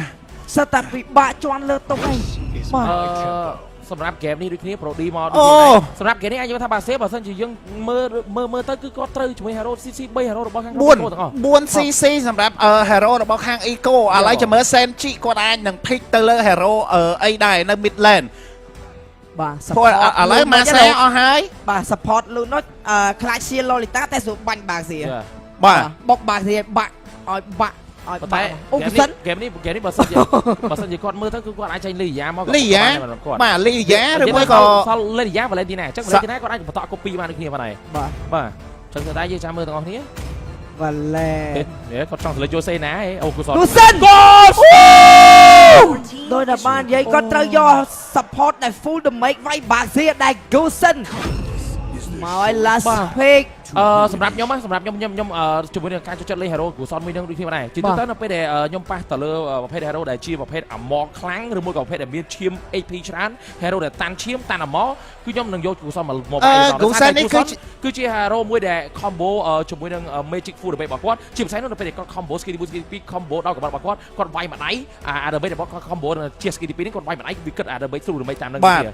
អត់ផាច់ដើម្បីលេង through damage អីតែគាត់ damage HP loss ចាំមិនថា enemy ឈាមសោកកាន់តែគាត់វាយកាន់តែឈឺប៉ុន្តែចុងក្រោយក៏គេនៅតែគ្នាតែ4 stage នៅតែសល់ 16% នៅតែល្អសម្រាប់ការវាយ enemy ពេលដែលខ្លាំងពេលឈាមតិចចឹង20ក្បាត់ឈរវាយដៃដូចហ្មង10ក្បាត់បាទប៉ុន្តែយើងក៏លេងមើលទៅ10មកប៉ុន្តែបើសិនយើងមើលទៅណាសម្រាប់គូសុនមិនមែនលេង item ដូចលើមុនទេសម្រាប់ item បច្ចុប្បន្នរបស់គាត់គឺគាត់លេងជា damage នៅ item ទី1និង item ទី2យកតែម្ដងគាត់ចាំបាច់កាត់ cooldown ដូចមុនដូចគ្នាដែរឬមួយគាត់ចាំបាច់ត្រូវការ item ទូ damage ដូចជា Lemon Rapper ដូចគ្នាចឹងគាត់ចេញបានជាមួយនឹង Genius Smile ជាមួយក៏ Glowing Mind ដែល Glowing Mind ឥឡូវនេះគឺគាត់អត់ខ្វល់ទេដោយសារតែ Glowing Mind ឥឡូវគឺមិនបាច់ប្រើ skill ដើម្បីឆេះទេគឺគាត់វាយ basic attack ក៏ឆេះដែរបាទតែ Magical ដើម្បីចឹងយើងក៏ស្វាគមន៍ជាមួយនឹង game ទី3ជំនួបយ៉ា Philippines ទាំង2 Grand Final M4 Echo នៅទៅជួបជាមួយនឹងក្រុម Blacklist International ផងដែរ ចាំមើលសម្រាប់ game ទី3នេះខ្ញុំចាំមើលថាវាយអាចនឹងចូលមកវាយនៅក្នុង team fight បានយូរអត់ព្រោះដោយសារគាត់ជាប្រភេទ hero tank ក៏ពិតមែនប៉ុន្តែយើងក៏លេងទៅមើល hero របស់ខាង Eco CC 4 hero សំខាន់គូសិននេះគូសិន space ជាន់កកចេញយើងដឹងហើយបើគូសិនវាយជាមួយនឹងវាយគឺអត់រត់តាណាទេអញ្ចឹងគាត់មិនវាយយកគូសិននេះយកមក lock Haji អូឬក៏ lock ជាមួយនឹង Ohab បាទពីរអ្នកនៅនេះខ្លួននេះគឺជាគូសិនលើកដំបូងមកអស់នៅក្នុង M4 ផងដែរបាទអ្វីដែលខ្ញុំមើលឃើញនោះគឺសម្រាប់គូសិនរបស់គាត់គាត់ Ohab គាត់អាចធ្វើការវាយគាត់បានវិញដោយសារតែបើសិនជាគាត់ចេញអាត្រែទី1គឺអាចវាយវិញបានហើយព្រោះអីសម្រាប់គូសិនទោះបីពាក់ full damage full divine កលេបូកជានេះស្វាយដើម្បីធ្វើការវាយចំនួនអាត្រែទីអត់ហើយប៉ុន្តែក៏គ្រាន់តែមកកលោះរបស់ឬមួយក៏មក picker របស់ Ohab អាចធ្វើការគាត់បានបាទអញ្ចឹងចាំមើលជាមួយនឹង spy fleet របស់ពួកគាត់អាចការពារខ្លួនបានដែរតែខណៈពេលដែលមានគូសិនតែ full damage early ឱកាសនៃការ lock Ohab និង Haji គឺងាយស្រួលខ្លាំងមែនទែនមកជន់កក់20ក្បិតគឺអាចនឹងដាច់យកតែម្ដងមកតង់ដាច់ដើរចេញបាទបើតាមអ្វីដែលខ្ញុំមើលទៅសម្រាប់គូសិនរបស់ Senji នេះគឺគាត់មិនបាច់ទៅលោះ hero ក្រោយបានគឺគាត់អាចវាយបាន Edward យ៉ាងផុយបើសិន Edward គាត់មកដើម្បីធ្វើការវាយបែកឡាយជាមួយគាត់រំខានទៅកាន់សមាជិកដូចជាគ្នាគាត់នៅក្រៅដូចជា Benek Chuti ដូចគ្នាបាទគាត់មកកក់តាណាគ្នាបើសិននេះគឺទៅណា damage នៅនឹងយកហ្មងសំខាន់ space ជាន់កនេះគឺ solo ជាមួយនឹង back line ខ្លាំងមែនតើបាទជាភ្លាមយកជាមួយនឹងអស់គ្នាតែ skill គ្នាទៅវិញទៅមកឈុតស្មៃដូចនឹងកាត់មានចាំមើលថាជាមួយនឹងកម្រិតរបស់គូសិននៅក្នុង game នេះរបស់ Sanchi នឹងមាន damage ច្រើនដែរតែអេឡង់នេះគឺអេឡង់ប្រឡែង Romer យក level 4នេះគ្នាអញ្ចឹងនឹងមានជាមួយនឹង LT ក៏ដូចជាមួយនឹងការទាញកដូចគ្នាដែររវាង Romer ទាំងពីរថក៏បាន respond ប៉ុន្តែ level 4បានមុនមួយជំហានទៅលើ Oh My Winner គាត់ចុច team fight បានមុននេះខ្លួនឯង LT មកហើយហេគាត់បើក LT មកអត់បើកទេស្មៃ KDC យកមកបណ្ដោយអត់បើក LT អត់ stand ទៀតមានតែគេបញ្ចុក KDC តរសោះ Hello Oh My Winner វ៉ាវជាមួយនឹង Vice ថ្ងៃនេះគឺគាត់អាចបានជាមួយនឹងការប្រើប្រាស់ជាមួយនឹង Revolution របស់គាត់អត់សូវបានល្អដូចគ្នាណាសម្រាប់ថ្ងៃនេះអញនិយាយថាមិនមែនមិនសូវបានល្អពេលដែលគាត់ជួបនឹងការ TC តែអាវៈ Final Upper គាត់បែបដូចគ្នាផ្លាប់ទាញមកខាងក្រោយមក20ក្បត់ទៅឲ្យជន់កក់មកតង់តែយកទៅលើ Haji ពូដូងជូនមកមួយថែមពូដូងមកវិញគ្នាណាពូដូងស្ទួយនឹងគូស្នោនេះគ្នាកុំមកកង់ឡានកាច់យកទៅម្ដងជាមួយនឹងការជន់ខ្លាំងគ្នានេះស្នេហ៍តែគ្មាន LT ផ្ទះគ្នាលេងនេះគ្នាមកដែរជាមួយការដកថយរៀងខ្លួនប៉ុន្តែខ្ញុំឆ្ងល់កន្លែងមិញបើសិនជា Oh My Winner ជួយតែមក LT ឬក៏ជួយមក stand ធម្មតាគឺអាចធ្វើ secure total free បាទបាទប៉ុន្តែអញនិយាយថាប្រហែលជាគាត់គិតថាសមាជិករបស់គ្នាគាត់មកច្រើនណាបាទអញ្ចឹង complete ដែរជាមួយនឹង distribution machine បាទបាទចង់ complete ដែរជាមួយនឹង Sting ជាពេជ្រកន្លងមានពីរសជាតិពណ៌ស្ក្រមរសជាតិ strawberry ប្រោជាមួយរសជាតិផ្លែឆ្ងាញ់ខណៈពេលពណ៌លឿងរសជាតិ Johnson ប្រោជាមួយនឹង Thermopol Sting ជាពេជ្រពណ៌កម្លាំងប្រកបដោយភាពស្វាហាប់បាទអញ្ចឹងយើងមកវិញដូចគ្នាដែរបាទសម្រាប់ game មួយនេះខណៈពេលដែលចាង color ទាំងពីរក៏មានឈុតឆាកស្មៃដូចគ្នាដែរខណៈពេលដែលគាត់ធ្វើមកក្រាស់រោមជាមួយនឹង damage ទាំងខាងដូចគ្នាបាទគឺដូចជា damage ដែល support ឲ្យ team បាទ item hyper ទាំងពីរដូចគ្នាស្ទើរតែបេះដាក់អត់ខ្ចីទិញជាមួយនឹងស្បែកជើងព្រោះដោយសារគាត់ stack នៅជាមួយនឹង Golan នៅហ្នឹងហ្មងអត់ rotate ទេនៅ early game Golan ដូចគ្នា hyper item ដូចគ្នា item ដូចគ្នាទាំងអស់តែម្ដង Sanchi ចេញមកហើយបាទគេនេះជាស្មានដូចគ្នាបានដែរបាទក្នុងការ lock ទៅលើជាមួយនឹង Vice ក៏បានគាត់ចង់ lock Edward ក៏បានបើសិនជាអាច Vice ទៅរហូតមកម្ដងឡាប់ចេញមកហើយកុំក្បិតទៅ5មក5នៅសល់5ទៀតនៅសល់10ទៀតអត់គប់ទេគាត់ខ្លាចមានបញ្ហាទេគេមកហើយអស់ម៉ាណាបាទគាត់បាទដោយសារតែជាមួយនឹងគូសុនបើសិនជាអត់លេងចាង color គឺវាពិបាកមែនទែនវាពិបាកក្នុងការ save ជាមួយនឹងម៉ាណារបស់គាត់មែនទែនដោយសារតែឥឡូវនេះគឺគាត់អត់បានធ្វើការប្រើប្រាស់ជាមួយ item Currency Rapper ទេអញ្ចឹងអត់មានជាមួយនឹងម៉ាណាចិនសម្រាប់ក្នុងខ្លួនរបស់គាត់ទេលុះតែគាត់វាយសទឹកបាទចនកកមានអីមានមកចប់តែអត់ម៉ាណាចូលរួមសោកស្ដាយមកដែរមិញអេឡង់មិញខ្ញុំគាត់ថាលោតទៅដល់អប់5ទៅ5មកទៀតទាំងអស់20គត់គឺដល់ដាច់ហើយសោះចនកកនេះអត់មានម៉ាណាទៅវិញ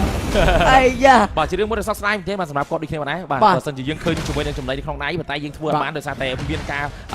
កាំងជាមួយនឹងការរៀងរនាំងដូចគ្នាដែរបាទចឹងទៅដល់ទី2នៅទៅនៅផ្លូវក្រៅនៅក្នុងហកដំ3តង់បើកមុខក្លឹងគ្នានៃស្នេហ៍បើកនាងវត្តមួយខ្សែវត្តមួយ Edward ស្រប damage ទៅលើ KTC LT រំខានដៃ LT បើតែ KTC shut down 20ក្បិតតែរកតែគេចាប់រៀបជាមួយនឹងការលំមាលដេញតាមជាន់កប្រឡែង20ក្បិតមក Haji ដែលបាននិយាយជាមួយនឹងអេឡង់នេះអេឡង់លោក Haji ជាន់ក2បើកនោះវត្តខ្សែក្បិតបាញ់ stake ខបាត់ហើយខ្វាត់តែបន្តិចទៀតជាមួយនឹងការផ្សេង stake តែដេញតាមវាយដល់ប៉មដល់ជាមួយនឹងសានប៉ុនគេស្គីមក10ក្បិតចុងក្រោយបាយបាទជាមួយនឹងការគប់ digger របស់ Sanchi គឺច្បាស់មែនទែនបាទមិនខុសសំបីតែមួយដងបាទលុះត្រាតែគាត់អស់ម៉ាណាទៅគាត់គប់បញ្ចេញចេះស្ដែងគេនេះ damage របស់គូសុនចេញនៅ early game គឺច្រើនមែនទែនដែលយើងអាចនិយាយបានថាសម្រាប់ hero តាន់ hero ដែលរង damage ទាំងខាងទីច្រើនដូចជា Edward ដូចជា Vice ដូចជា Home វិញគឺមិនអាចធ្វើការឈររងជាមួយនឹង damage 10ក្បិតរបស់ Sanchi បានទេបាទទោះបីគាត់មិនប្រើប្រាស់ជាមួយ inspire ក៏យ៉ាងណាក៏ដោយក៏ដើម្បីរបស់គាត់នៅតែគ្រប់គ្រាន់ក្នុងការផ្ដាច់ជាមួយនឹង hero ប្រភេទតានបែបដឹងបាទមកស្តានប៉ាំងទៅលើយ៉ាវីអត់មានការ flick ដល់តាមនេះខ្ញុំណាជាមួយការ flick ចេញពីយ៉ាវីដូចគ្នាបាទចឹងយើងឃើញជាមួយនឹង support ទាំងពីរក្រុមបាទ GG ដូចគ្នា HG ប៉ះជាមួយនឹង SANG ប៉ុន្តែជាមួយនឹង SANG ថ្ងៃនេះ3 game វាយចេញដើម្បីតែ HG គឺគេឡុកគាត់ជាប់យកហ្មងដោយថ្នាក់ជាមួយនឹង game ទី3 support ទៅ support ឬ hero counter គ្នាយកមកលេងយកហ្មងបាទយើងធ្លាប់តែបានឃើញថាសម្រាប់ការ tag យកជាមួយនឹង total ក៏ដូចជាការស្មៃរបស់ខាង Y គឺគាត់តែងតែមានព្រៀប surprise ក្បត់ខ្សែក្បត់ទៅមួយគប់ក្បត់ជាប់មានជាន់កក់មកជាន់កក់ខ្ញុំធ្វើមិនបានសៀលមិនគ្រប់ទី3មកដៃចុងក្រោយ shut down បានសម្រេចទៅលើ HG លេចចុះក្នុងមកពុះស្តានជាប់ពីរ៉ូគៀក្បត់ shut real down Edward ព្យាមកប៉ុន្តែទៅដល់ប៉មកណ្ដាលគ្នាវាយថាជួយខ្ញុំមកគេពន់វាយយ៉ាងណាវិញជាមួយនឹងការមើលជាមួយនឹង flow ចាក់មួយកោះមួយដេកតាមឆ្កាស់មួយផ្លាច់ទៅខាងលើនៃការដេកតាមវាយ Edward ក៏មិនមកដល់តែវាយជាប់ slow ខ្លាំងតែវាយថាជួយខ្ញុំបងស្មៃ slow ចូលទៅកណ្ដាល flick box តាមគ្រប់ជាមួយពីរ stack វាយ wow ដោយតែបាននិយាយចឹង ពីសំណាក់ Sanford ជាមួយនឹងការមកដល់បោះ ultimate លុបភ្លេចយកតាមដល់ជាមួយនឹងការផ្ដាច់បាន Ohab Bayro នៅក្រៅក្រៅនេះខ្លួនឯងជួយនឹងការមកវាយ backline របស់ Sanford កីឡាករក្មេងកីឡាករដែលអញនិយាយថាគឺជាមានជាមួយនឹង IQ របស់គាត់ច្បាស់ដូចគ្នាខ្លួនឯងហើយជួយទៅនៅពេលខ្ញុំឃើញសម្រាប់មកស្តាន់តែជួយជាមួយនឹងគ្នាគេច្រើនជាងគប់ក្បត់ free ដល់ដោយជាមួយនឹង Oh my winner មិនជោគជ័យអូយកក្បត់ទៅជាន់ក្របយកជាមួយនឹង HG ទៅមួយទៀត easy free kill មកជាមួយនឹងការវាយ free ជាមួយនឹងការវាយរបស់ Ohab shut down មក Sanford មួយតាមបាទជាមួយនឹង5កបិតរបស់ Sanji 5កបិតមកធីមវាយផ្ដាច់បានមួយ5កបិតមកធីមវាយបានមួយដូចគ្នាបានរបស់គាត់អញ្ចឹងគេនេះគឺគាត់ចំណេញមែនទេដើម្បីបើគាត់គ្រប់គ្រាន់បានបាច់ចាញ់10កបិតនៅ early ទេបាទឥឡូវដោយសារតែ Mano ជា player គឺសិនដឹក damage គឺសិននេះគ្នាបើសិនជា game នេះគឺសិន full damage គិតថាជាមួយនឹង Anti-National របស់ Ohab តែមកគ្រាប់ទុកជាប់អត់ទុកជាប់ទេអត់ទុកជាប់ Yes ទោះបីជាទុកជាប់ក៏សាឈាមតិចមែនអត់មានឈាមលេងនៅក្នុង team fight នេះគ្នាតើហើយស្មៃដោយ Kadisi យកបាននេះខ្លួនឯងជាមួយវត្តមានរបស់បាយស្មៃអត់បានទេនៅក្នុងថ្ងៃនេះស្មៃបានស្មៃតែស្មៃមិនបានជាន់កកបាត់ឡំគូដោជួយម៉ៃមិនចេញមកដៃពី Benex City Stun អមមកវិញទៅលើ Sanford Stun មួយទៀតពីខ្ញុំនេះមេទៅលើ Benex City បុកជាមួយនឹងមកកង់ថៃមកដៃផ្ទុះជាមួយនឹង Soul វាយបានលោកតាមតែជាមួយនឹង Oh my winner ម៉ៃជីចាំស្តាំដាក់ពីស្គេនេះខ្លួនឯង Sanji ក៏បានមកដល់បាច់ទៅ5កបិតមកវិញ5កបិតយកបានមក Hero ជាមួយនឹងការលោត5កបិតមកក្រោយអញអត់បាញ់5កបិតទៅមុខ Auto Skill ក៏យ៉ាងណាជាមួយនឹង5កបិតមក support វិញមក Auto Skill Auto Skill low HP បាទសម្រាប់គាត់ដូចខ្ញុំដែរមិនក៏បើគាត់ដកថយមកវាយក៏បានដែរនៅក្នុង game ទី3នេះគឺវាយគ្នាសុទ្ធតែម្ដងបាទអ្វីដែលសំខាន់ណា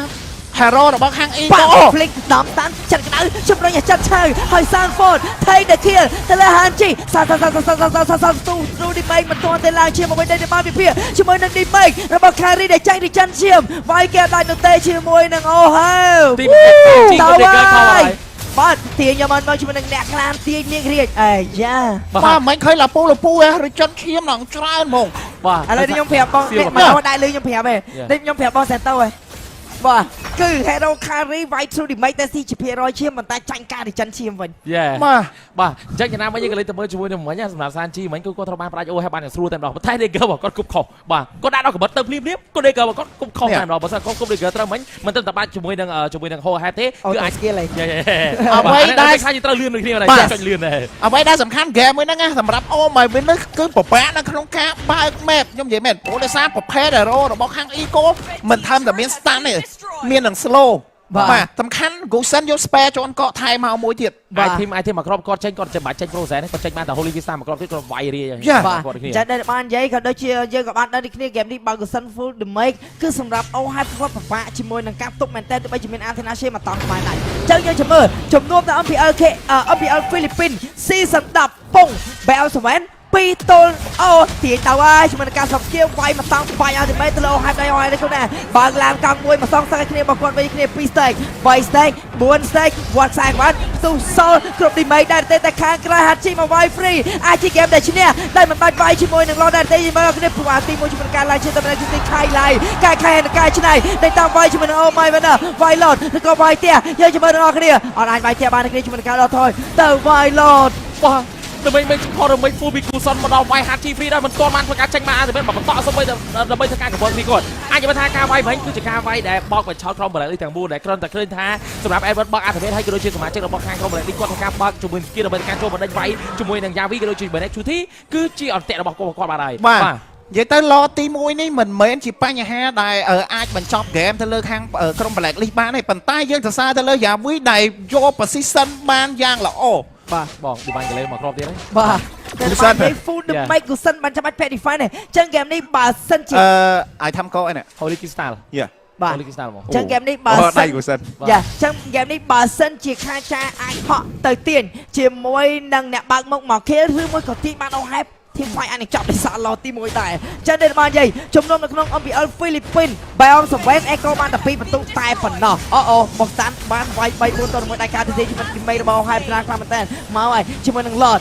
ควาแมนบอกมาได้ชมรมในเบียงจีชิมันหนึ่งบัดมองกระไรเป็นคลิปนี้ชิมันแรงกระไรคลิปสังคมในการอย่างนี้แกมตรำลอตีมวยมันอาจเฟิร์บานมันเต้นบ่จังเอาไปฮะกระไรเป็นการทางการดีฟอร์มันโดยทัวร์มวยสมาร์ททัวร์มันอาแต่ดอนของทีมไฟปีหนักแบล็กอินเตอร์เปิ้งบางแรงกองมวยอย่างเชียตีมาขังกระไรสำหรับทีมเมกไฟโยแต่ดอนปาดบนเตะอัพมาอ่อนอย่าดังในคลิปของนายเปรียบมองกลายวอล์กซ้ายขวัญไม่เตี้ยที่ขโมยบูนสเต็กมีแต่มันใช้ไม้ในจำสเต็กตกสเต็กไฟสเต็กเนี่ยไฟสเต็กข้างหมกไฟจีลานเตอร์พรอยที่ขโมยชิมันการบอลโชว์เตะในคลิปแต่กลางชิมันแอดเวิร์ดสกัมรูได้เต้นสาบูนสเต็กแอดเวิร์ดบูนสเต็กไอ้กบวัดมาเว้นสาวเชียร์ที่ขโมยกบเกียร์ดิมวยชื่อมันเต้นเลยแอดเวิร์ดบอสกิติมุยกดดอลตีด้วยคลิปนะสำหรับเบรกชูตีรอมันเต้นมาสำหรับโกดิกนี่แต่วันนี้ยังก็บอลเมื่อคือเหมือนสนามเป็นจุดเป็นสันที่คือกวาดการพัดกวาดเหมือนกบเด็กเกอร์เติร์จุดเป็นไว้ให้กบสกีตีปีจุดเป็นการใช้พลังของบัตรกระเตยแต่ผมว่านั่นเดิมบอกอะไรไปมาเพราะแต่ก็จะเลิกจุดมวยนักแฮปโยตำแหน่งลำรองบ้าอเมริกาเธอสตาร์มาเตะที่ปากลางกองมวยจบบกจบเพียงฮันชีไวฟรีที่ขโมยในขนมชิมันเป็นเอ็กซ์ติกไปเชียลเตอร์ชิมันเชียลมาได้เตอร์มาที่ขโมยชิมันโกลเลนเตอร์โกลเลนดอทอยมาได้บ่าโฮมายไปน้องหรือนี่คือก็ลงซีมาล้อมเต้น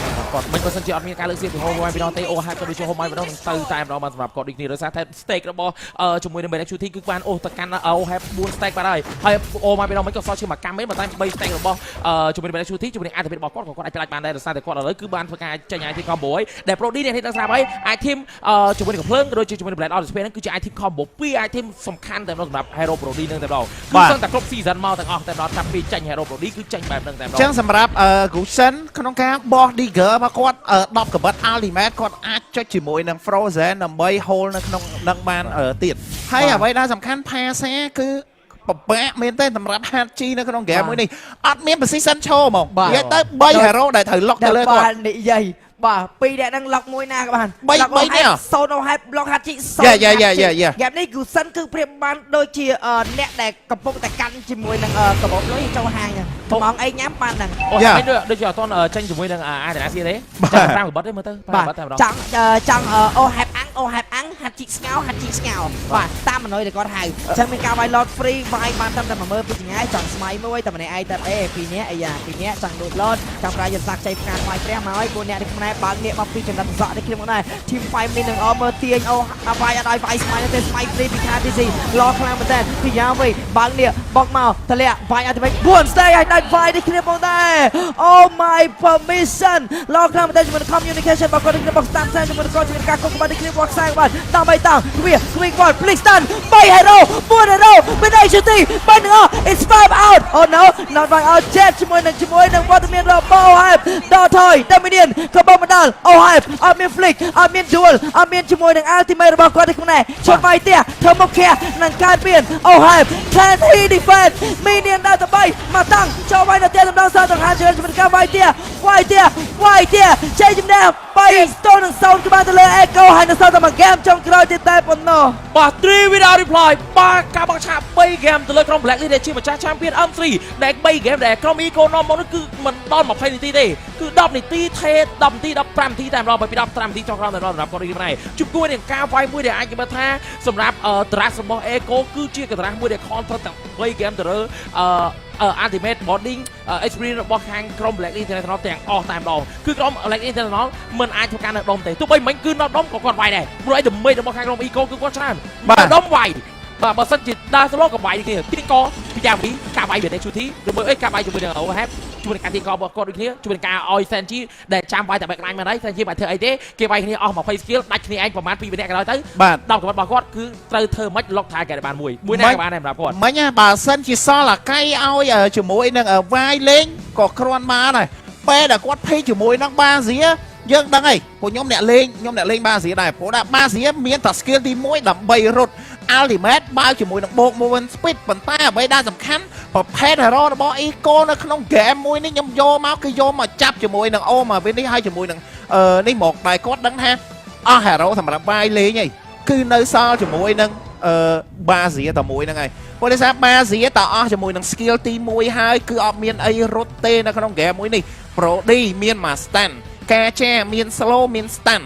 ឡាពូមាន stun Veteran មាន stun មានឋានទៀតហើយបូកជាមួយនឹងGusen មាន free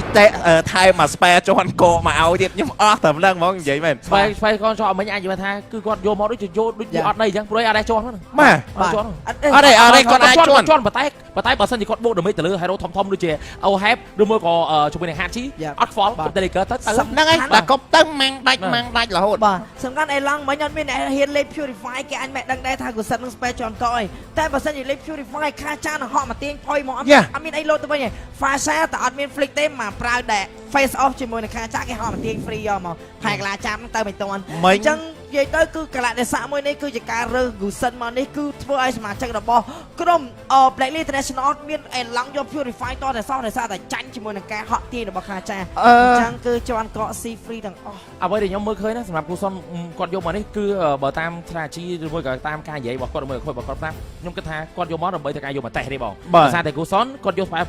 កកហ្នឹងគឺគាត់បើសិនគាត់ trigger ទៅគាត់ change skill ទី2ទៅគាត់លោតចូលទៅដល់កកគេ blink skill អាចនឹងរត់មកវិញអានេះគេហៅថាតេស្តក្នុងទីវាយចូលទៅដល់ចុចកកហើយអាច blink activate មកវិញបើសិនយើងវាយគេអត់ស្រកជាង5 50% យើងអាចចុចកកគេហើយ activate យើងអាចរត់មកវិញធម្មតាតែបើសិនជាយើងគប់ trigger ឬមួយក៏យើងសាច់ប្រាំងកបិតទៅហើយយើងនៅក្បែរគេក៏ដោយឬមួយយើងសាច់ប្រាំងកបិតទៅហើយយើងដាក់ activate សាច់ប្រាំងកបិតទៅទៀតគប់ trigger ត្រូវអាហ្នឹងគឺមិនបាច់កកទេដើម្បីគឺទៅរកគេទាំងអស់តែម្ដងឬមួយក៏គាត់អាចចោលកកដើម្បីទៅការងារធ្វើរត់វិញមិនមែនចោលកកសម្រាប់ enemy ដើម្បី secure យក enemy វាយគ្នា solo គីមស្មើកកបើគាត់កកហើយគាត់ activate blink មកវិញក៏បានឬមួយក៏ activate របស់គាត់ដាក់ចុចដល់កបិតក៏បានតែក្នុង activate របស់គាត់នៅពេលគាត់ចេញដល់កបិតហើយគាត់នៅសល់មាន activate blink មកវិញមួយទៀត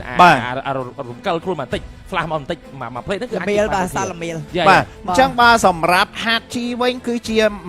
hero មួយក៏ដូចជា player មួយដែលពិបាកជាងគេនៅក្នុង game ទី3អញ្ចឹងយើងបានដឹងហើយថា Pasa រាល់ពេលដែលគាត់ត្រូវការបើកជាមួយនឹង ultimate គាត់ត្រូវការ safe position ឬមួយក៏គាត់ចាំនៅ support ក្រោយគេប៉ុន្តែអ្វីដែលសំខាន់បើយើងក៏លេខទៅមើល Gusen គឺគាត់មានជាមួយនឹង10កបិតគាត់បោះ5កបិតចោលគាត់បលីងមួយគាត់គប់ digger គាត់បោះ5កបិតទៅទៀតអញ្ចឹងអាហ្នឹងគឺ lock ទៅលើ Pasa មួយឡាពូគាត់មានជាមួយនឹង ultimate load flicker ទៅកាចាគាត់មានជាមួយនឹង flicker ដើម្បីនៅក្នុងការ load ទៅចាប់ជាមួយនឹង Pasa ហើយបើចំណែកឯ Lolita របស់ Oh My Word នៅក្នុង game មួយនេះគឺគាត់ពិបាកនៅក្នុងការបើក map ដូចខ្ញុំនិយាយអញ្ចឹងគាត់បើក map បានប៉ុន្តែគាត់ប៉ុន្តែយើងសម្រេចចិត្តទៅសារទៅលើខាង Blacklist ដែលគាត់សម្រេចចិត្តនៅក្នុងការបើក team fight មុនដើម្បីងាយស្រួលនៅក្នុងការ comeback ប៉ុន្តែបើយើងក៏លេខទៅមើល post match របស់យើងវិញ goal គឺចាញ់ខុសគ្នាក៏ដូចជាបន្ទុក kill គឺខុសគ្នាដូច game ទី1 game ទី2អញ្ចឹងបើ KDA Hachi បាទអញ្ចឹងដូចដែលនិយាយអញ្ចឹង Hachi នៅក្នុង game មួយនេះគឺអត់អាចធ្វើអីចេញបានទេបើចាប់ក៏រត់បានដែរបាទចុច Frozen បន្ទាប់ Frozen គេចុចកកមើលចេះតែប្រាំងបាត់បាទព្រោះដែលយើងដឹងហើយព្រោះដោយសារគាត់ item ទី4របស់គាត់គឺគាត់ចង់ទិញជាមួយនឹង Frozen ហើយប៉ុន្តែ game គឺបញ្ចប់មុនពេលដែលគាត់ចេញ build ជាមួយនឹង Frozen បាត់ទៅហើយបាទចំណែកឯ Ohab គឺជាប្រភេទ Arrow Marksman ដែលចាំឈោកវាយឥឡូវបើយើងក៏លេខទៅមើលជាមួយនឹងឡាពូ game លុយរបស់គាត់គឺ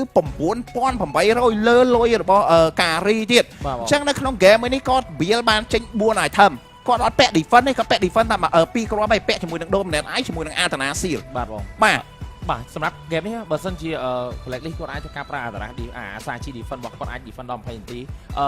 hero ដែលលេខថាអត់មាន damage ក្នុង team fight មានទី1គឺ Gusen ទី2ជាមួយនឹង Barrier Shooting Brody គឺពិបាកចូលតែម្ដងព្រោះ hero របស់គាត់គឺមាន Barrier Shooting មែនព្រោះគាត់បាយបាន long range តែ Gusen គឺត្រូវបាយចិត្តអញ្ចឹងបើសិនជាចូលដល់ late game ខ្ញុំគិតថាពិបាកចូលមែនសម្រាប់គាត់គ្នាបាទតែពិបាកសម្រាប់នៅក្នុងការ defense ណាខ្ញុំនិយាយមែនព្រោះដោយសារប្រភេទ hero របស់ខាង Eco គឺសតតែជាប្រភេទ hero និយាយទៅពួកគាត់ចូលចិត្តលេងតារ៉ាស់ដែលបុកវាយបាទអញ្ចឹងយើងក៏មានជាមួយនឹង Rich Guy គឺបានទៅលើ Benecuty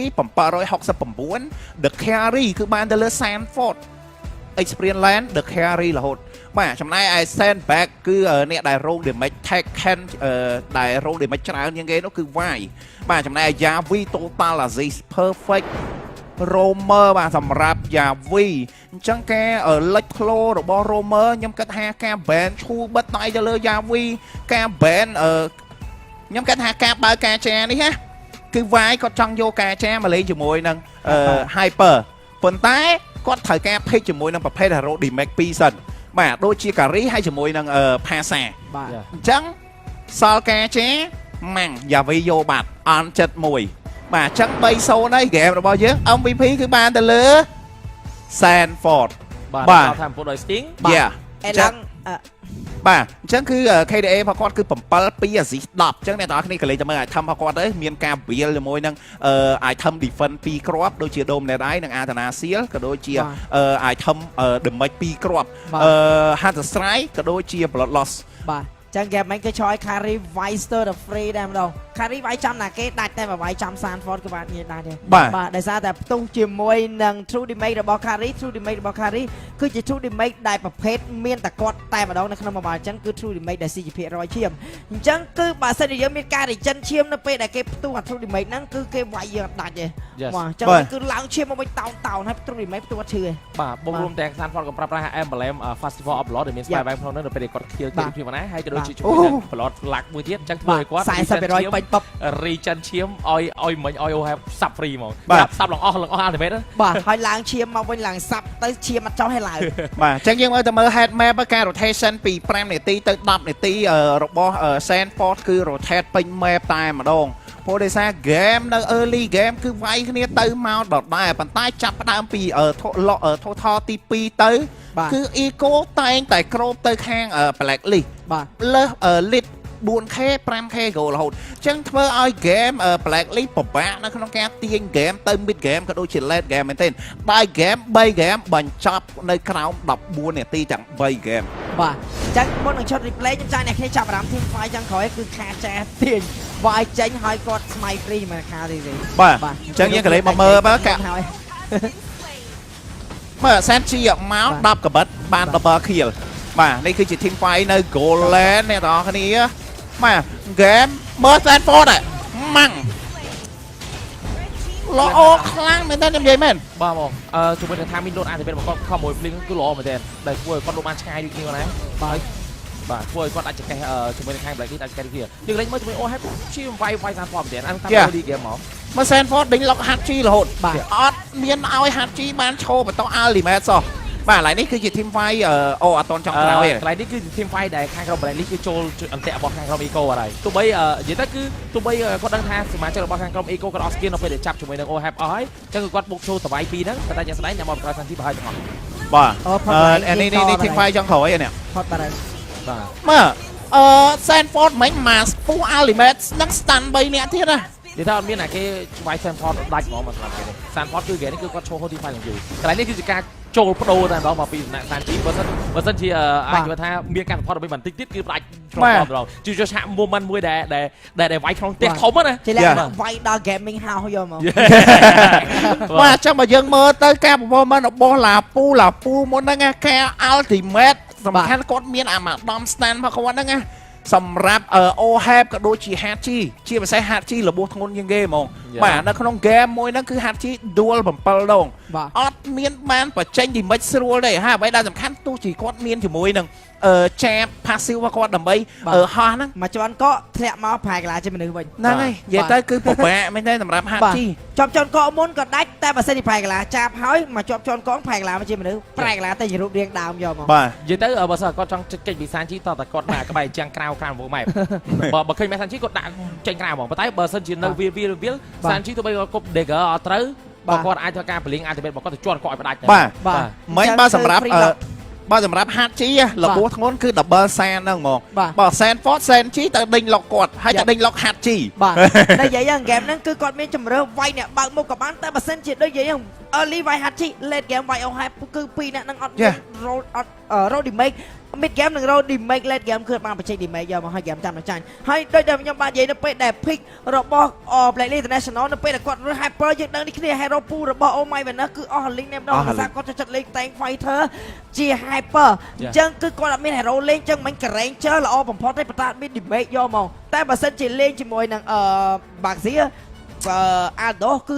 ត្រូវតែទាញបកខាចាចឹងឃើញជាមួយនឹង team fight lot ចុងក្រោយគ្រាន់តែទាញវាយចេញហ្នឹងគឺអូម៉ៃវ៉ានៅក៏ខំប្រឹងទៅស្តាំទៅដាំខាទីស៊ីដែរប៉ុន្តែមករយៈពេល block ហ្នឹងគឺខាចា lock បានយូរជាងបានទាញទៅឆ្ងាយទៀតហើយដល់ស្រាប់ឲ្យបាក់ស៊ីមិនអីមកវិញអស់ស្គីមួយហ្នឹងតែថែហ្នឹងគេស្មៃយកបាត់អញ្ចឹងមិញគឺ hero pool របស់អូម៉ៃវ៉ានៅឡើងសូនមកទាំងគាត់សល់ជាមួយនឹងបារ៉ាត់តែគាត់បានលេងជាមួយនឹងបារ៉ាត់ដូចគ្នា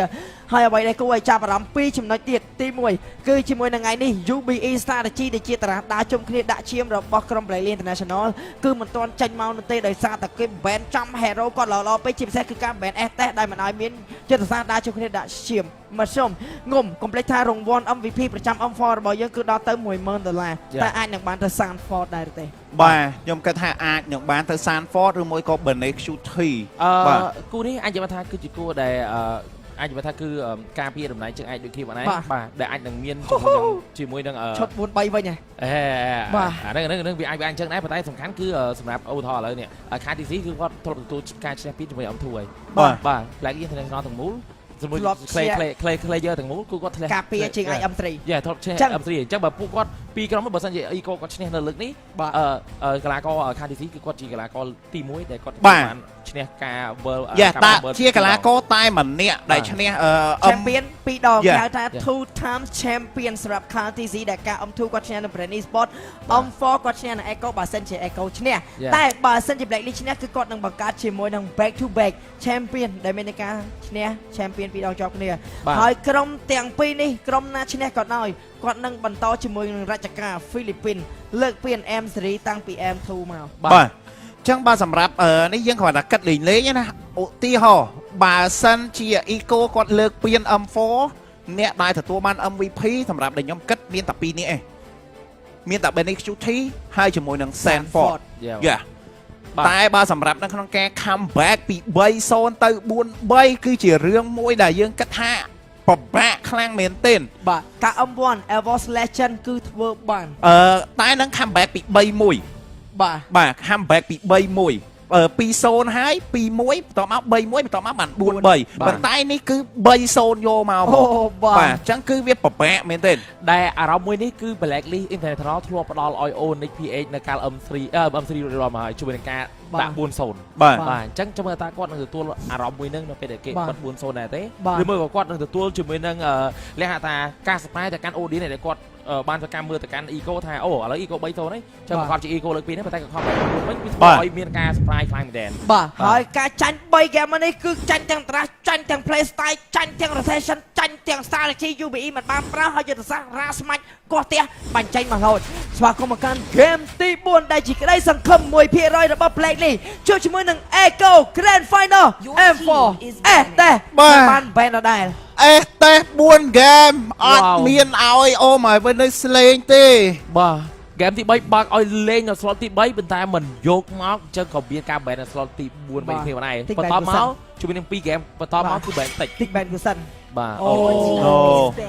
What ban គាត់សុខចិត្តគាត់បាន Fasha គាត់ប្រហែលជាចង់បានជាមួយនឹង Veteran ឬមួយក៏កលូមុនបាទឬក៏ចង់បាន make ដែលធំឲ្យគេមានគឺ YVA ចឹងគេទៅស្គាល់គេសម make ដែរ make ជួយទី2ដូចជា Xavier ដូចជា Lilia ដូចជាអីយ៉ាងទៅgame នេះអាចនិយាយថាកលូហើយនឹងបារ៉ាត់គាត់បានចោលជាមួយនឹង Kari គឺជាល្អសម្រាប់គាត់ខ្ញុំដែរប៉ុន្តែខាង Eco គឺគាត់អាចនឹងសល់បលិចណាពីគាត់អោបវិញបាទប៉ុន្តែ Grade A វាអត់សូវដូច Azin វាបាទចឹង double pick របស់ខាង Eco ក៏នៅតែមានការ pick ទៅលើកលូក៏ដូចជា Veteran សម្រាប់ KTC បាទតាមប៉ាត់ Digi នេះយើងចង់ឃើញPick Valent យក Hyper កុំឲ្យគេ copy អូបក្លោកតាមប៉ាត់យើងចង់ឃើញតាំងពី game ទី2ត្រូវទេ Yes យើងចង់ឃើញតាំងពី game ទី2ប៉ុន្តែគាត់អត់ pick ក៏សុខចិត្តយកទៅលើជាមួយនឹង Lolita តែខ្ញុំនិយាយតាំងពី game ទី1ដែលពេលគេមានក្តារអុកប៉ុន្តែមិននឹកស្មានថាគេបាន ban Digi អី ban S តែគេ pick Lolita យើងទៅត្រូវចេញតាំងពី game ទី1 Digi នឹងដែល Digi របស់ Oh My Venom លេខខ្លាំងតែបើ pick Valentina គេអាច copy Digi តែបើ pick Barat ឲ្យហើយក៏ល្អដូចគ្នាប៉ុន្តែបើសិនជាគាត់ pick ជាមួយគាត់ pick ជាមួយនឹង Barat បើសិនជាគាត់ pick ជាមួយនឹង Valentina គាត់អត់មាន hero បើកមុខទេបាទបងគាត់មាន hero បើកមុខមកប៉ុន្តែ Digi នេះត្រូវបានសមាជិករបស់ខាងក្រុម Eco គាត់ធ្លាប់ counter ម្ដងហើយដោយយក Hilda មក annoy Digi បាទអញ្ចឹងបើសិនជា Hilda មែនអូយព្រោះដោយសារចេះ Hilda គឺជាប្រភេទ hero early game អត់ខ្លាចជាមួយនឹងគ្រាប់បាយរបស់ Digi ទេព្រោះដោយសារឥឡូវ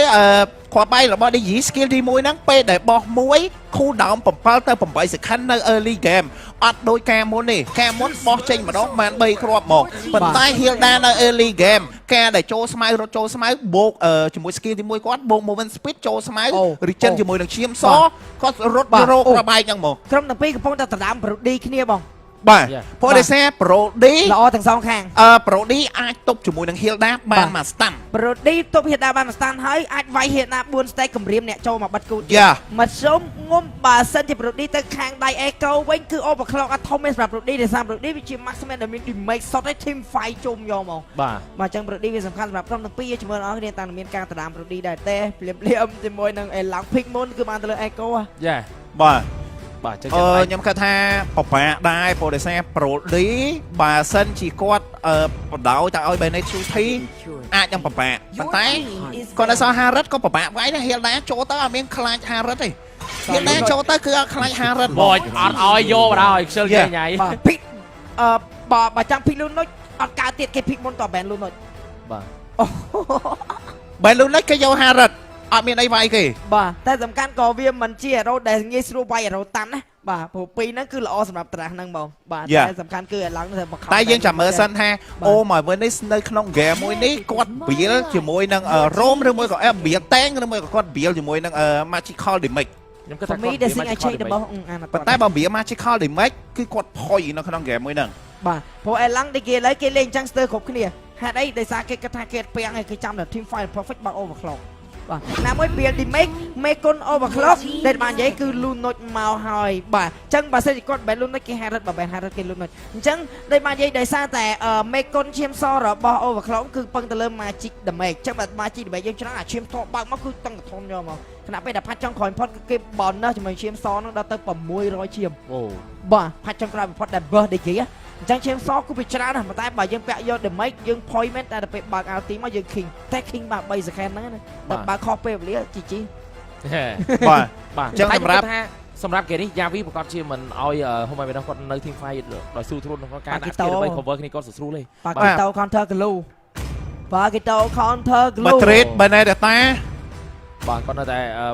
ជួយយកជាមួយនឹង hero របស់គាត់ដូចគ្នាដែរបាទសម្រាប់គឺគាត់នៅតែធ្វើការយក hero ដែលជា signature hero របស់គាត់មកដែលគាត់ confident មួយ hero នឹងមកដល់ដែរបាទគាត់ចឹងសម្រាប់ game មួយនេះបើសិនជា Beatrice ព្រោះដោយសារមាន DG ចឹង DG នៅ early game ប្រកាសជាទៅ gang ឲ្យ Beatrice មានអីបាទចឹងបើសិនជា game មួយនេះ Beatrice មានគាត់អាច build ជាមួយនឹង win មុនគាត់អាច hold ជាមួយនឹង Hilda របស់ Yavi បានប៉ុន្តែបើសិនជា early game Ohab គាត់ធ្វើអត់បានល្អទេ game នេះគឺបាក់ទំនុកតាំងពី early game តែម្ដងសម្រាប់ game នេះខ្ញុំគិតថា Eco ប្រហែលជាគាត់នឹងត្រូវចាយណាគេធ្វើ cover ជាមួយនឹង Savior របស់ Hard ជាមួយនឹង Sanchi មកមួយហើយបាទដោយសារតែ game នេះយើងក៏មើល Benedetta គឺជា hero មួយដែលងាយស្រួលក្នុងការលុក Savior មែនទែនហើយ Savior ក៏មិនមែនជា hero ដែលមាន movement speed រត់ឬមួយមាន flicker រត់ឬមួយដាក់ flash spin រត់ក៏មិនងាយស្រួលក្នុងការគេចផុតពី Benedetta ដែរបាទសម្រាប់គាត់វាជារឿងមួយដែលពិបាកខ្លាំងមែនទែនប៉ុន្តែអ្វីដែលសំខាន់សម្រាប់ Savior ក្នុង game នេះគឺគាត់អាច deal damage បានដុំជាមួយនឹង item របស់គាត់បូកជាមួយនឹង skill ទី2 skill ទី1របស់គាត់ក្នុងការ stun ទៅលើបារ៉ាត់នៅពេលដែលបារ៉ាត់ជាក្នុងការចូលគាត់នឹងធ្វើការបោះជាមួយ skill ដើម្បីធ្វើការ stun បង្កើតដំណើរក៏ដូចជាឲ្យគ្នាគាត់បូកជាមួយ movement speed ក្នុងការចូលទៅវាយសរុបទៅលើ Bradley International វិញនេះគ្នាបាទចឹងតែមានការ comeback 4 តូននិង3វិញដែរទេយើងจะមើលទាំងអស់គ្នាខណៈពេលតែមួយដោយមកនិយាយចឹងប៉ុន្តែក៏ដូចបងសេនតូនិយាយនេះគ្នាតើឆ្លងផុត early game ដែរទេដែលមាន Hilda ក្លុក Golden ព្រោះ Hilda នេះមិនក្លុកជាមួយនឹង Hyper ទេតែសក់តែ Hyper តាន់ស្វាគមន៍មកកាន់ game ទី4 Echo ជួយជាមួយនឹង Blackley Grand Final ពុំមកដល់សង Echo នៅមុខ3តូនទាំង0បាទជាមួយនឹងភាគរយ99ទល់នឹង1%បាទចឹងជាក់ស្ដែងពួកគាត់ធម្មតាទេបាទសម្រាប់ក្រុមទាំងពីរដូចគ្នាបាទចឹងអញថាជាហ្គេមទី4មួយទោះបីខាងក្រុម Eco គាត់លេងថាមានព្រៀបយ៉ាងណាដែរតែខ្ញុំជឿថាគាត់ប្រកាសជាមិនឲ្យមាន mistake មួយនៅក្នុងហ្គេម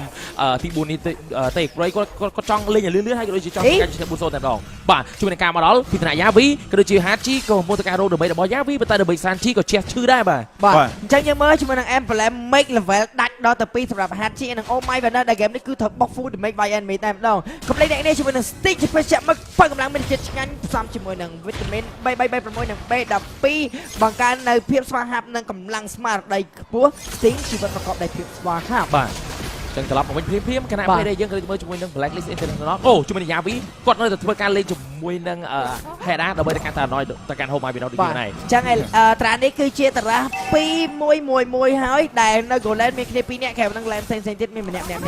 ចគ្នាឈុត Team Fight Objective ខ្ញុំគិតថាជា Team Fight 3ស្មើនៅ early game ហើយ game នេះជា game late game បន្តិចហើយសម្រាប់ Blacklist early យើងបាក់ទៅនៅបាយតែយើងចាំមើលទាំងអស់គ្នាជាមួយការ perform របស់គាត់សម្រាប់ KTC ការ perform Freddy 10 game របស់គាត់គឺគាត់ឈ្នះ9ចាញ់1បាទអញ្ចឹងគឺការ40%ដូចគ្នាមកណាជាមួយនឹង win rate របស់គាត់ជាមួយនឹងការ perform Freddy នៅក្នុង M4 របស់យើងជាមួយនឹង KTC បាទអញ្ចឹង game នេះសម្រាប់ Echo គឺមានកបោមួយនៅពេលដែល Hilda វាយពេញ6 stack តារានិក Aris របស់គាត់ដែលជារូបតំណាងជាមឈ្មោលហើយគាត់ពុះ LT ទៅគឺមានការដក physical defense និង magical defense 24% ជាមួយនឹង LT ដែលបន្ថែម damage 20% ហ្នឹងគឺឈឺមែនតើអញ្ចឹងនឹងមានការបាញ់ជាមួយនឹងមួយជុលមេឃាមកពីសានជីនេះគ្នាអញ្ចឹងកបោហ្នឹងនឹងកាត់មានច្រើនដងមែនតើនៅក្នុង team fight នេះបើមិនប្រយ័ត្ន6 stack ហៅ map តម្រង់មួយសានជី X ជាមួយនឹង Yavi combination បាញ់ម្ដងដាច់យកមកបាទប៉ុន្តែដៃគូដៃកង់យើងមើលជាមួយនឹងការ play style របស់គាត់វាប្រៀបដូចជាមួយនឹង game ទី1អញ្ចឹងនៅពេលដែលអាចទីកាត់មកគឺគាត់មានជាមួយនឹង Vice ក៏ដូចជា Advance នៅ combo ប៉ុន្តែយើងដូច KTC ក៏ Free Smite យកបានជាមួយនឹង Total យ៉ាង easy បធូន 1-2 Vice ដូចនឹង Advance ដូចគ្នាតែប្រាប់មុនអញ្ចឹង team fight នេះ team fight Total 3 Smite ហើយ team fight នេះគឺ team fight late game របស់ Blacklist ដោយសារតែក្នុង team fight ដែលដើរជុំអញ Why Smite អ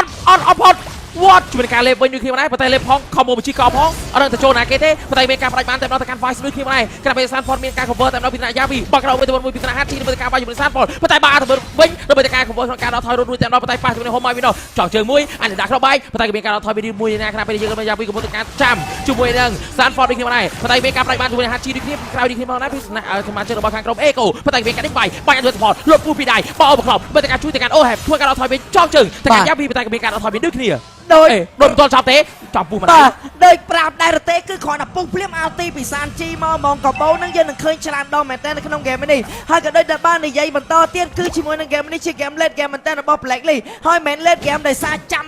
hero ណាមួយធំធាត់វាយបានទេគឺ3ស្មើឈុត3ស្មើនៅថតនោះគឺអត់ឌីហ្គីគឺធំអត់អាចវាយ3ស្មើជាមួយនឹងគេបាននោះទេ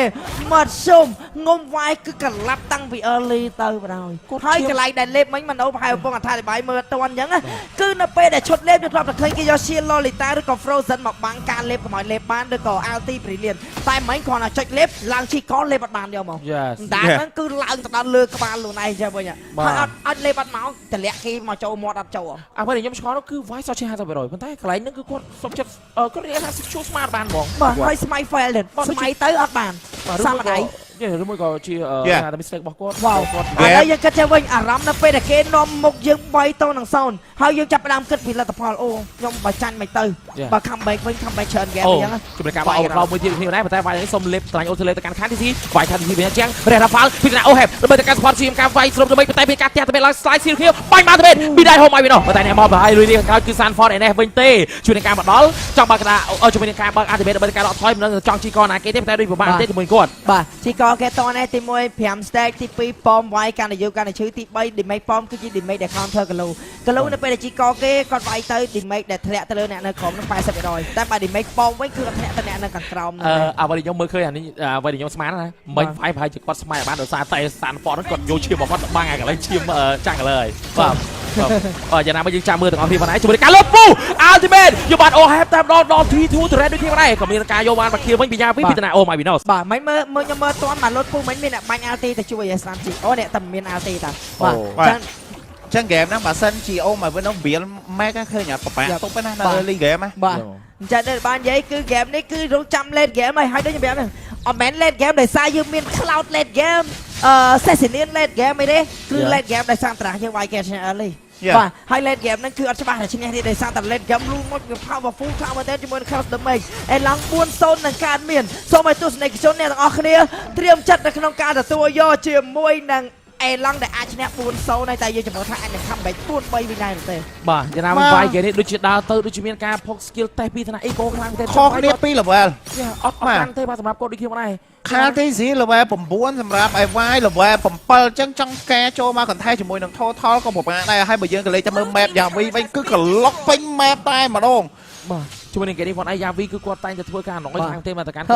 4 stage តារានគរ Aris មិញបប6លុតពូ1សាន់ជីបាញ់អាទីមកដាច់ 100%អញ្ចឹងហ្គេមនេះសាន់ជីអត់ខ្វល់ទេ full damage ជាមួយនឹង Xavier របស់គាត់តែម្ដងដែល Xavier ហ្គេមនេះគឺចាំ combo skill ជាមួយនឹង combo ពូអាទីរបស់គ្នាគាត់ក៏ដូចជាការ combo ជាមួយនឹង damage នេះគ្នាបាទជាមួយនឹងការ KO damage ជួយការដេញវាយយកទៅកាន់វាយតែគាត់ដឹងមុនដកថយវិញគ្នាប៉ុន្តែ damage របស់ជាមួយនឹងអាទីសាន់ជីមកហើយជាមួយនឹងការចូលទៅដល់វាយលេបក្រឹបវាយដល់ទៀតបាញ់ element ដើម្បីការទម្លុះប៉ុន្តែ Blister ដើម្បីសារគាត់បានលេបឡើងលើ skill របស់គាត់ដូចគ្នាប៉ុន្តែគ្មានការលុយដល់ចាក់ជៀលឆ្កែមួយដកថយយកបានវាយមួយទៀតដូចគ្នាប៉ុន្តែការលើមានការយកបានជាមួយនឹង T1 Trend for top lane អែតបានឯងគ្រោះថ្នាក់គាត់មានជាមួយនឹង passive ក៏មានជាមួយនឹង stack មាន element ដើម្បីការដកថយប៉ុន្តែគេមានជួយការ KO ដើម្បីជួយការ pick គាត់ដើម្បីការវាយពីរដៃប៉ុន្តែចាក់ skill ទី2ដកថយល្អមែនទែនអាទីសាន់ជីគឺ down 5 scan របស់អ្នកគ្នា4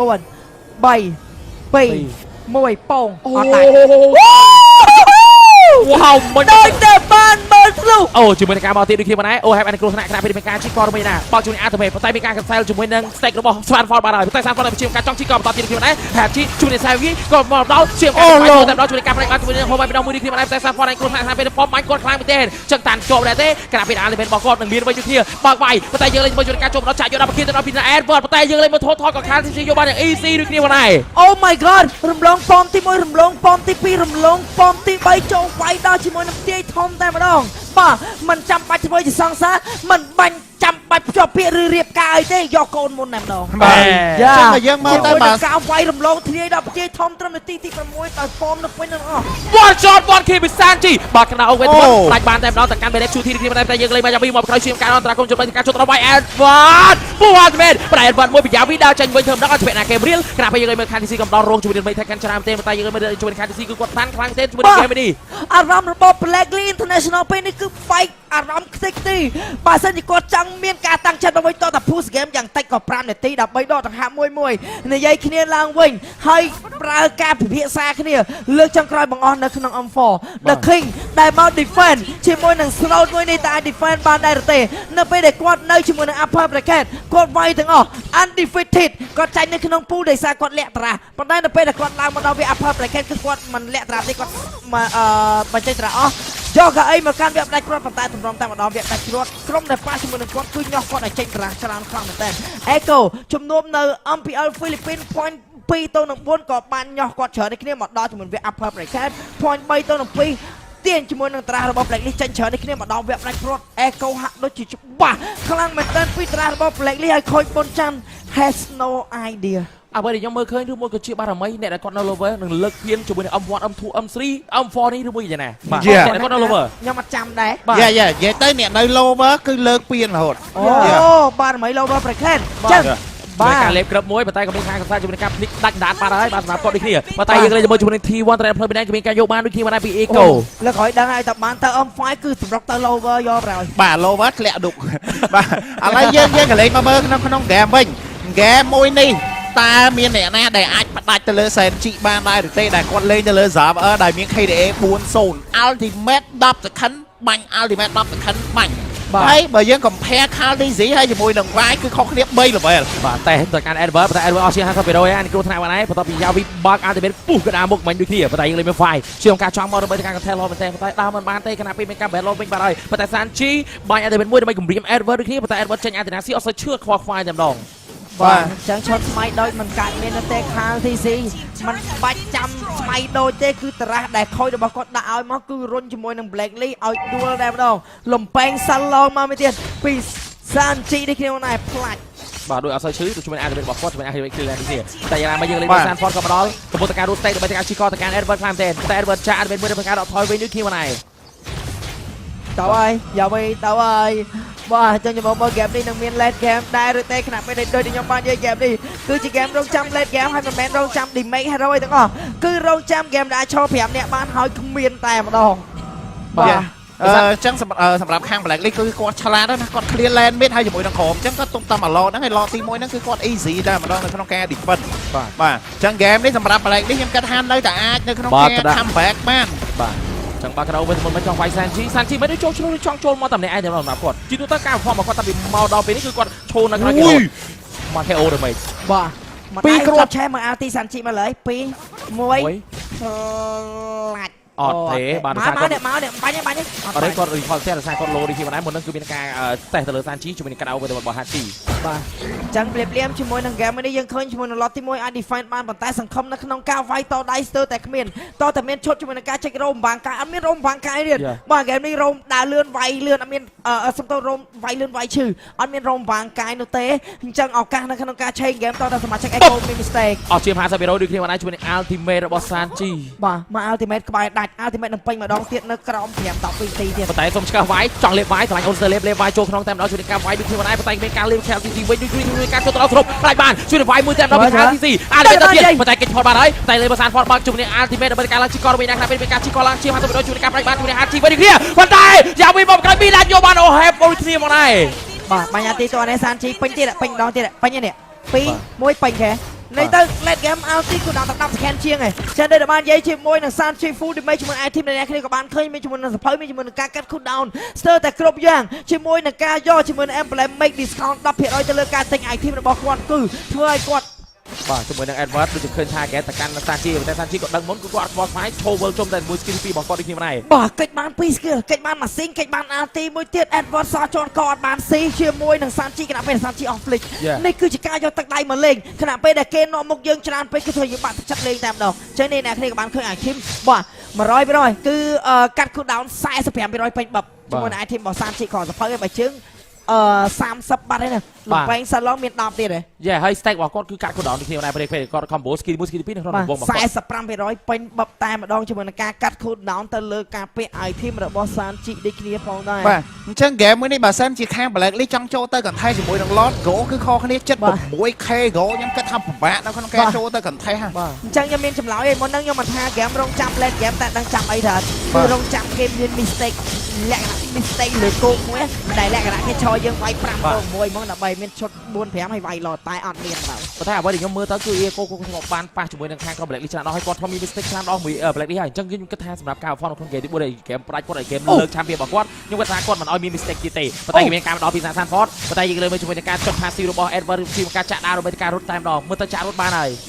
បាទចាក់រត់បានសម្រាប់នេះគ្នាព្រៀបខៀល9ទៅនឹង5 goal សរុបលើដល់ទៅក្បែរ 7k goal ប៉ុន្តែអ្វីដែលចងនឹងខ្ទាស់សមាជិក Blacklist គឺត្រាស់របស់គាត់ថ្ងៃនេះទោះបីជាថ្លឹងយ៉ាងណាគឺមិនឈ្នះត្រាស់របស់អូយមក ultimate អស់ជាពាក់កណ្ដាលមកជុំងុំឈរចិត្តគ្នាឡង ultimate លំពេងសិនឡងមកយ៉ា clock on Disney កំពុងមួយ lightning នេះឡងឈរចិត្តគ្នាតែ2នាក់បើ3នាក់ជីនឹងទៀតអូជួយនឹងការពុះជាង50%ខ្ញុំដែរវាយអាចតាន់បានយូរទេក្រាស់ពេលយើងមើល Sanford ក៏ម្ដងប៉ុន្តែយើងមើលជាមួយការបើកជាមួយនឹង ដើម្បីការ cover គ្នាដូចគ្នាដែរប៉ុន្តែយើងមើលជាមួយនឹង T3 ទៅដល់ផ្លូវពីឡើងជាការអន្តរាគមយកបានជាមួយនឹង T3 ទៅដូចគ្នាដែរពីថា Echo អត់ control ទេ Echo ឡោ Echo clown ក្រាស់ពេលអត់ control ទេបាទសម្រាប់គាត់ដូចគ្នាដែរជាការចង់វាយយកតទៀតទៅដល់មួយគាត់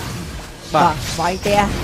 ដូចមានបញ្ហាទេបាទសម្រាប់ Polyphim ជាការចង់ជើងប៉ុន្តែបើកដោទៅមួយខណៈពេលដែលយើងលេងភាសា Pot បើកជាមួយនឹង Ultimate ដើម្បីការដកថយវិញដូចគ្នាមកដែរបាទនេះគឺជា team fight របស់ Blacklist លើកទី1គឺវាយបែប defense ផ្ទះដូចគ្នាផងដែរដោយសារតែមានប៉មខ្ញុំមិនហើយ Goal Super នេះក៏បានមកដល់ Sanchi កំពុងរយឡើងបាញ់ RT ទៅលើ 100 point តែដោយសារគេនៅចិត្ត base ពេកគេស្រួលទៅឡើងឈាមក៏ពិបាកតែនេះក៏ដែរបាទ one shot ប៉ុន្តែអស់ជាមួយនឹង Immortality ទៅកាន់ Yavi ដូចគ្នាមកដែរអាចផ្ដាច់យក Yavi ដែរទេជាមួយនឹងការលេបប៉ុន្តែក៏មានការដកថយវិញចូលមួយនឹងការចុច Spy Stream ដល់ធ្វើការដកថយរត់តែម្ដងប៉ុន្តែលើជាមួយនឹងការចាប់ស្តានទៅកាន់ Everton ខ្ញុំមានអារម្មណ៍ថាវាយគាត់ចាប់ឡើងលក្ខណៈគឺប្រងខ្លួនឯងលេងបានមិនក៏មានស្គីមគុំសំណាំងប៉ើងតែគាត់ដាក់ខុសពេលវេលាអាម៉ែកជាមួយទីការខុសហ្នឹងមកសុំងុំបើកអោទីខុសពេលវេលាទៀតព្រោះឯឡើងគាត់ក៏គិតថាបច្ចាយអោទីមកពងសំណាំងប៉ាំងស៊ីបានដែរដាក់អាហ្នឹងខុសដាក់អោទីស៊ូបស្ពីតគេប៉ុន្តែគេដើរទៅតែផុតទៀតជីបាទ Go គឺខុសគ្នា 78k Go ហើយបើសិនថាយើងគិតថាឡទី3អាចនឹង defend បានមកឡទៀតឬមកក៏យ៉ាងណាព្រោះដោយសារឥឡូវវាយគឺគាត់ចាំគាត់ level 15ក៏ដូចជាការចាំនៅក្នុងការ item របស់គាត់ដើម្បីចូលទៅ contest ជាមួយនឹង Lord អត់ដឹងចាំអីទេបាទអត់ទេគាត់ត្រូវការដើម្បីត្រូវការ item នៅក្នុងការ roam damage taken ពីបាទ damage របស់ខាង Eco បាទអញ្ចឹងយើងមើលថាគាត់នឹងចាំអ្វីដែលសារទោះបីជាគាត់វាលតែងបានប៉ុន្តែអ្នកឈរក្នុងទីវាយសម្បីតែ goal line គឺចែកជើងគ្នាយកមកនិយាយទៅ game នេះគឺរងចាំ Echo បង្កើត mistake យ៉ាងធំមួយឲ្យគាត់ឈ្នះ game គាត់ថា team fight ទោះបើសិនជាក្នុងការ perform នឹងមាន mistake តិចតួចពី Echo ក៏អាចឈ្នះ team fight ដែរដោយសារតែត្រាស់នេះគឺត្រាស់ឈ្នះដែរតែម្ដងជាពិសេសគឺឈ្នះមកលូននៅ goal line តែម្ដងខ្ញុំគាត់ថាគួរតែបែនលូននៅចាច់ទុក50ព្រោះ50វាអត់ goal line ធំប៉ុណ្ណាអ្វីខ្ញុំក៏ស្គាល់នោះគឺBlacklist គឺជាគេត្រាស់របស់គាត់គឺលេងដុំប៉ុន្តែឥឡូវយកសាប់យ៉ាងមកបំបាច់ខ្ទេចបាទ គាត់នៅអត់បានយូរនៅដុំអស់ឈឺ បាទសំខាន់ថ្ងៃនេះគឺបានលេង UBE strategy game ចុងក្រោយជាមួយនឹង Digi ដែល Digi វាមិនមែនជាបងធំនៅក្នុង UBE strategy ទេតែ UBE strategy គឺពឹងទៅលើ F បាទលេខ1ត្រូវយ៉ាវីប៉ុន្តែយ៉ាវីដូចតាមមែនតើប៉ុន្តែយើងលេងទៅមើលជាមួយគ្នាគាត់ព្យាយាមការទស្សនវិជ្ជាដូចយ៉ាវីជួយ snap របស់គាត់បាញ់ខោជួយណៃ snap អូហេបាត់ជាមួយនឹងការបាញ់ខោបាត់ហើយប៉ុន្តែយើងមើលជាមួយនឹងការអន្តរាគមន៍ សាក់ជីមកអូហេម្ដងទៀតហើយ3វិនាទីទៀត2 1សាក់ជីកិច្ចបានអត់0អល់ទីអូហេផ្លាច់អូអត់ត្រូវទេបាទសម្រាប់គាត់ដូចគ្នាប៉ុន្តែយើងលេងមើលជាមួយនឹងសានរបស់ជាងការដល់តែកាន់ Vice Slam តែស្រាប់ពេលយើងលេងមើល Edward ជាងការចាក់ចូលក្រោយដើម្បីចង់ Vice Bell Line ប៉ុន្តែក៏មានការអន្តរាគមន៍មកពីខាងទីជួយ Strike Throw Speed លេង Vice ដល់ទៀតតែម្ដងជាមួយនឹងការ Tune ចង់ knock down ប៉ុន្តែលើមើលនឹងការចូលដល់ដើម្បីកាន់ Vice តែម្ដងខាងពេលគឺ Sanford ចូលដល់ផ្លាច់បានតែម្ដងទៅកាន់អូហេពីគ្នាមកប៉ុន្តែមានការបើកជាមួយនឹងការទៅមួយពីហាត់ជីមានការបន្ត Vice ដូចគ្នាប៉ុន្តែយើងលេងមើល Sanford ក៏នឹងមានអាចទៅពេលបន្តិចទៀតគ្នាជាមួយនឹងការ Flicker រត់ដើម្បីការឈួរជួយនឹង Set Play របស់គាត់បានល្អប៉ុន្តែយើងមើលខាងទីមកដល់ Knock Vice យកតែម្ដងទៅកាន់ Vice តាមបានយូរទេជួយនឹងការពួរអត់ពេលផ្លាច់យកទៅមក Vice តែម្ដងពីយ៉ាវីគ្រូសាស្ត្រជីវិតធ្វើការអត់ថយវិញដូចគ្នាជួយនឹងការ clear minion រត់រួចតែម្ដងប៉ុន្តែ minion បុកយ៉ឬមួយក៏ចង់វាយលោសិនយើងបងប្អូនគ្នាអូបុកយ៉យ clear 3 lane ម៉ៃជី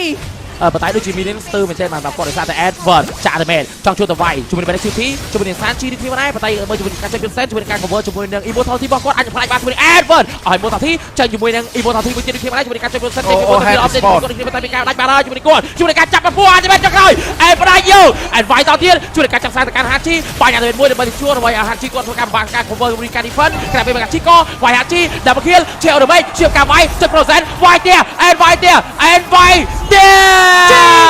បាត់ហើយ for ពីដល់ replay ជាមួយនឹងជើងឯងនៃការប្រកួត MVP and for World Championship របស់យើងគឺបានទៅលើ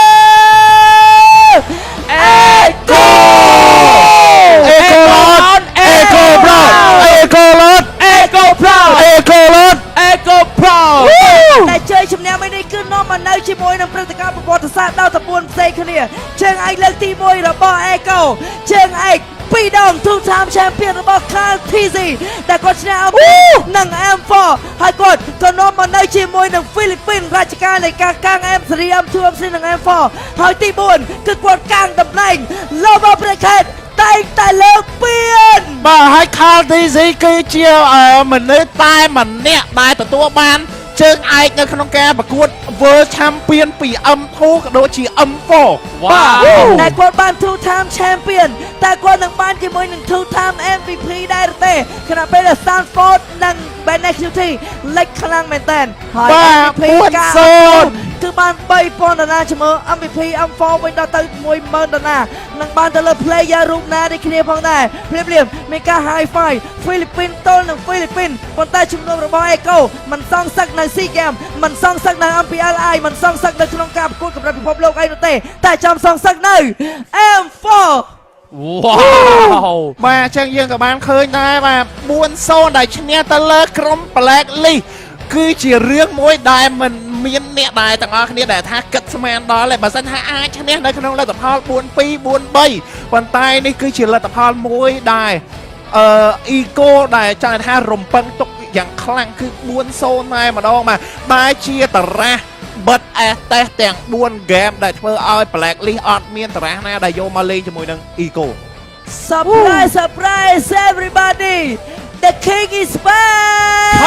TZ Ladies and gentlemen, your M4 World Champion. Congratulations to Echo. Wow! Echo Philippines, they are really loud and they're really proud. Now to award the champion, let's call the presenters of each award. To present the ring, we have Mr. Michael Yaya, UBS Gold Creative Director. To present the medal, we have Mr. Lucas Now, Managing Director of Moonton Esports. Mr. Managing Director of Moonton Esports. Secretary General of Esports Federation of Indonesia. We would like to invite our VVIP to come to join us on the stage. បាទជាក្រុមឥឡូវថាអាចនិយាយថាជាមួយថ្នាក់ដឹកនាំផ្សេងៗបាទជាមួយនឹង director ក៏ដូចជាគ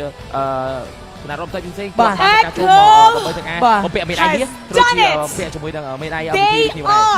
បាទគេហៅថាគណៈធម្មតានៅក្នុងថ្ងៃនេះមកឡើងតែម្ដងជាមួយនឹងលោក Michael Yahya បាទ USB អីគេបិទអានអត់តហ្នឹងដែរបាទ They are the new kings of the all new the king. regions. มันអាចមាន The greatest back to back champion of them all. ពី Black League នោះ The ទេ super team បាទ from the Philippines. តែមាន two time champion របស់ Carl TZ ផងដែរ Look how proud they បាទ are and how happy they are right now. Mobile Legends របស់យើងហ្នឹងបាទតែអាចធ្វើការយកបានជាមួយនឹង two time champion They will be បាទ receiving ខាងមួយពិភពលោកគឺ lots មានតែ of ម្ gifts, នាក់នេះតែ lots of fortune from this M4 World Championship. Echo, you may now receive your medals and your rings.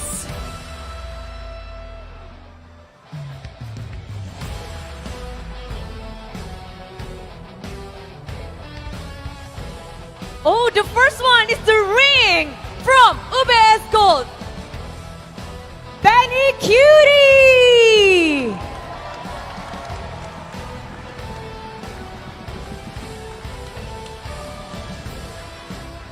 And also the medal, Sanford!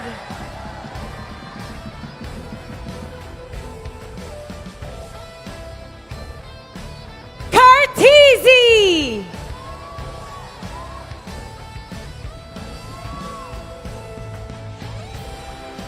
JP!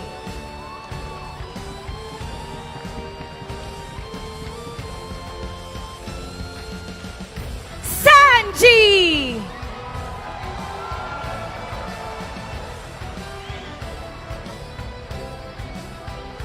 Yowie!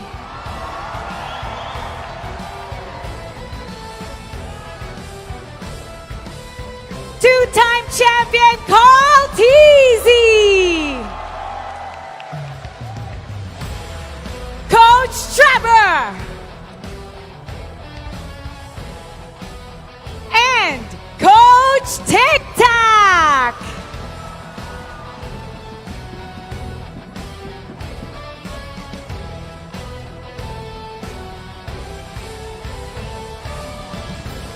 We also have Miss Sophie Guo, Muncheon Regional Esports Head, to present the Finals MVP Awards with Mr. Michael Yaya.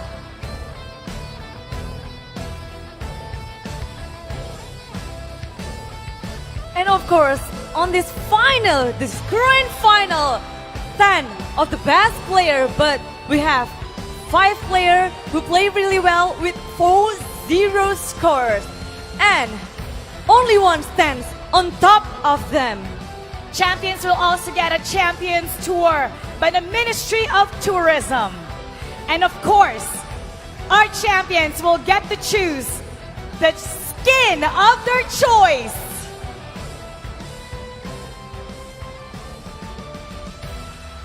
Yes, after they fought really well on this grand final, everyone is really doing the best. But once again, only one stands on top of them all. We got the final MVP of M4.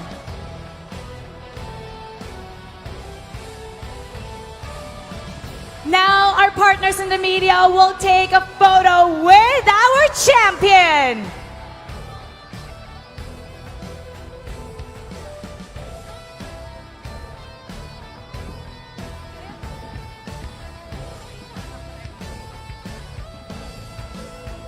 This is the moment for Eco Esports, Eco Philippines, Eco Philippines.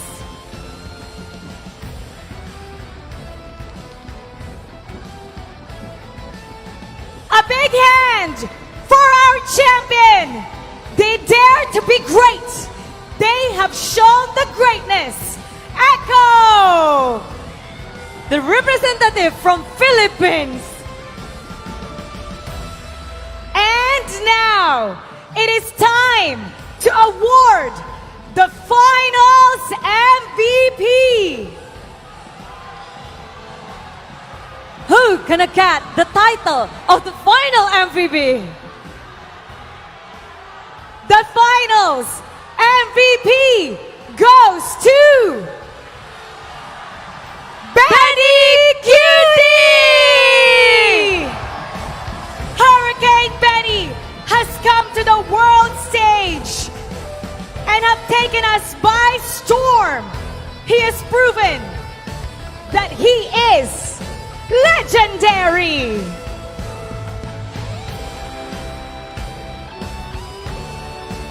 Benny Cutie's first trophy, and he has won the biggest prize of them all, the World Championship and the Finals MVP Award. Our friends from the media will now take the photo with our Finals MVP. And now, Echo, this is your moment. They want it now. They want to touch it. They want to lift it up, Mara. At the count of 3, take what is yours. 1, 2, 3. Your M4 World Champions, Echo!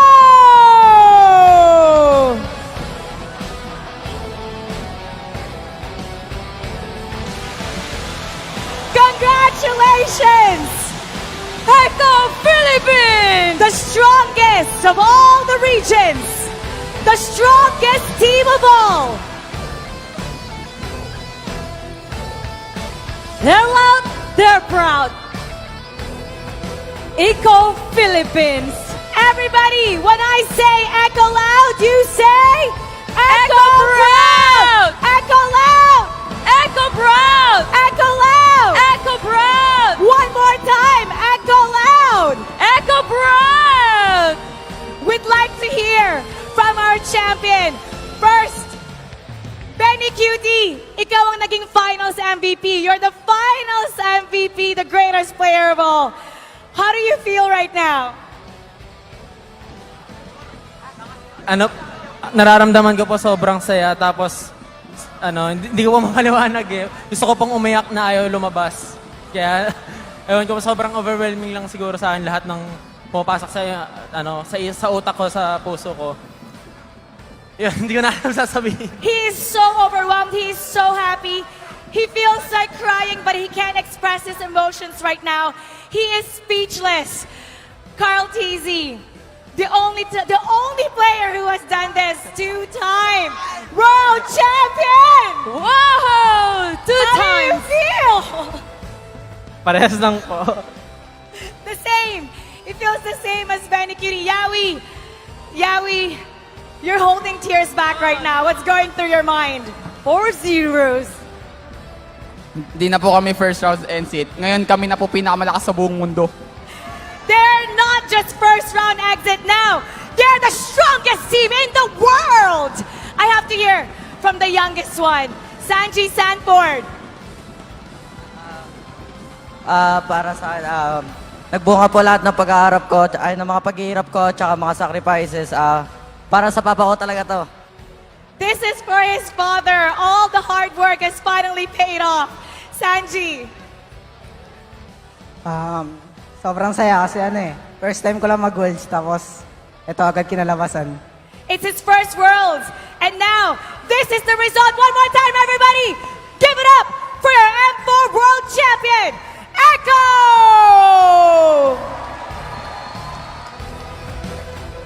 They're really doing a great job here. Pinas lang malangkas. And for everybody watching online, MLBB has prepared an Easter egg for you to celebrate this wonderful moment. Enter M4 in the chat box and you'll get the M4 Champion seal. Collect the seals and exchange them for the M4 Final Avatar Border. Hashtag Mobile Legends Bang Bang. Hashtag MLBB M4 and Dare to be Great. Now, we'd also like to thank our sponsors. M4 is powered by Muton. Presented បាទដែលយើងឃើញឲ្យជាមួយនឹងរូបភាពនៃការលើកពាននិងអបអរសាទរទៅកាន់ Echo បាទ Wow យើង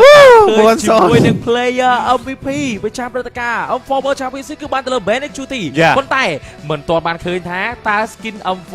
គឺចេញជាមួយនឹង hero អ្វីបើតាមខ្ញុំមើលទៅ Bennett Chuty គឺជា hero Golan ការ form របស់គាត់កន្លងមកគឺគាត់ចូលចិត្ត form carry របស់គាត់គឺមានគ្រប់ឈុតឆាកមានតែឈុត carry the game នៅពេលដែលបោះប៉ះ team hack ពី game គឺគាត់ carry គាត់ MVP ហើយ team hack ban របស់គាត់ ban សុខចិត្ត ban hero គាត់ចោលទៀតអញ្ចឹងហើយមានតែឈុតឆាកយក carry back door ទៀតក៏មាន2ដងទៀតដូចគ្នាអញ្ចឹងខ្ញុំគិតថាអាចនឹងមានភាគរយច្រើនទៅលើ hero carry ដែលស្របពេលបច្ចុប្បន្ន hero carry គឺជា hero ពេញនិយមមែនទែននៅក្នុង Golan បាទអាចដែរដោយសារលូននេះក៏លេងយូរម្ដងទេ Harrod ក៏ដោយសារលេងប៉ុន្តែ Harrod មាន skin M1 ហើយក៏ដូចជាជាមួយនឹង Brody នៅ Brody ទៀត Bitrix មាន Bitrix Prime Bitrix មាន skin M4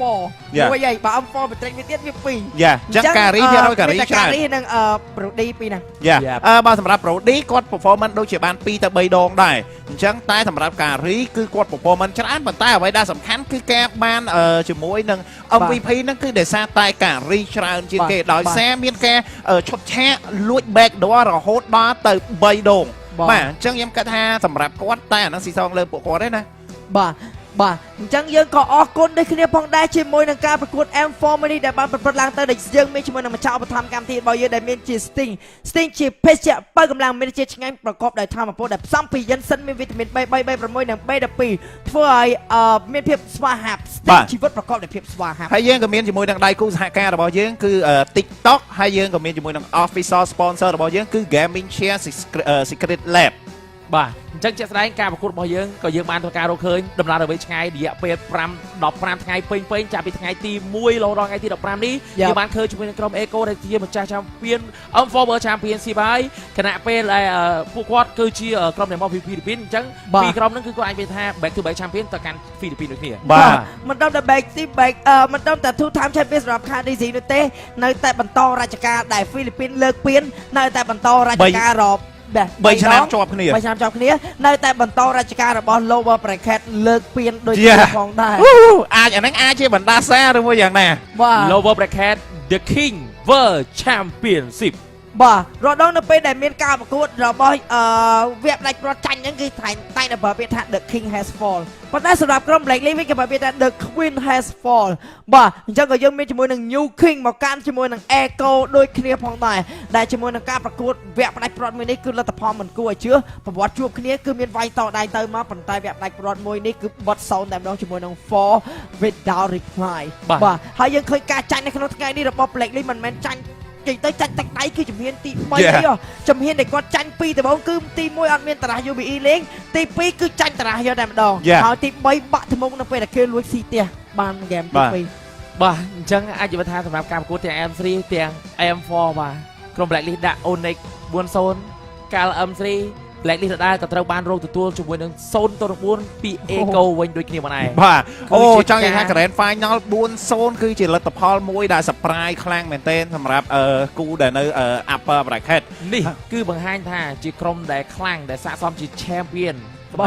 World Championship ដូចគ្នាដែរដោយសារតែពួកគាត់មិនត្រឹមតែរៀបជាមួយនឹងតារា strategy លេងតែពីក្រុម stack មកទេគឺគាត់រៀបតារា strategy មួយសម្រាប់ counter ទៅលើក្រុមមួយនៅ Grand Final យកទៅដល់បាទហើយដែលនិយាយចឹងបើសិនជាវគ្គ Final Echo ជួបជាមួយនឹង DO នឹងមានតម្រង់ 4-1 លួចស៊ីផ្ទះគ្នាទៅវិញទៅមកហើយទប់គ្នាប៉ុន្តែនៅពេលដែលប៉ះ Black League យុទ្ធសាស្ត្រ Black League គឺជាយុទ្ធសាស្ត្រដែលចាញ់យុទ្ធសាស្ត្ររបស់យុទ្ធសាស្ត្រតម្រង់រាស្មាច់ហ្នឹងមកអញ្ចឹងដោយដែលខ្ញុំជា player លួចផ្ទះគេដល់ខ្ញុំដឹងនៅពេលដែលគេដើរជុំគ្នាតែគ្នាសោះគ្នាខ្វាត់គេកម្ពុជាហើយយើងម៉ែពេលវេលាដែលគ្នាយើងវាយផ្ទះត្រូវគឺការវាយផ្ទះតែមួយផ្លែតែប៉ុណ្ណោះហើយផាច់ថ្មីអនុញ្ញាតសម្រាប់ការវាយផ្ទះខ្លាំងមែនតើដែលមានការវាយផ្ទះនៅពេលដែលមានដាច់អស់ back door ហ្នឹងនឹងដាច់ទៀតរហូតដល់2វិនាទីក្រោយបានមាន back door មកវិញប៉ុន្តែដោយសារតែ Echo មួយនេះហើយនៅក្នុងជំនុំ MPL ស៊ីសម្ដាប់របស់គាត់ដែលគាត់បានយកជាមួយនឹង Bitrix កាន់ស្នាប់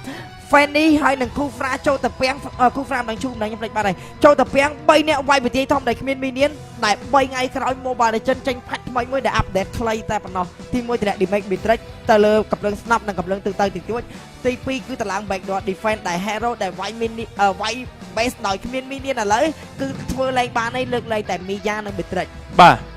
អញ្ចឹង អញ្ចឹងអាចនិយាយថាសម្រាប់ការប្រកួតរបស់យើងនៅក្នុងថ្ងៃនេះក៏នឹងឈានចូលដល់ទីបញ្ចប់ផងដែរជាថ្មីម្ដងទៀតមុននឹងធ្វើការចូលដល់ទីបញ្ចប់សម្រាប់ player Mobile Legends Bang Bang ក៏កំ play ជាមួយនឹងព្រឹត្តិការណ៍ជាមួយនឹង M4 Pass ទោះបីការប្រកួតរបស់យើង M4 បានធ្វើការចប់រត់ក្រោយប៉ុន្តែនៅនេះក៏នៅអាចបំពេញទូរនទីបំពេញកតាបកិច្ចជំនួសទេវតាបាទដើម្បីធ្វើការធ្វើ test ជាមួយនឹង M4 Pass និង M4 Pass Plus របស់យើងដើម្បីទទួលបានជាមួយនឹង item ជាមួយនឹង skin battery frame ដ៏ស្រស់ស្អាតដូចគ្នាដែរហើយសម្រាប់ថ្ងៃទី21មករាក៏អ្នកនេះអាចការចូលរួមចូលជាមួយនឹងសមរភូមិនីតិសមរភូមិដែលអ្នកនេះអាចទទួលបានឱកាសក្នុងការឈ្នះជំនួសរង្វាន់ skinny pick ឋានវិជាច្រើនទៀតដូចគ្នាដែរបាទអញ្ចឹងជាមួយនឹងការប្រកួតរបស់យើងក៏មកដល់ទីបញ្ចប់ដូចគ្នាដែរពួកខ្ញុំទាំង3រូបតំណាងឲ្យ roster caster និង analyzer ក៏ដូចជាតំណាងក្រុមការងារទាំងអស់បើពួកយើងនិយាយទៅលើសលួសខុសឆ្គងកន្លែងណាដោយ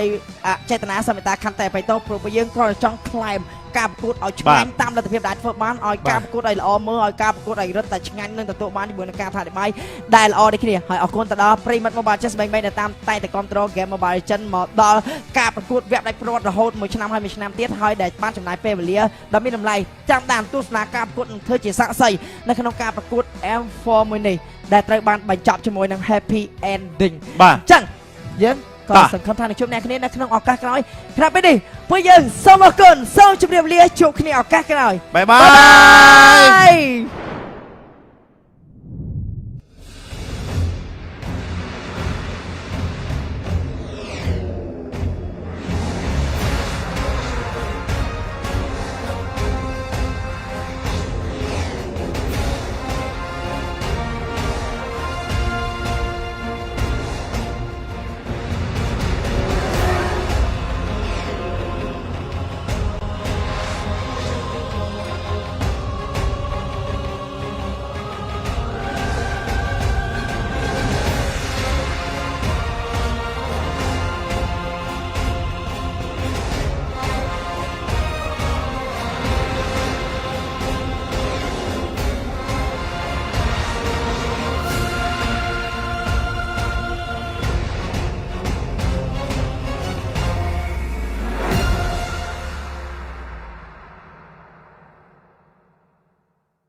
my time, I'm a ball. I'ma get this money right. I'm gonna live my best life. They been talking, tell me on me, but you know don't never win. I'm controlling all my victories, and something that's gotta give. Cause this is just what I made it now, I made it now. You can't ever break us down, break us down. I'll be reaching for the stars, promise I'll be what they not. And I'll never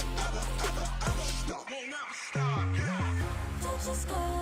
you're a man of silver and gold. Touch the sky, you're the greatest option now. You and I can make it out of the crowd. Hang tight, we gonna reach for the greatness. We will always rise, we will never fall. Fight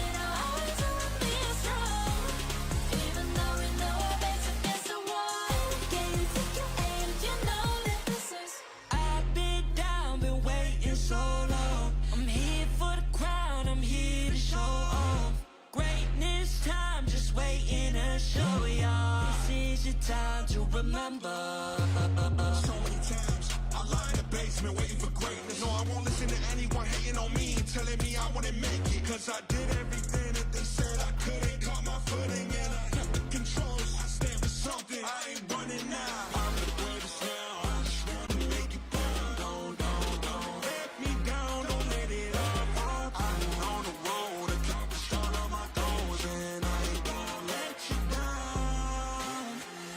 Touch the sky, you're made of silver and gold. Touch the sky, you're the greatest functional.